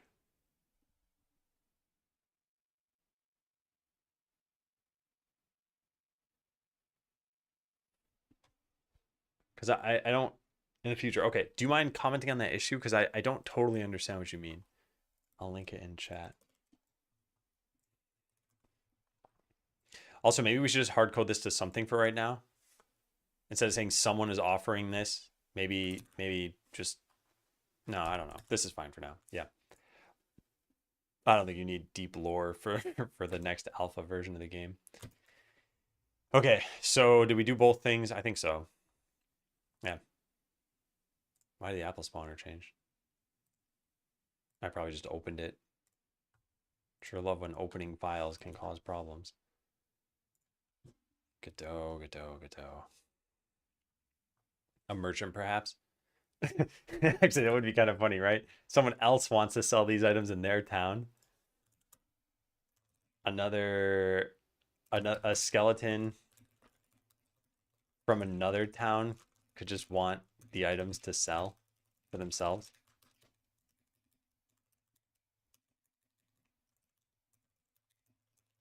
Yeah. Consider using AI for some ideas here.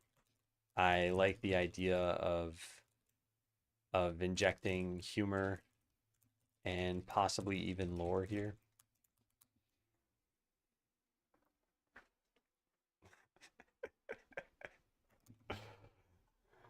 Another skeleton. Another skeleton who died to poison. I don't even know what this is. I just opened some scenes. I think we're just going to mark that this fixed UIDs because I didn't actually change any scenes here. Fixed UIDs of some scenes. The rest of this should be real things that were fixed, right?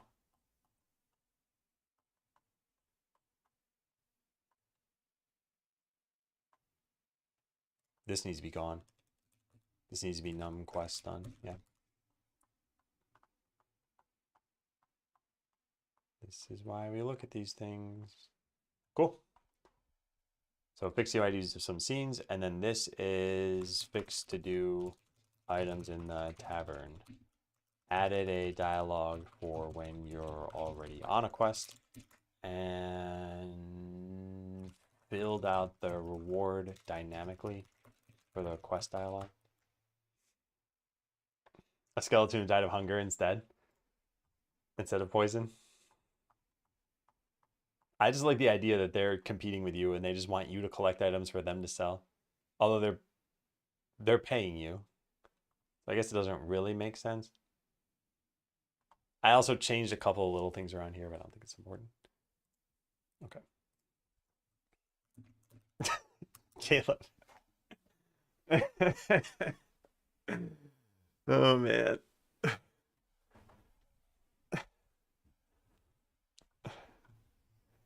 All right, so we're doing that. File browser on the right. The reason I did that is because I forget to close it a lot of times, and you can at least see the majority of your code if you forget to close it that way. But if you have it on the left side, then it's always impacting where you're looking. Or well, when it's open, it's always impacting where you're looking. I guess those UI constants can just be const strings. You mean instead of public static read only?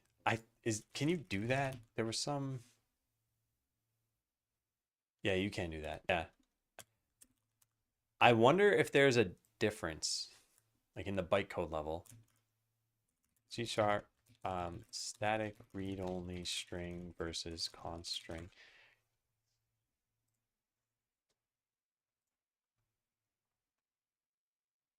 Public static would be more common. Burn directly into the call site.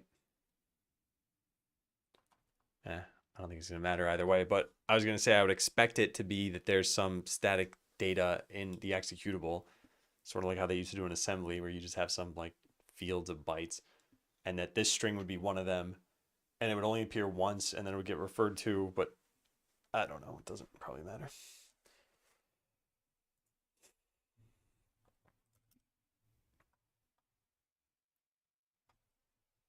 Where it's Azure layer text and not within.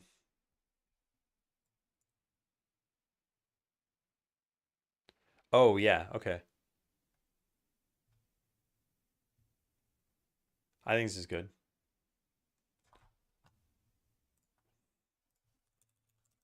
Make sure to read the next comment for another good suggestion.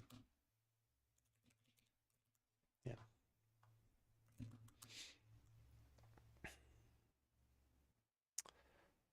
Okay, we're done with that. Next up, saving and loading. This is going to be a little bit annoying to do.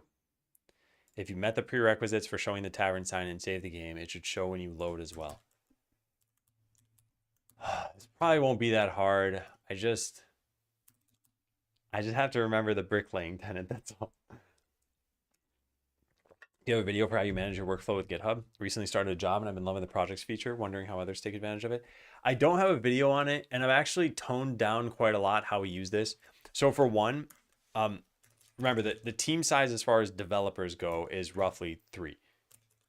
Every once in a while, Quickie Joe has made a Git change, but let's just say it's 3 people, because this is the people who are like actively using GitHub. Anyway, when you have a small project versus a medium-sized project versus a large project, you might do different things. So for us, one of the things that I think is pretty important is I've got this homepage, which if anyone's interested in, it's free to make one of these with a tool that I made called Homepagerizer. But it's just a smattering of links, and one of the links is a new issue. So if I ever want to file something new, I can just type new issue right on the homepage, and then obviously fill out whatever details you have.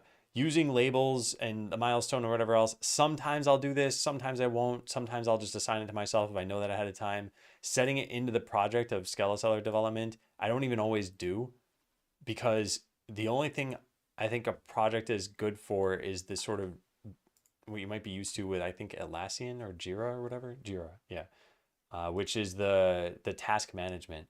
So you can keep track of sprints. You can drag things in between sprints. You can look at your roadmap and see where are things getting done. We used to do this. I just didn't think it was providing a lot of value, because it costs some amount of time to manage this stuff.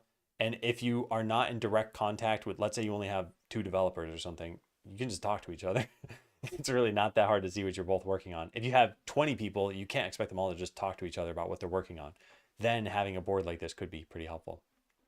So yeah, it's changed over the months that we've been doing this, and I think it's just find what works for you and be a little bit flexible in terms of not committing too hard to something. The nice thing is that GitHub Projects is free to use. So if you try it and you're like, this is working great, just keep using it, right? If you try it, it's not working great, you didn't really spend any money, and the time is hopefully not too steep time cost. Mainly using it just to remember what I need to do. I see. Issues are definitely worthwhile to consider, because it's what everyone's sort of used to on GitHub. And there is a lot of organization you can apply here. So at the very least, I think there's kind of that. You could also just keep a to-do list, but then it's harder to give tasks to other people. Okay, yeah, so saving. We're going to start with this. Method prerequisites for showing the sign. What are the prerequisites for showing the sign? Show tavern sign if applicable. You don't have the tavern, and you've seen enough items, and you've beaten enough bosses. So when you load a game, it should do this stuff. We don't even have a load. Oh, we do. We do. Well. Does the niche shop signs do this? Nothing outside of here calls this just when you acquire a new item. Okay, well, when you load from a save, I think it should do this. The problem is it needs to call this after you have already loaded the tavern, I guess. Where's the tavern loaded in? Nowhere. Yeah, nowhere, because I didn't code this, but we need to do this and just search for the word tavern. Yeah, it's not there. Okay, so we need tavern save data, and I have some ideas for what this is going to contain. I guess we put this in a game progression save data. There's just has built town hall. No, I'll probably put it in town save data then. And we'll do it like what we did for the enchanter. Yeah. So we'll call this tavern save data. All right, so when we go to save, just do it the same way we do it for everything else, right? Yeah, tavern save data, done. Now we reload this again so we can actually press command 0 on or command dot, I mean. Create branches via it as well. Yeah, they do integrate pretty well. Like I said, I think it pretty much boils down to what do you expect and then is it worth the hassle? So if it meets your expectations, you might find that it's still just too high of a cost to use. And that's kind of what we determined. Like, why make new iterations? Why plan this stuff out? We have a very loose development structure. And I think if we had more people, maybe it'd be different. Okay, so I want this to be in the tavern. Gotta just put this in the right spot now. What, here? Tavern save data. We didn't even have this. I didn't make it.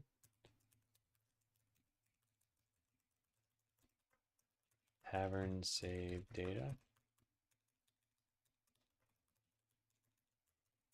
Just comment that out for now. I know it's an empty class. We'll eventually deal with that. Yeah, delete this stuff too.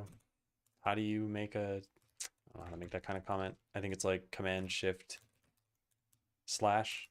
I should just test it. What is it?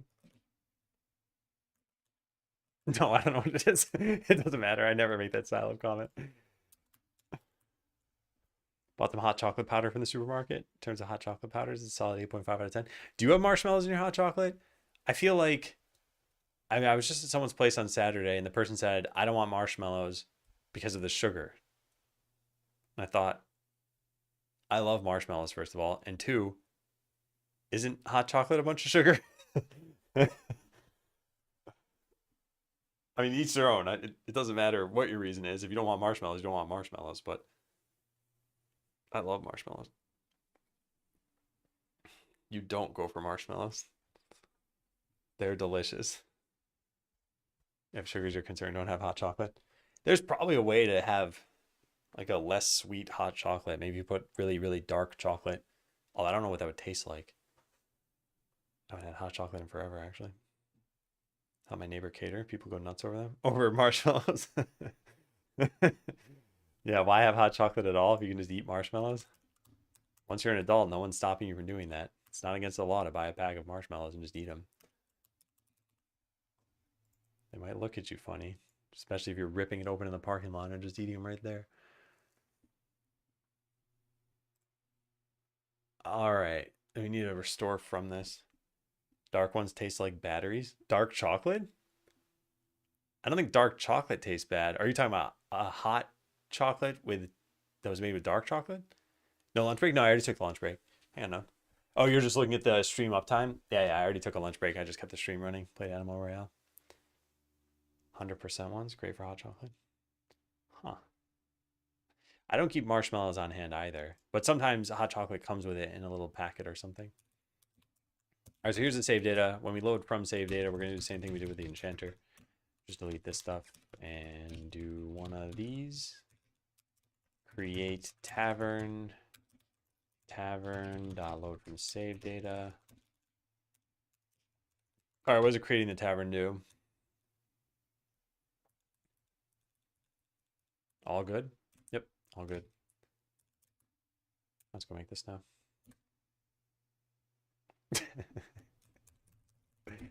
You there. Unknown. I have a thing or two to tell you about that ramen. right, we don't have any save data on this yet, so we got to do something here. But that should make the sign work. Yeah, so that's step one. Hopefully that works. Save completed quest. Maybe look at this. What is this? Oh, interesting. We don't need this. We drastically simplified this. Hey, Patrick, do oat milk and hot chocolate? It tastes more like sugar. Oh, the camera stopped. Oh, now my mouse stopped. This whole stupid thing is blowing up on me.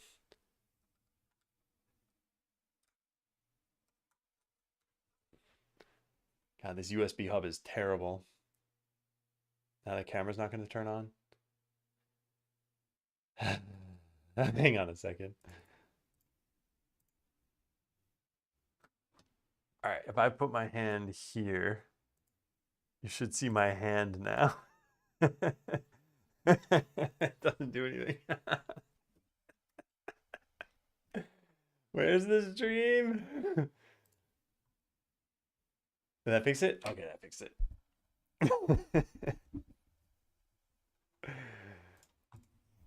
All right, so all we need to do is save this in here. Public int num quest complete, num quest done.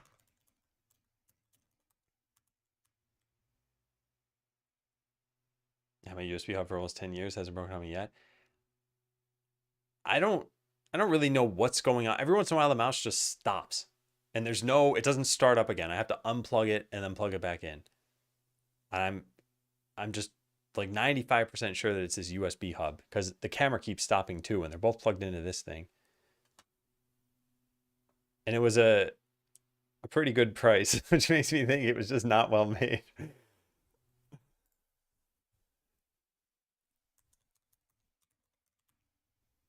All right, so load from save data here. Num quest done equals that in the save data. We're going to do that. Return num quest done. Good. What else are we saving?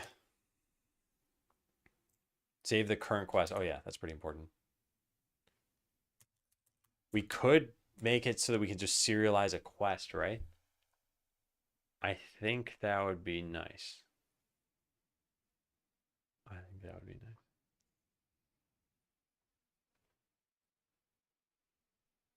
Yeah. Now, presumably, we had something for this before. Why did I have the JSON constructor thing marked on this if we never tried saving this? Maybe I started to but never got to it. Do we have a save function here? No. We had JSON annotations or attributes. Huh. Well, what's inside a quest right now? Objectives and progress and rewards. And this is all randomized. Well, not. This is randomized, which means this is essentially randomized. Reward points are not. So yeah, I think we can just try serializing this and see what happens. Worth a shot. Public quest. Oh, you don't necessarily have a quest. Quest. Get set. Yeah, try that. Then in load, can we just set it? This is probably going to cause some other thing to need to happen. We have a set quest function, don't we? Oh, man. Yeah. On quest completed. We're going to need a set quest function. Otherwise, it's going to be obnoxious. Should just be private. Yeah, should just be private.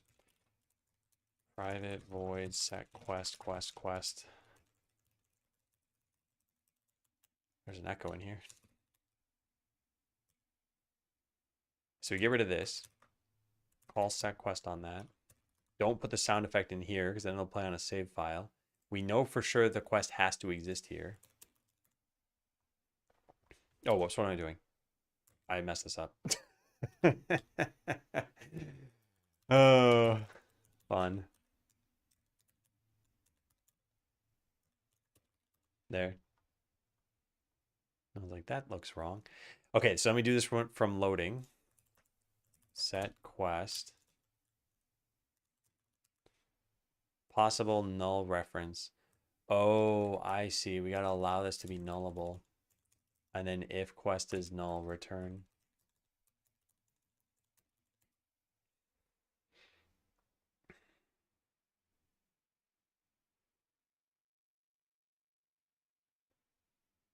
You need to work up the courage to try the red one. Yeah, I'm curious what this tastes like, but I don't really eat a lot of ramen, which just means I'm feeling too lazy to put in the effort to get it and then to make it and then to zhuzh it up.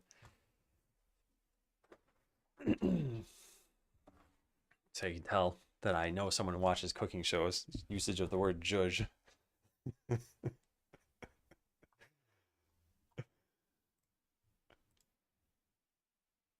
All right, I don't think we need anything else for that, but I do need to test this because I don't know if this is going to work. What else? Save a current quest. Save the stats you've earned by completing quests. We could compute this actually. We could compute it, but those numbers might change in the future. We have quest data here. I'm gonna save it, I think. Where do we get this now? Reward points. We just know how many quests you've completed. So we don't have any indication of what this thing should be. Yeah, we just saved this as well. Making the noodles takes like 5 minutes. Yeah, but going to the grocery store takes like 8 minutes. And then finding the noodles in the grocery store is like 3 minutes. When you add up all these numbers, it's pretty much a lifetime. I don't have that kind of time. All right, let's save this here. Life increase and power increase. Nice. Should know how to do this. Good. Then when we load, we set those things again. Life increase, power increase. That's now saved. Make sure loading a town with a tavern that the... Oh, yeah. Tooltips are correct. Where do we do that? Because that might just happen by default, depending on where we set the skill tree. Update available skill points. Does this do it?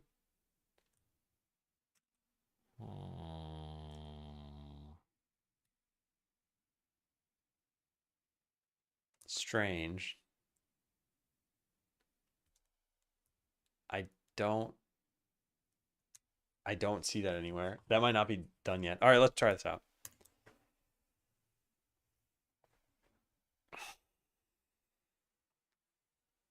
Under ramen.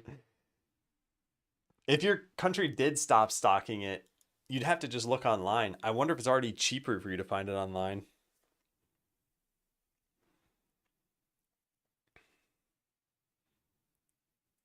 Yeah, I don't end up going on sites or apps for grocery stores, I guess. I only really go to Costco though. I just know the layout of the store by this point. Question here, dev in web 4 years, got good object-oriented programming knowledge. Realistically speaking, how hard would it be for me to change to game dev? I don't think it would be hard for you at all. Yeah.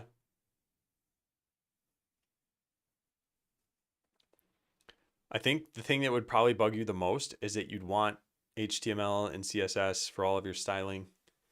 And you could potentially achieve that. It's just you're always going to think in terms of here's how I do it on the web. And most game engines out of the box are not those paradigms. And you're going to miss those paradigms. But yeah, the actual game stuff is all, I'd say it's pretty easy for you to learn if you already know programming. By the way, I think it's worth giving you a different answer or an answer to a different question, which is if I know nothing, what would it take to get into game dev? And obviously this would be harder than in your current shoes, but it's not like it would be impossible or something, or that I dissuade people from doing this. I just say the same thing, let's say to anyone, which is start small and make sure that you're going slightly above your skill level each time. And don't start out and try to make a crazy huge game. Just not a good idea. Getting boxes of ramen. First time he did it, he got questioned by the customs authorities. Had to explain that boxes of ramen were for personal use only. I don't get that, I guess. It sounds like they're trying to stop you from starting a business that's not paying taxes. But ramen is not dangerous or potentially dangerous, right? It's not like cough syrups or something where people can use them for other than if you have a cough. I don't know. I just, it makes me wonder, is that a typical experience? All right, what am I doing here? I'm trying to save after I've beaten a quest. So let's go start this and then let's complete part of it. Let's just do one battle even. How about that? Win and okay, so now our progress is gonna be 1 out of 11. So we save, and now we look at the save file, and we should see the quest in here. Here it is, objective. Oh no. Why are these saving like that?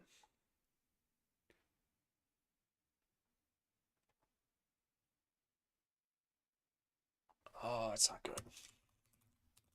Yeah, they should save as item IDs. I don't know why that's happening. I wonder if we loaded this though, what would happen? Let's find out. Load. I think that broke. It's gonna say can't find the item IDs. Is that right? Each parameter in deserialization constructor on type quest must bind to an object property or field. Each parameter name must match with a property or field on the object. Fields are only considered when include fields is enabled. Yeah. This sucks.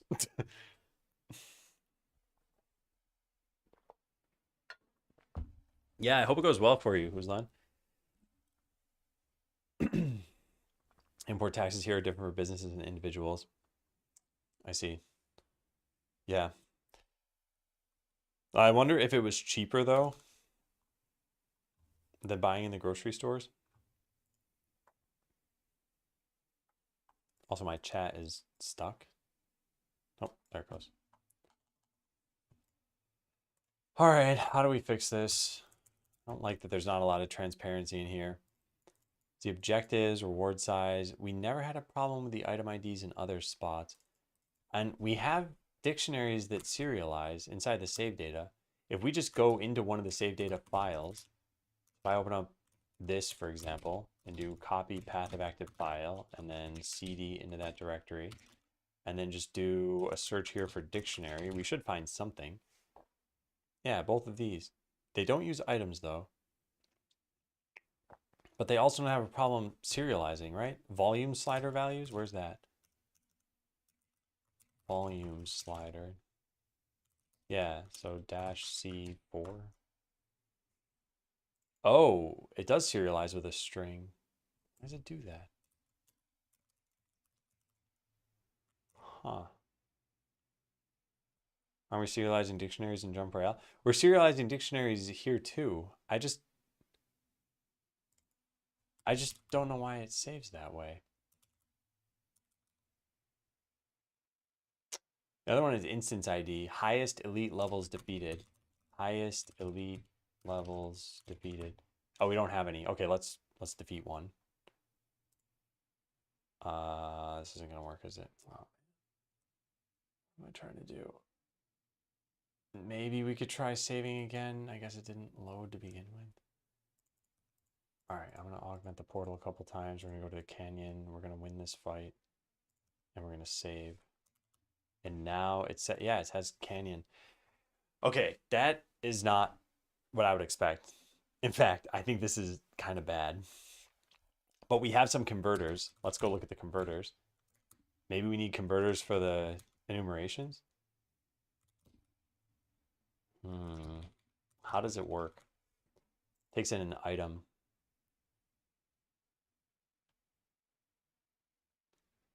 ID. And then we get its value as an int32. Oh my God. All right, we might have to do this.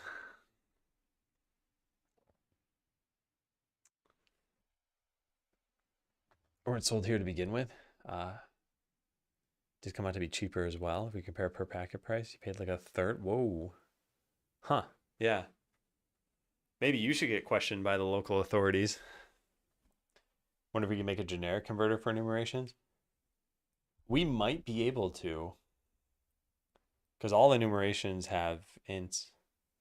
But I wonder a couple things. One, what's breaking this? Because like I have the quest objectives, progress, reward points here. These all should correlate to something that we see here. Objectives, progress, reward points. And then everything else should just be ignored, right? We used to have that Jason ignore here on quest data. That was it though. Do we need this on events? We didn't have it here. Why generic? Just because we're gonna have to do this with a lot of different enumerations if we do it in a specific way. And then you might forget to do it on other enumerations that you add later.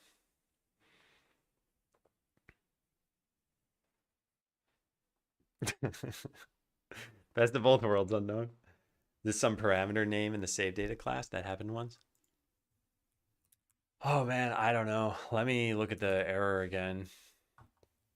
Each parameter must bind to an object property. Oh, I see. I think I see. We don't have progress here. Field on deserialization.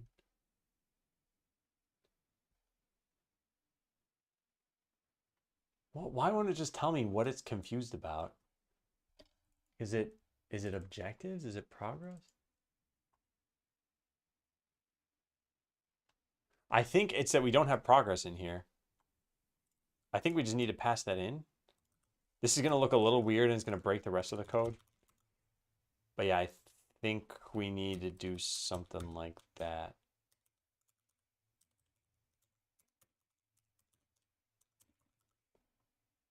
Default parameter must be a compile. Oh my God, seriously.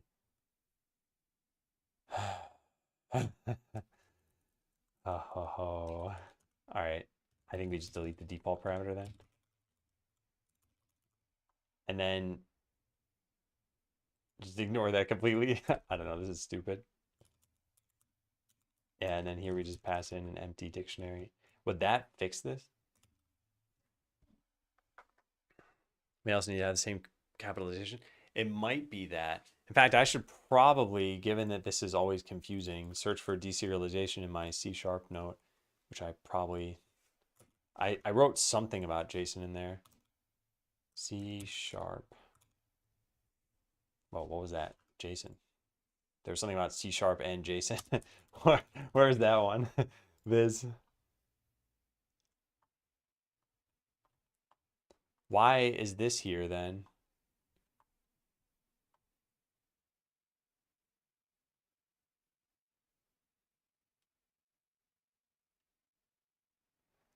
Oh my God, this is nuts. Nuts. When was this note written? Apparently at least mid 2024. I wrote item converter stuff, so I guess let's delete this and put this in the other note. This is a mess otherwise.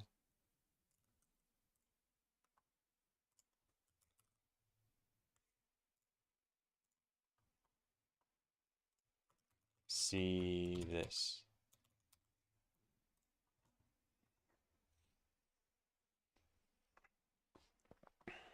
All right, well, is this note there?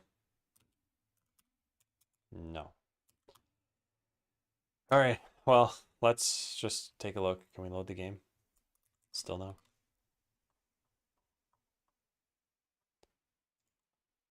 And now if we capitalize this stuff, this is so stupid.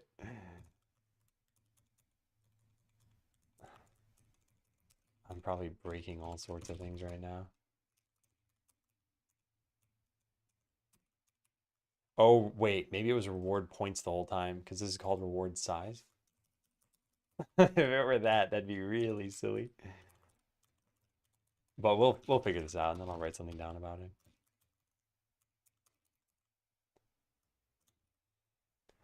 What other projects have you done? Doesn't need to be only games. You mean like ever? Or you mean right now? Is Checkpoint 5 still in question given all the planned gameplay changes? I think it's always in question. It's hard to know how long this stuff's going to take, but I think it's doable. Yeah, like ever? I mean, I've done a bunch of different things. I haven't launched everything. The last thing I launched before Skeleseller, well, actually, there were some things in between. I worked on Botland on stream for about 5 years. I made some small projects. Actually, do I have that somewhere? Let me see. Adam Williams project.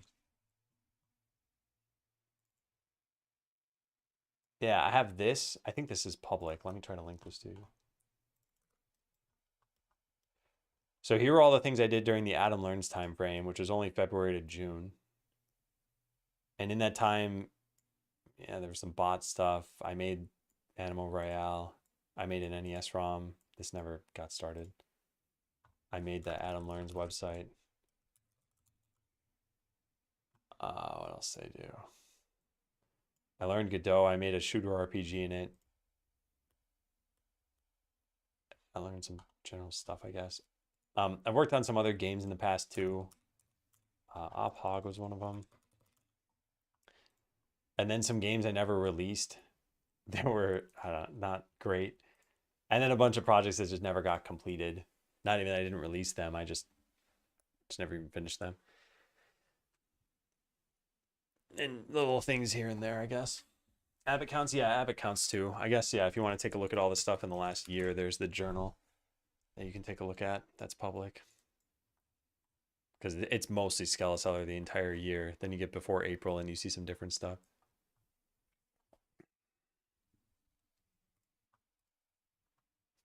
Do you also need this in progress?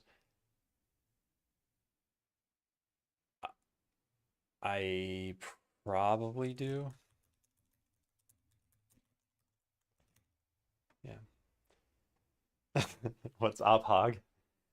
I don't know if you're being serious or not because of the similarity. What's up? But it was yeah, okay. You're not being serious. Just never assume. Never assume. Don't kill your chat, Adam. All right, so we hit load game. Oh, that actually kind of worked. Not totally, because it didn't save the progress because we don't actually use this thing. But if we just said progress here, it would have worked.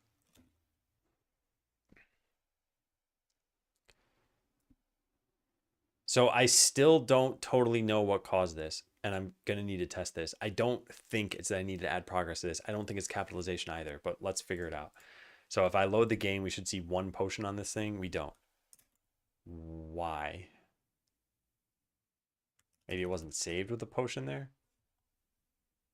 No, it was saved with the potion.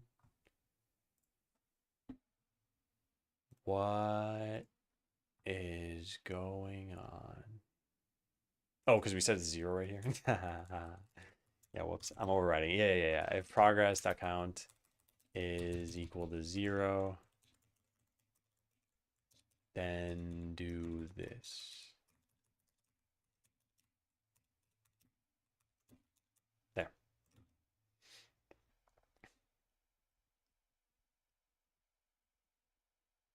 I guess the problem is, even if we deleted that parameter, we'd be overriding the progress. So we need some sort of like load from save file.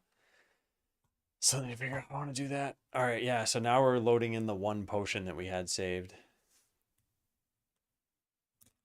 If I were to set the reward points, let's try this out. If I set the reward points to 100, that should grant me a whole lot of stats. In fact, let's just skip over getting all the progress. And we'll set big life potions to 2, small potions to 10, this to 6, load up again. So now we've almost completed the quest. And now we just beat the forest ones. And that'll give us a whole bunch of stats. So 150 goes up to 1150. Wow, cool. Cool. That means it is loading reward points correctly, which is nice.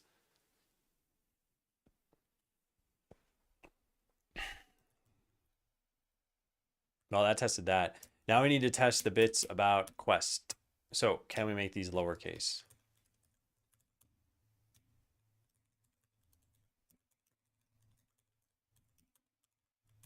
Because I wanna have a note for this and just rule out what all the problems could be.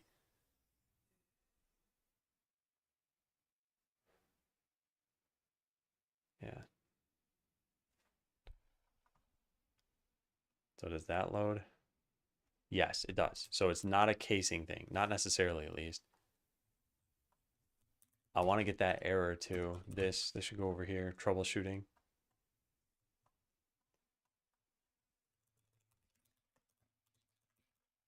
Oops. Deserialization problems. Okay, error. So this error is sort of hard to decipher at first. It means that you're trying to load data from a JSON file that doesn't correspond to a constructor. But that I'm not even totally sure about. So like if I change this to be reward size, I think we'd get the error. A pog. Oh, it did say it can be case insensitive? I didn't even read that.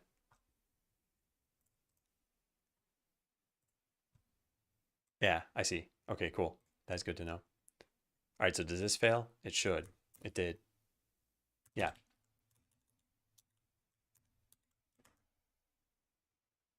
For example, suppose I have this in JSON.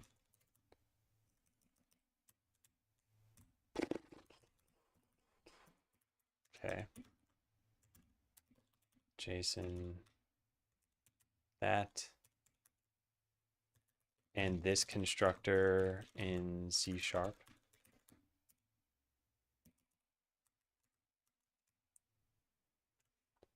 Where's the constructor? Oh, I'm in the wrong file.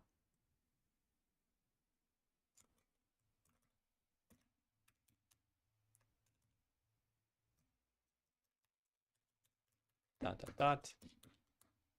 Cool.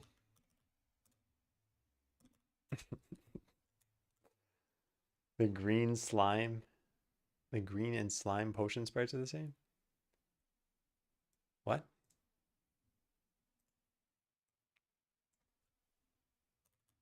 I don't know what you're talking about there.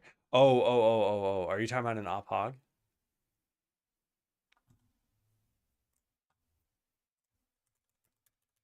Okay, so the problem above is that the JSON has the name reward points, but C sharp uses the name reward size. You can fix this simply by renaming reward size to reward points. Since, as the error mentions, the match is case insensitive.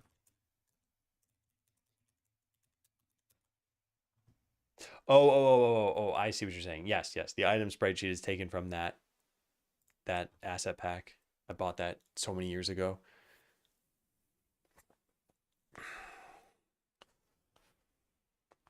Okay, now what if we got rid of progress from here? Let's try it. So we just don't save this off. This doesn't exist. We delete this, delete that, get rid of all the thises that we have. And then stop constructing this one with an empty dictionary. And then rename this to reward points. Oh, and then this too. All right, does that work? Because if that works, I'd be pretty happy. Because it at least matches to a field, which I think is what the error is saying. But it's worth testing. Drat. Doesn't work. Object reference not set to an instance of an object. Where is that though? Quest line 20. This. Oh, because we never reset it? Yeah.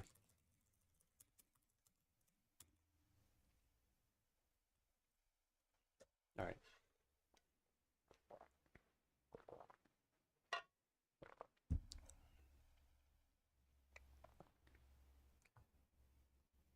Low. Hey, it worked. Okay. Yeah. Okay, so, however, another problem. Well, I guess the thing says this too, right? Or field on deserialization doesn't correspond to a constructor or field. For example, suppose I had this in JSON. Problem is this. Another way you could have this problem. Well, another way you could fix. Writing to fix this. Can initialize it with that instead, right? Yeah, I can. Yeah. You might rename this. Another way this problem can manifest is if you. I guess we don't need to pass in progress here. We can just pass in objectives. However, the only Another problem we could have is, all right, how about this? We'll say there are two problems above. JSON has the name reward points, but C# uses the name reward size.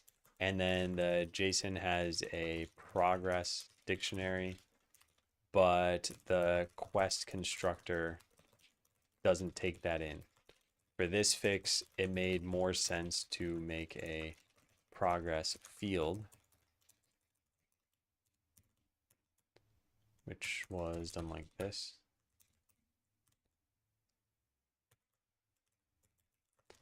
In other words, C# just needs to know how to deserialize what's found in JSON, either via a constructor or a field. I don't think that's other words, though. I'll just say in conclusion. It's a property. Object, property, or field. Oh, yeah, my bad.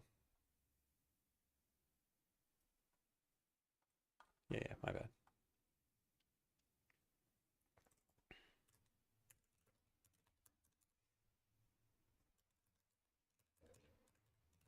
Property / field. Yeah. Okay. So now what does this mean for us? And yes, we can set this to this here. Why is that complaining at me? All constructors set an initial value, but I mean, this doesn't have to, right?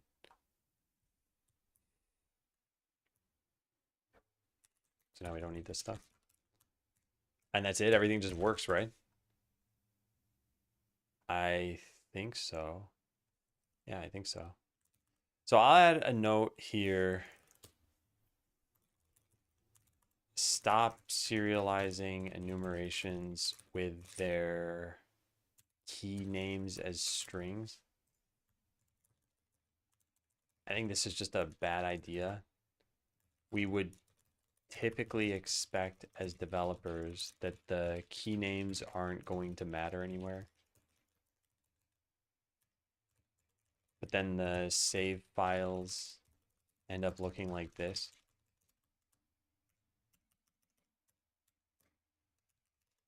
So here's 1 bit.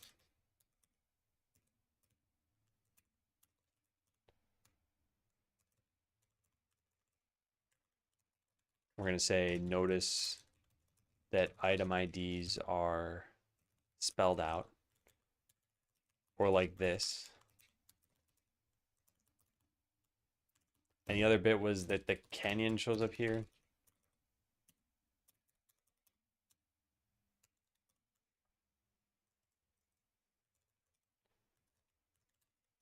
Again, what is it, instance ID is spelled out.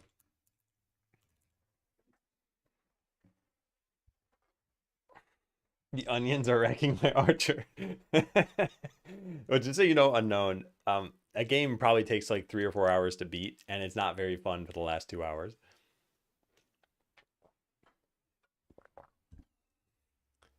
So I suggest playing for about an hour and then stopping.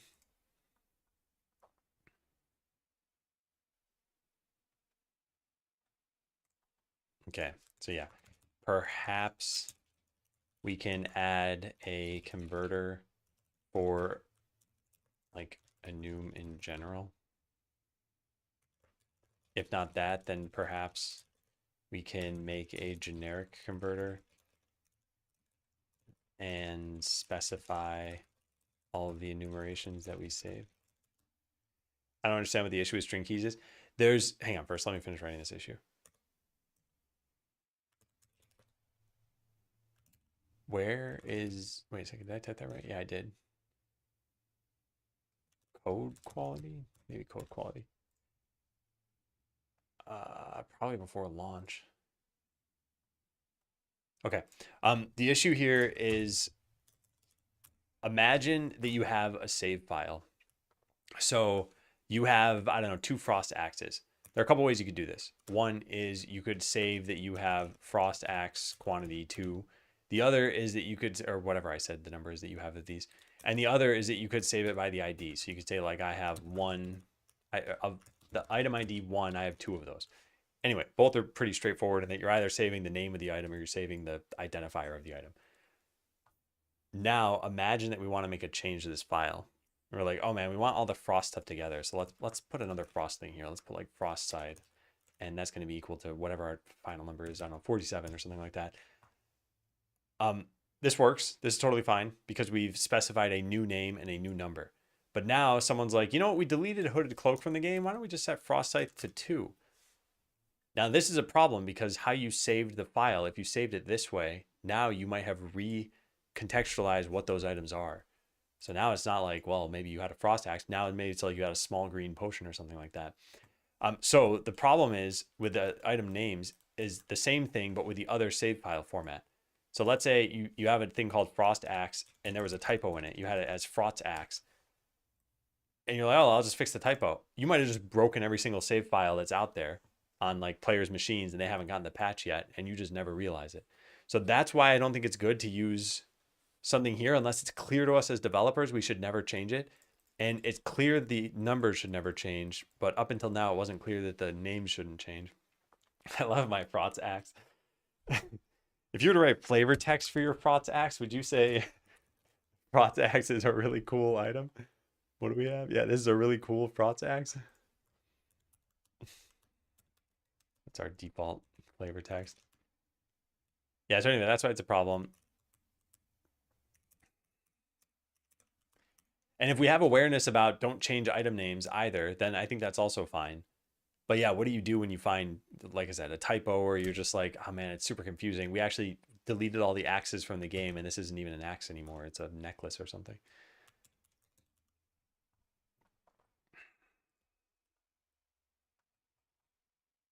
Okay, did we do all this? Oh, tooltips. Let's go do that. So right now, if we look at the tooltips, everything's fine. We're gonna, what are we gonna do? Let's just cheat. Let's set the life increase to 4, 5, 6 and the power increase to 7, 8, 9. And then just load the game. It worked. Yeah. Nice. I don't really know how that worked. Or if we go to the title and just click load game here. Yeah, I don't really get that, but if it's working, it's working, so who cares? And then if you've met the prerequisites for showing the sign, but you don't have the sign, then show it. Or don't have the tavern, then show it. Okay, so for this, we need to start a new game. And how do we do this? Oh, we can't do this. We need to stop automatically. Was it debug force create tavern? Turn this off. Yeah, let's run it again. Just give a reason for why either approach could possibly be bad. So you just think using IDs is less prone to being broken. I think with IDs, like I said, we have a set of kind of guidelines that like, hey, don't change these or you're gonna break save files. So yeah, if we had the same guidelines for the names, it'd also be fine. Then you can set these numbers to whatever you want. It's just whatever's going to end up in a save file, you need to be aware of that. And currently it's that both end up in save files. That's our real problem. So now we can't change any of this stuff. It's like as soon as you say dagger equals 7, that's it. That can never be changed, either one of those things.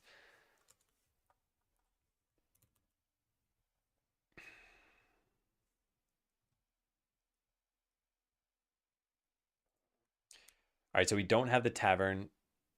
And I don't know how many items we've seen in this save file, probably just one.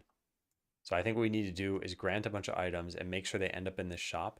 So we need to put a blue potion there and a red potion. Good. So now we've seen 3 items. So now when we beat the, what am I doing? I'm doing nothing. When we beat the ogre, that was weird that took so many clicks. All right, we're gonna beat this and then the sign should show. So there it is, but we're not gonna build anything. We're just gonna save and load. And the sign is still there. Nice. Same thing should happen if we do this. We just save and load without the sign being there. Yeah. And even if we've seen 3 items, that shouldn't mess up, right? Put a red potion and put a blue potion. Save, load. There is no tavern sign. Now when we beat a boss, it should be fine. Let's try that. Save again. Go to the canyon. Win the battle. There's the sign. It worked. Yeah, I think I'm pretty happy with this. You can implement versioning for save files. Yes, you can, but then you need migrations between the save files. So, and you need to be aware that you're even causing a need for a new save file. So for example, let's say we did this. We go down here to void legs and we set this to 171. Just by making that change, we now need a new save file version and a migration. So now something somewhere is going to have to know that when you go from version 6 to version 7, we change this identifier. So anything you see that was 170, we now need to load it differently. That on its own is like a bunch of code you have to write, because now you can't just deserialize this as an item ID. You need to keep around like item ID version 6 or something like that, and then deserialize it and then know what converts to what else in the new version. It'd be really tedious. So I'd rather these things just pretty much never change.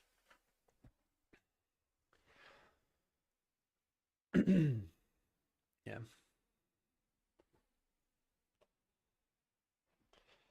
I like your GitLab integration, though wouldn't the issue arise if the paid user doesn't own a GitLab account? Yeah, although it would be free to make an account. But either way, that was something that only lasted for like 4 months.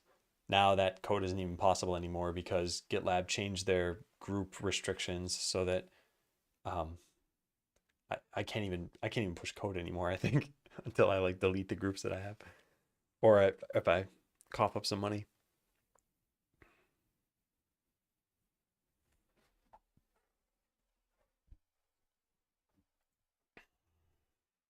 All right, this is all looking pretty good. Like I said, it's not that hard to write this stuff. It's just stressful for some reason.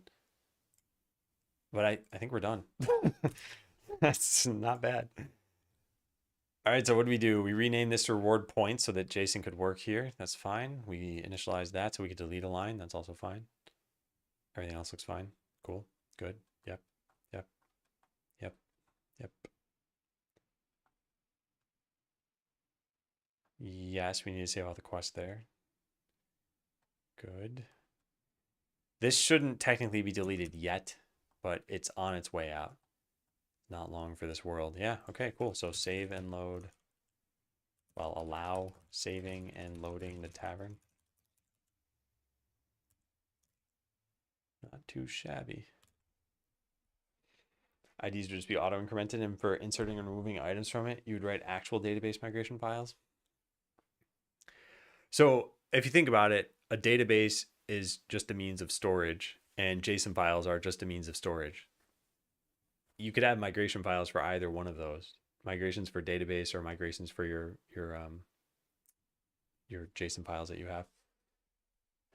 I guess the point is you either have to be careful to never make changes to this stuff, or if you make changes, you need to know you need a migration. And no matter what uses your storage, those things kind of have to be true. Like you need some way of knowing that an item is an item, which is what we would colloquially call an identifier, even if it's not strictly an identifier. It could be a name. It could be a set of properties, like it's in a glass bottle and it's got red liquid. Oh, that's the red potion. SQLite, you wouldn't manually assign IDs. Oh, and this you don't also have to manually assign IDs, just to be clear. You could just delete all of these numbers and this file would be exactly the same. This is auto-incrementing as well. I just did it to make it clear that like you can't just add in a new line in the middle here. And same thing in your database, you have to make it clear that like you shouldn't manually add in an item while you're running a development version of the game, because then a new version of the game might not have the same order of items. So yeah, same problems in both realms. How they manifest is slightly different, and how you solve them is generically the same. Okay, so stop talking about small magic orbs. Probably want to change that text, or yeah, I already did that. Oh, I don't have a better name for magic orbs. Well, just magic orb. Why did that show up twice? Oh, didn't.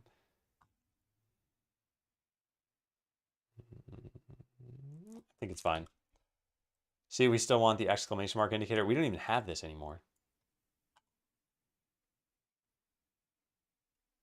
Yeah, we don't even have this. In fact, do we use that new quest indicator?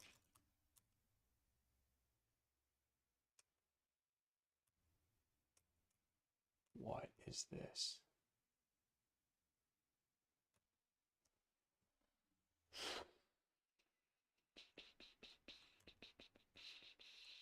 What is this? Available action indicator.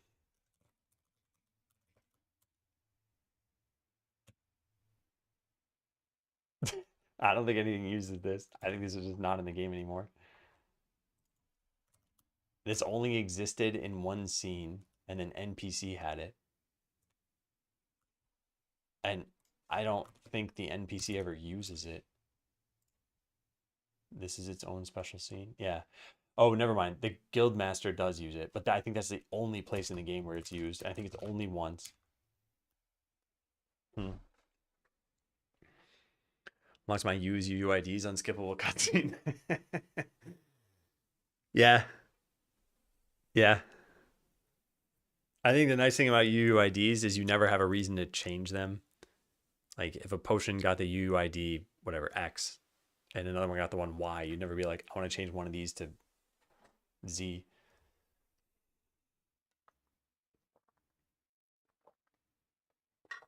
Display certain content on your website based on the tier. Could you do that?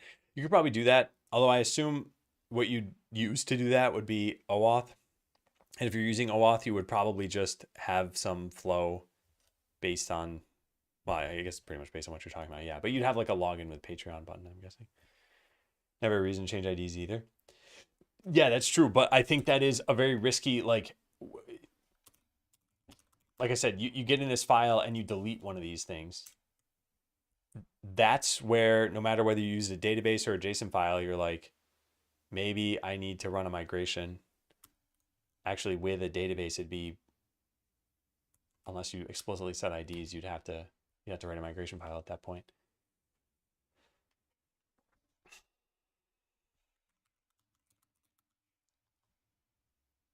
What was I going to do? Oh yeah, the exclamation mark thing. Right, that's only for the guildmaster, and that's only in the very beginning of the game. Is there a way to just cut out the skip tutorial thing? I know I can just set this to debug too, but I guess it's fine. Rarely needs to do this. I should probably take a break pretty soon. I definitely want to finish these tasks today. Definitely. Yeah, so we click build guild, and that's I think the only place this exists. Now, what is causing that to wiggle? Because I don't remember that existing anymore.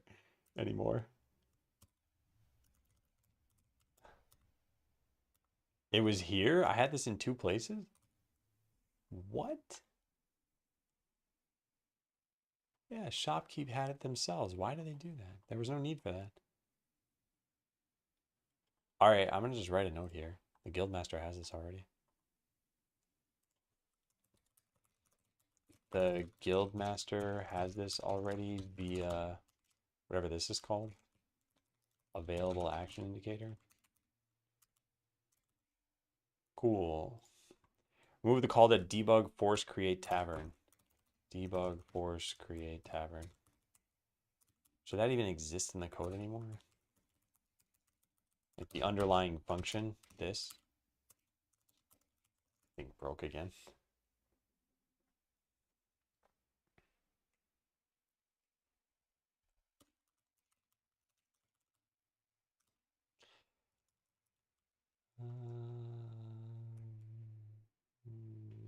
Yeah, I think that's fine. I don't even want to put this in the tavern.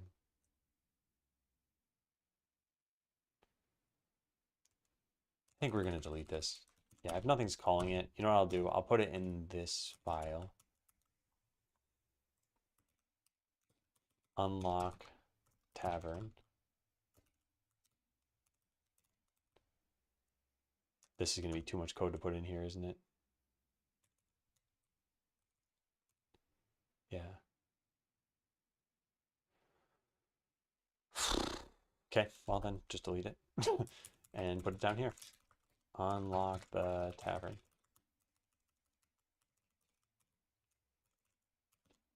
By the way, I know everyone can tell at a glance that this is a weird keyboard, but one of the things that I have done with this keyboard is I've made a custom key map. So it's not just that I'm typing the same letters and symbols and everything that you all are. I have a key to type out 3 backticks at once for code blocks.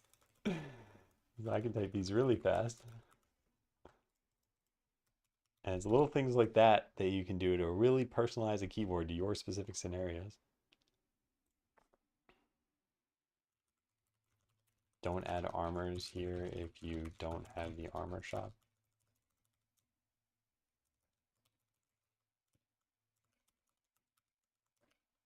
Why is that not? There we go. Never be able to use another keyboard in your life. It's not too bad switching. Because I think at this point, you know, I'm not going to figure out the exact numbers, but like 95% of my life was on a QWERTY keyboard still, and 5% was on Colmac, and whatever number was on this specific keyboard. So you still have all of that training for whatever you started with. I think if you were to somehow switch keyboards every single year, you'd probably get really turned around, because then you wouldn't have really any momentum behind any one of those keyboards. Rewrap doesn't work in Markdown files. I wonder if I just need to set something to make it work there. But yeah, I'm fine manually doing it for this. All right, so that's good. I'm happy with this. That's done. As long as this builds, I think we're fine. Remove debug force create tavern. Put it in a README file in case we ever want it, since there was one non-obvious part about it.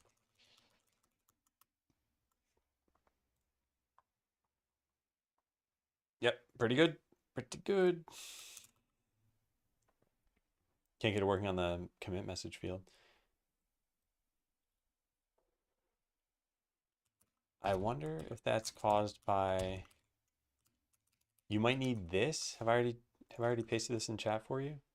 I think you just need this in your settings and then it might work.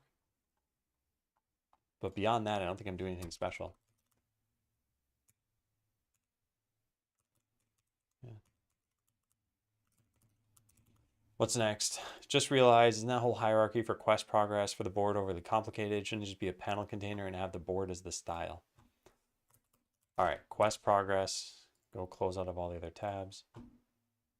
So we have a quest progress, which is what? An HBox container, then a panel container, then a 9-patch rect for the background, margin container, grid container.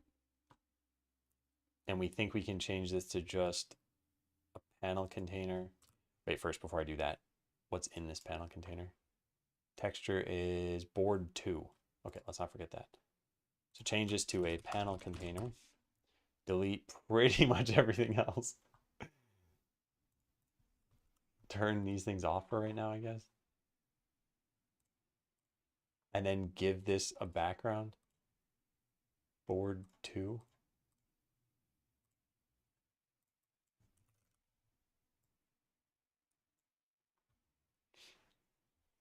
And then we need to set the margins correctly, which are presumably set in here.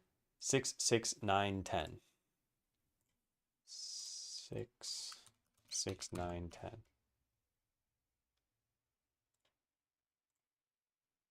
And then what? Stretch. I already set to stretch. Yeah, they're both set to stretch. Then I guess the margin is redundant. We just delete these? No, it's not redundant. Yeah, we need some margin, but for whatever reason it changed.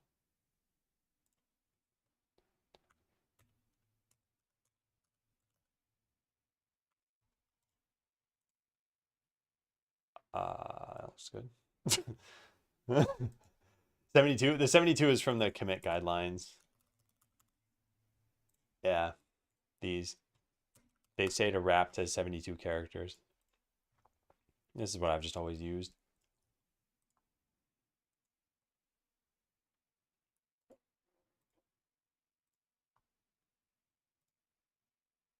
Does this look the same as it did? I really should have taken a picture of this.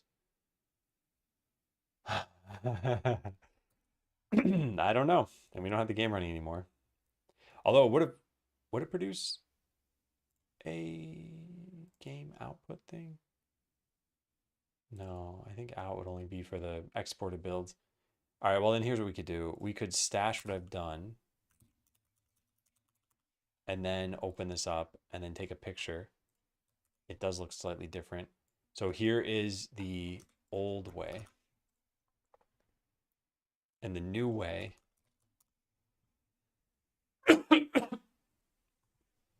I don't break the title line limit. I just follow those guidelines. Does this work? Did it? Is it the same? There's less space on the right side, but that's actually probably a good thing.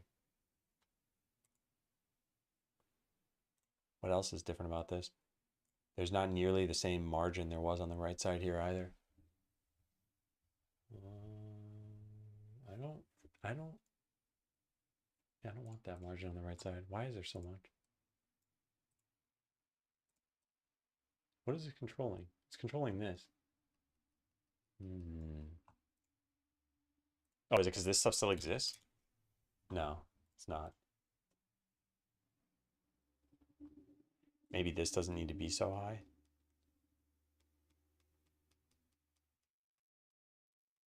Oh, interesting. The board is a larger graphic.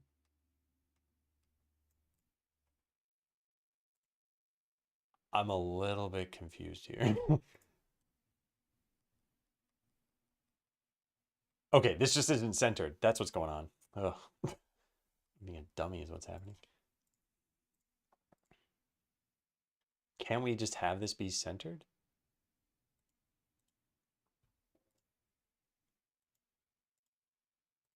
I don't know. Yeah.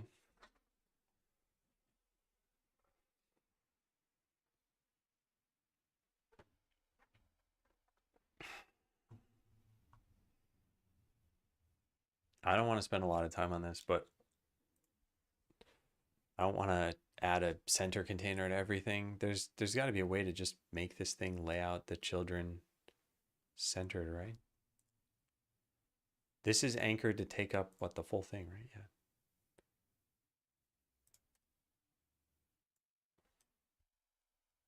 I guess we're hardly even using the margin here.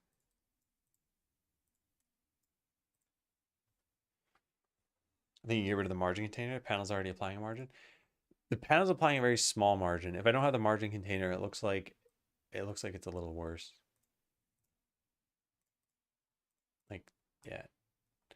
See, I feel like it's too close to the left and the top now. And maybe there's a way to get it to apply more. What is expand margin? Expands the left margin when drawing because it's draw larger than expected. That's a little weird. I wanted to, oh, content margin. Oh, neat. What does -1 do? Oh, well then, yeah, I think we can get rid of this. So we do something like this.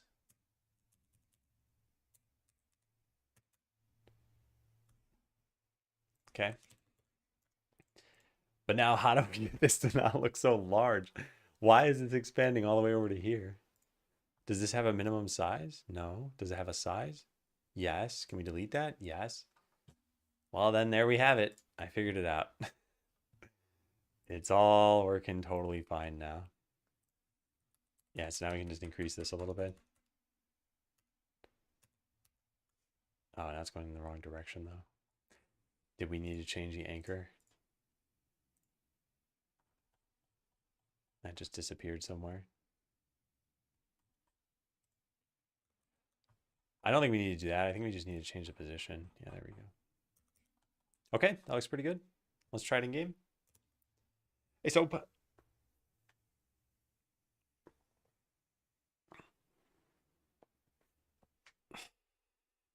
we don't have the tavern. Why? You just load the game, I guess. Oh no, I saved when I didn't have the tavern. Oh no. All right, well, I think we just have to beat the canyon. I think we get the tavern. Yeah. Now we need money. Now we're going to save this so I never have to do that again. Yeah. Look good. Cool. Neat. So we drastically cut down on the complexity of this scene, and we probably cut down on the size as well. 13 lines. Yeah, but it's just less to think about when you look at this scene. I like it a lot. Good suggestion, Kevin. Drastically simplify quest progress.tscn. This was Kevin's suggestion. Done. All right, next up, consider giving shopkeeps tips about the game. Did you know you can start multiple battles at once? Only other thing they could really tell you about is how to upgrade their shop, so that's pretty obvious. Yeah, I don't know what to make them say. You can highlight over them, but clicking them does nothing. And they used to have some dialogue, but should they have dialogue? If so, what should they be telling you? I was thinking they could tell you what's showing up as tips right now, but then why would you click them? Maybe they just talk to you. They're like, hey, I saw a customer who wanted a specific item and they were willing to pay a lot of money for it or something. I don't know. Yeah, I kind of like that idea. But I don't think that needs to be done here. Saying, ouch, that hurt. You'd probably think it's a bug. Why you can highlight them. Let's write this over here somewhere. Add flavor text to shopkeeps. Ever since 461, shopkeeps don't have a reason to say anything. I think there should be flavor text or tips at the very least. E.g., I saw a customer who wanted a potion the other day. A health potion the other day. They were willing to pay quite a lot for it. Thanks for hiring me to join this town. It's beautiful. What else? Oh yeah, did you know you can start many battles at once? Is there anything else I had here? Yeah. We should probably give them some dialogue for checkpoint number 5. Maybe don't highlight them, even if we give them flavor text so it's less confusing. I think if we give them flavor text, we should reinforce that everything you can click will get highlighted. So I think that part's important. And for checkpoint 5, I want to give them something to say. So I'm going to go make an issue. Make shopkeep say something. After, where's the PR? After 510 and 520 are done, 519 and 520 are done, we should make the shopkeep say something, anything really, just so that we don't have to, just so that players know that you can click any NPC in the game and that they'll say something. They could even say, this is all I'm programmed to say for right now. Yeah. And this should be done for checkpoint 5. This is a very easy thing to solve for checkpoint 5. We're complaining about sanitation conditions, being situated in this little hut for 24/7. No, they're clean. They just magically get cleaned. They'd have to complain about how they miss manually having a shower or whatever, and the magical showers aren't as relaxing. I don't know. But they're clean.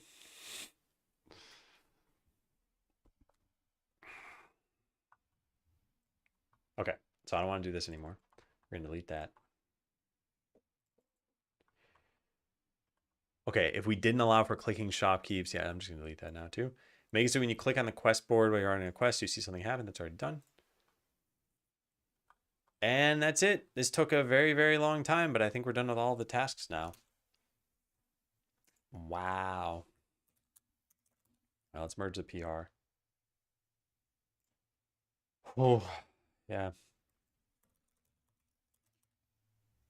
This just crashed? What happened? Oh, weird.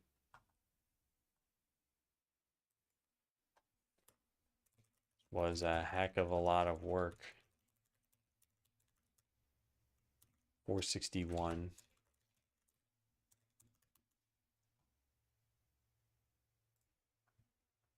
All right, now let's look at the changes. Oh, just a casual 49 vials changed. I'm going to scroll through this pretty quickly. Everything should make sense. In fact, let's just do this. Yeah. Yep. What happened there? Bulletin board. Looks good. What's going on? Why is it not minimizing these things? I don't even think anything changed in this file. I'm so sick of UIDs. Oh, that's not good. Uh-oh.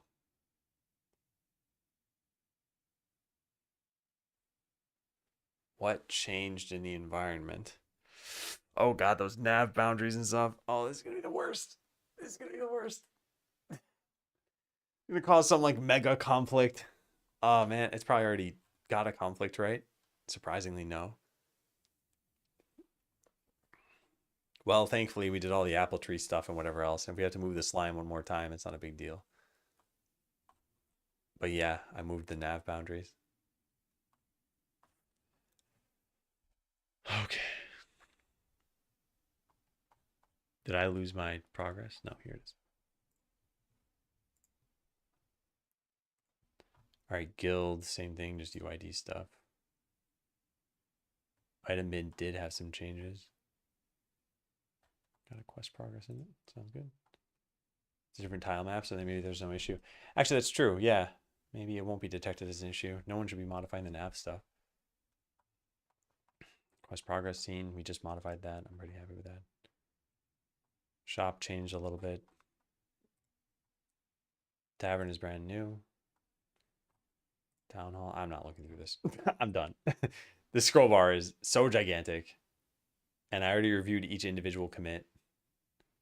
I'm not looking through all this stuff again.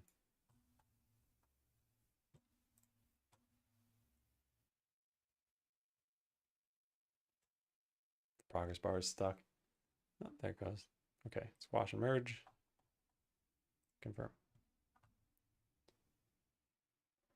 All right. Now request a review. You know, I thought about this. I never actually brought this up, I think, but like, should I go through the same review process that I'm having Kevin and Dark go through? And I thought two things. One, I generally stream what I'm doing and I get comments as I'm coding, which is very different from how Kevin and Dark are working. So there is at least some opportunity to sort of address some things. And two is that we could always, after the fact, go and change things. But yeah, I think the burden of reviewing these things would be quite a lot. I've been working pretty much every day of the week, and I don't want people to have to work a lot more as a result of me. And reviewing PRs isn't free. It does take time.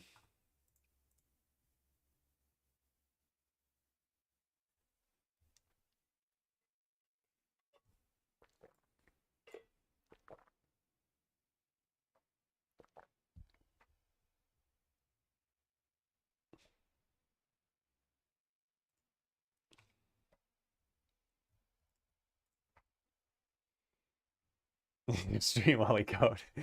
I'll backseat you both. Right now I'm front seating you. Oh man. Yeah, wow. What a set of tasks. Okay, let's fill out the journal. I think we can maybe do a little bit more, but I don't know if we can finish the enchanter. Well, not finish. I don't even know if we should start the enchanter. It's almost been 6 hours. All right, so finish the tavern and the quest overhaul. Spent a bit of the morning reviewing PRs. Wow, look at that. 42 check marks in this thing. Just, these things are crazy. All right. So the next bit, is this all done? This is finished. This, what is this? The dialogue, someone's already showing. It should be showing on top of the game menu. Is that done? I don't remember if that's fixed. I don't even have the code, so it wouldn't matter. But yeah, I'll copy this down to Tuesday. Tavern is done. Oh, we really should fix this. Oh man. Yeah, we should.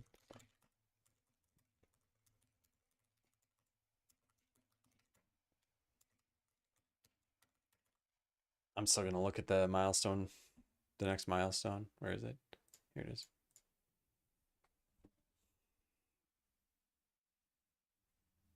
Stop nitpicking in code reviews video. If things are truly nitpicks that seem like, hey, they're not worth doing, I think I'm open to that stuff. I know we just had a conversation recently on the apple trees and like where should this node go, but there are reasons for doing that. I think a lot of times I'll recognize something's a nit and just say nit. And sometimes they're nits that I don't think are arguable, I guess. Like if there's a typo, if you typed frots instead of frost, it's like, this isn't critical, right? But it should get fixed. But yeah, other nits, I do try to preface with nit. I was just learning about this. I tried to have my own, and now for the tricky bit comment in code as well. Nothing epic yet. It'll happen. It'll happen. Okay, so revamp the enchanter. Definitely the thing I think we're going to work on next. I think this is going to turn into another one of those mega tasks. What else do we have, though? This is already being worked on. Is this assigned? Yes. All right, I'm going to assign this to myself. So how do we sort by... Can't sort by unassigned issues, can we? Oh, there's probably a way to do this. There's no milestone thing? What? Ah, here it is. Okay, so milestone, and I want unassigned, assigned to nobody. Yeah. So this is the thing we just filed. This is super simple. Update or fix the tip system. Yeah, we got to do a closer launch, closer launch. This is probably going to be after the enchanter, adding a difficulty slider. I think Kevin said he's going to be out from like mid-December to mid-January. So whenever the mid-December part happens, which I think is pretty soon, then that's probably it for checkpoint 5 input from Kevin. Show extended battle stats. Is there a comment on this? I didn't actually. Okay. On December 19th. Yeah, it's 10 more days. Yeah, I think the ideal things, I think we talked about this a bit, but I think the crash stuff would be great. The proof of concept PR, I think would be great. Probably even better than the crash stuff at this point. And the dialogue stuff. And if none of that happens, it's also totally fine. I don't ever want to rush people. Not at this point in the project. By the way, I have some thoughts. I wrote a giant comment, but I just pretty much wrote this at Darkstorm. So right now in the game, there's a way of enabling stats on the battle screen. So here we can see there's a duration, there is a DPS count, and there's a remaining health that you had. And in a battle that you win, this isn't super important. Maybe you want to optimize, so you try lowering the duration by increasing your DPS, whatever. But for battles that you lose, people have been kind of complaining, rightfully so, since the last 2 checkpoints, that it's hard to tell whether your changes worked. So again, if I lose this fight, what I'm probably going to do is I'm probably going to be like, okay, let's try a different set of adventurers. So I try the warrior and the cleric. If I still lose the fight, I might go into here and be like, all right, maybe some different skill points. So like I put points into this, maybe I take it out and put it over here and into this one, or take it out of that and put it into this, whatever. After you've done that, you've either changed your party or you've changed your skills. You still get into the fight and you might just lose again. And all you'll see is, okay, I guess my DPS was a little bit lower or higher, but you won't really know much more than that. So I was thinking there are a few things we could do here. One is kind of full info and just kind of drill down into ability procs, damage taken, damage dealt by each adventurer, etc. And the other idea that I had was, what if there's some like simple score info and it was like you got a score of 50 out of 100 and you knew that the next battle you did, which was 55 out of 100, it's like, oh, okay, I must have gone in the correct direction. When you say POC, you mean the optimizer or the battle map? The battle map. Sorry, I thought the optimizer thing was pretty much done. Did I merge that already? I didn't. Okay, no. Was not marked proof of concept. Oh, wait, neither is the... Oh, no, that is. Okay, yeah. Yeah, this is what I was talking about. Hey, Malevolent. Spiders are the only web developers that enjoy getting bugs. I feel like there's got to be one more little piece to make that joke work. Maybe something like that plays into web crawlers. Because otherwise, a spider isn't a web developer. Oh no, it is. Aha, there already is the thing that makes the joke work. They make webs.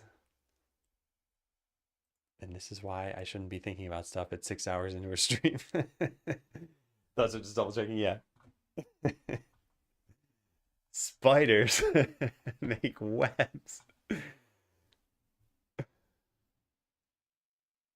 Uh, anyway, I've sidetracked myself a bunch. I was talking about the score thing.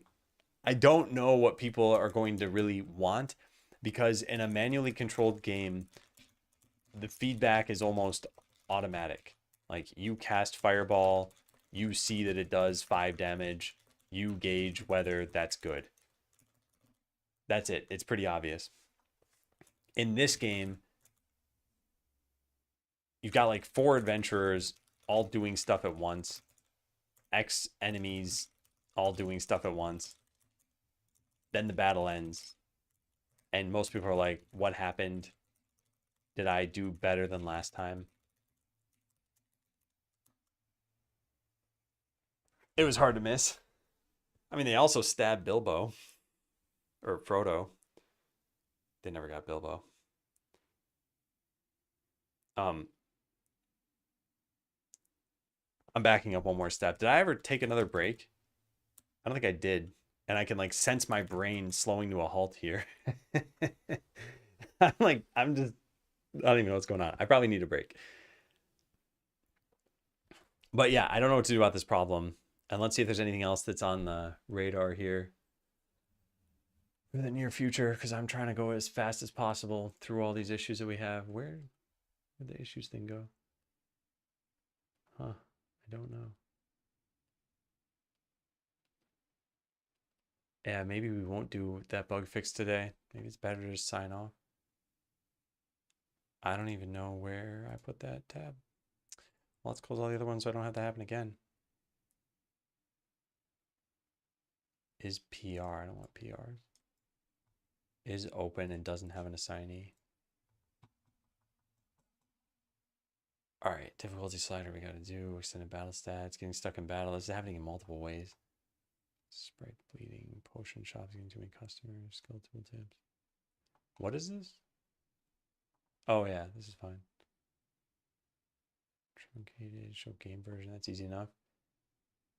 Fine, change how that shows, that's fine. This is going to be a little bit hard because I don't know what this should look like. But people have complained that it's hard to know where in town you can make changes.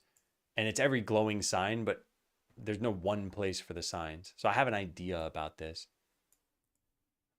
but I haven't done it yet. Items, fix and look around. Okay, you know what? A lot of this is not too bad. What is this one? Yeah, that's not too bad either.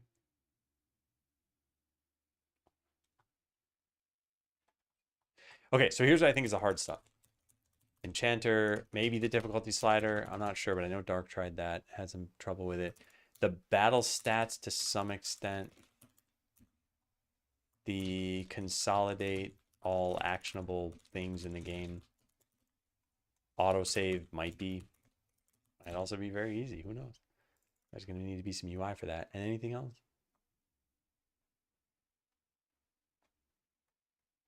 I think that's it.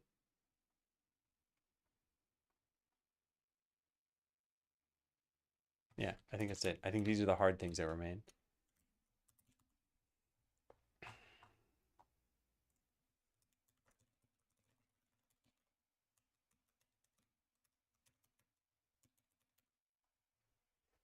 So we can do the enchanter. We can probably get it done by the end of this week, I'm hoping. Today is the 9th. The 13th would put us at about 1 month until launch.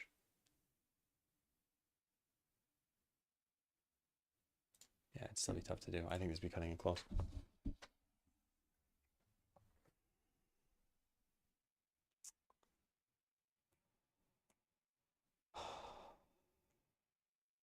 Yeah.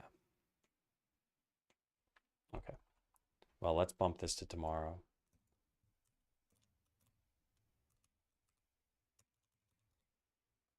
I pretty much just have one question left for the rest of today, which is, should I stream tomorrow? And this is mostly just a question for myself. I always kind of think to myself, oh, I could just play it by ear, but then I'm either going to start doing the work without a camera pointed at me or with a camera pointed at me. I'd like to do the enchanter stuff on stream. Maybe I'll do all this stuff off stream. Maybe start the enchanter on stream if I got through all of that stuff. Because I think tomorrow can be a day devoted to Skull Seller again. How much does it reduce my productivity? Not too much. I always said there's kind of an equation here of like, if I stream, I'm going to spend more hours working usually, but they'll be less productive. So my overall productivity, I mean, is a combination of like, how many hours did you spend times how much effort during that time. So it's more hours, but maybe a little less effort. So yeah, hard to say. But I generally like doing some of the bigger work on stream. But yeah, I think the enchanter has quite a lot to it. Let me look at that again. Oh, it's already assigned, so we can't look at it that way. Change has 3 spell books, 3 gray crystals, and a mana crystal. Make it so that clicking a spell book activates the corresponding spell. Get rid this code. What is this code? Oh, the vault. Okay, yeah. I guess that's pretty straightforward. So you're gonna show tooltip when hovering over the stuff. Show your current mana, and any current buffs you have.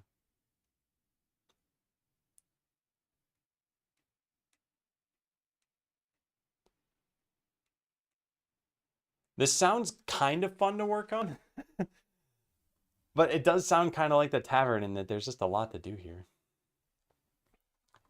All right, I think we'll leave that for tomorrow. I think we can kind of close out Monday. Yeah. Okay. Well, thanks for watching, everybody. I'm going to go find somebody to raid.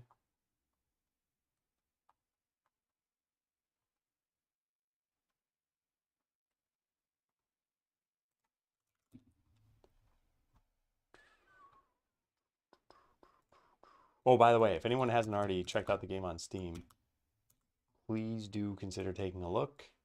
I think we're up to 327 wish lists, and just as high as we can get that number, it'd be great. The better. All right, so how do I figure out who to raid?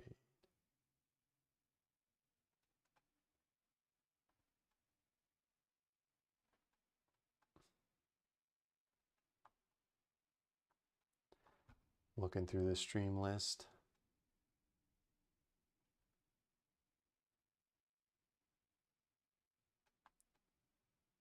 Oh, hey, ooh, whoa. I was gonna say Honest Dan Games is online, but Honest Dan Games is, it's been online for 12 hours.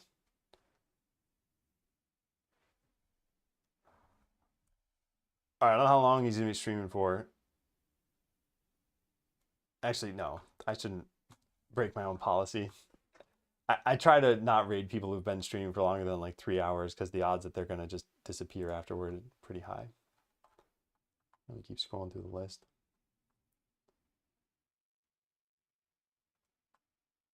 Okay, let's go raid this person.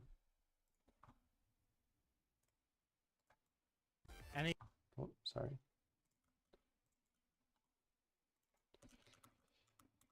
All right, thank you all again.